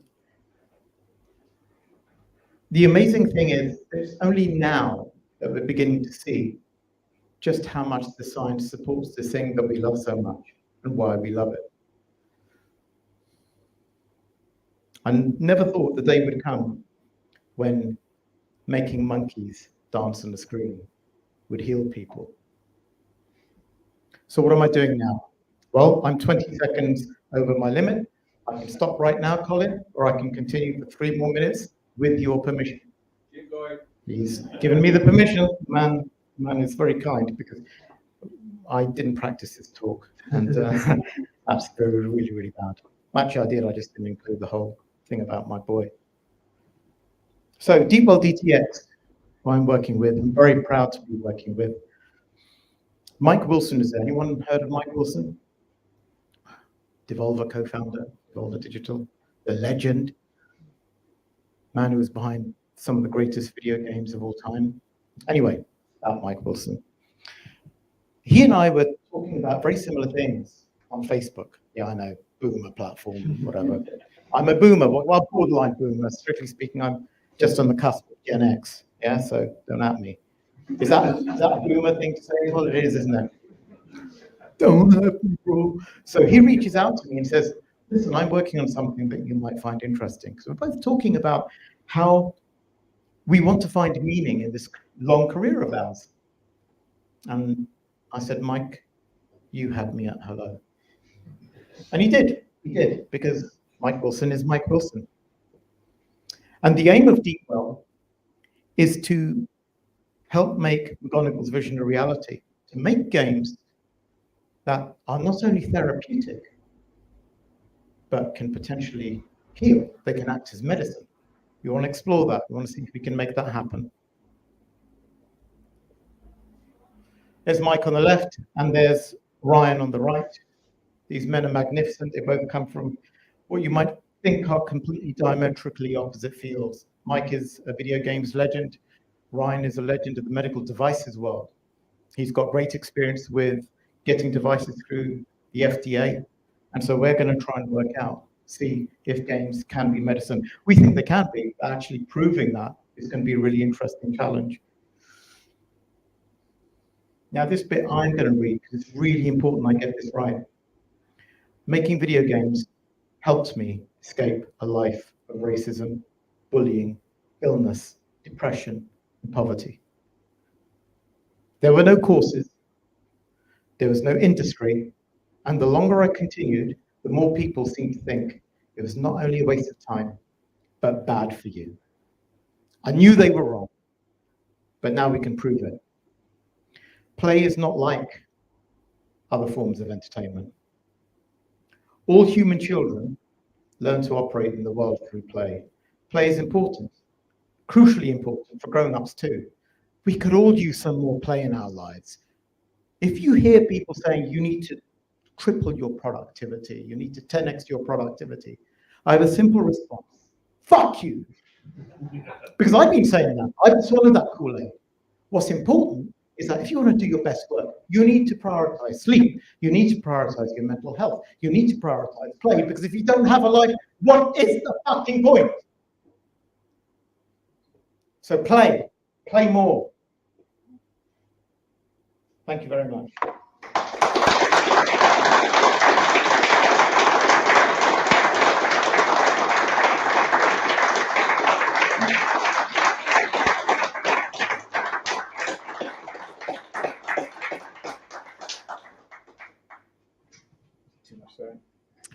Not too much swearing, not too many recommendations to play more games. Never a bad thing.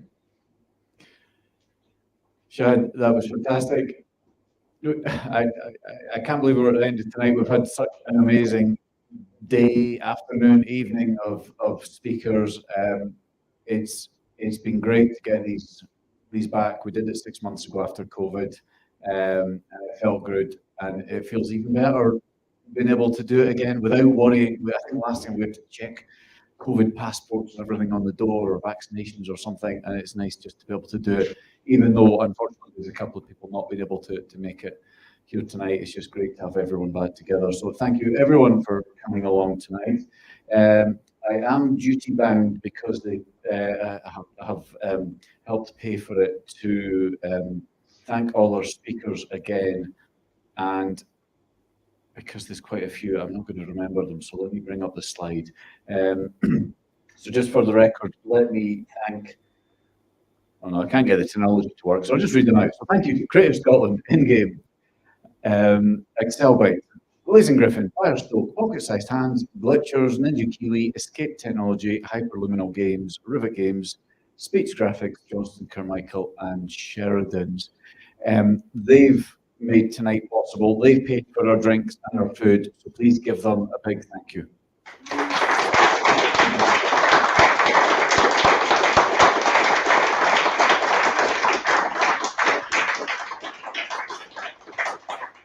However, even with the sponsors' help, today really couldn't have happened if we didn't have our brilliant speakers. They've been absolutely fantastic, one and all. Some of them have had to disappear. They've got work to do before we drag them up to Dundee tomorrow, and other things. However, please thank all our speakers from the whole of today.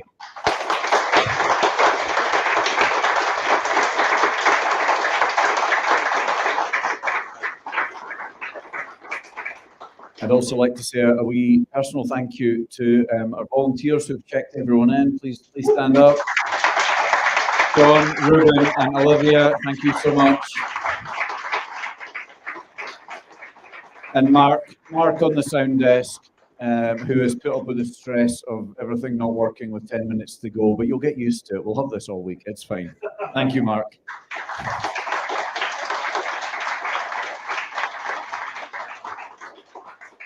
Folks, thanks very much for coming along. It's great to see everyone support it.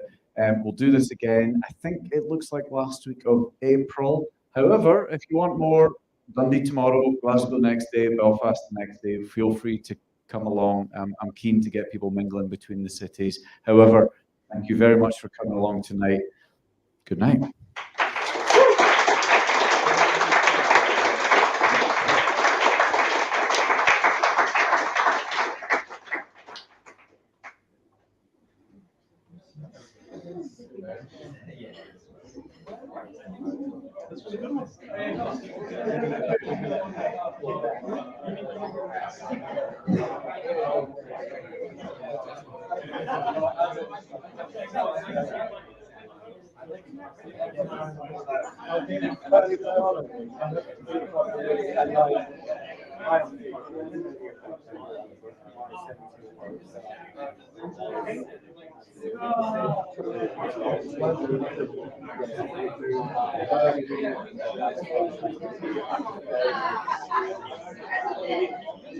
It's nice to meet you.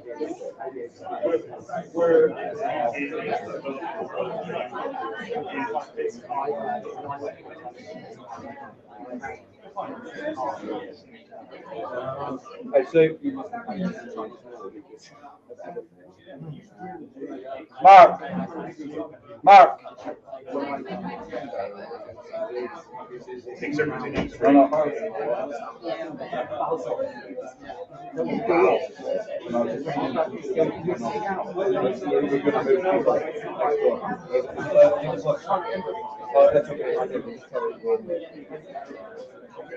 Please hold. We need to move to the room next door so that then you can come to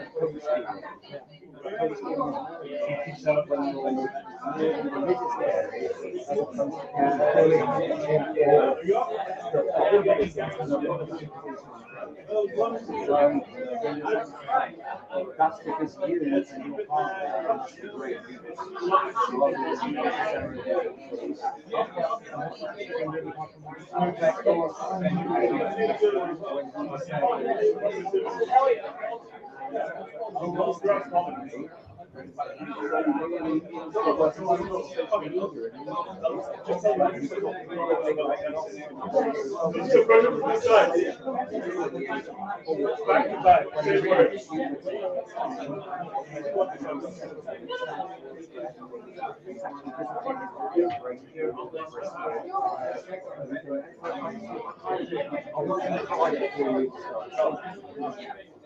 So you're gonna, I read your, I haven't subscribed, okay, but I read it. What's that? The Substack. Is there no page here? Okay. I think that's Simon Harness who's always asking, and then Nathan Brown on the Yeah, no, I'm not in France for that. but that's really interesting as well, doing stuff with the actual educational side of things. They were doing things which was like serious games. It was more, it was actually quite fair game to make sure that people with diabetes remember when to do their insulin. Things like that. Yeah, I've got a pump for that now. But that's really good that you've actually, like, that sounds like a really nice, like, thing to be involved with. It's like, for me, like, I definitely attended because I didn't want to go corporate, and then somebody didn't think it happened. Yeah. And then basically, but now I work with companies. And I love all that.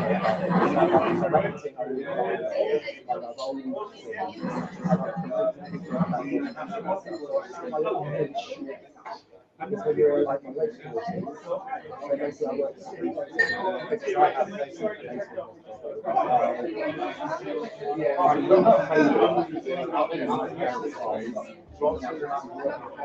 they're arrogant, it's the worst kind of people. Worst kind of people. Get up and set them.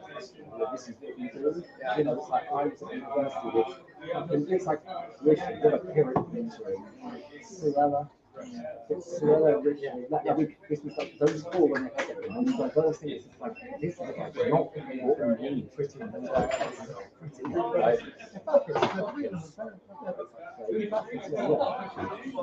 right?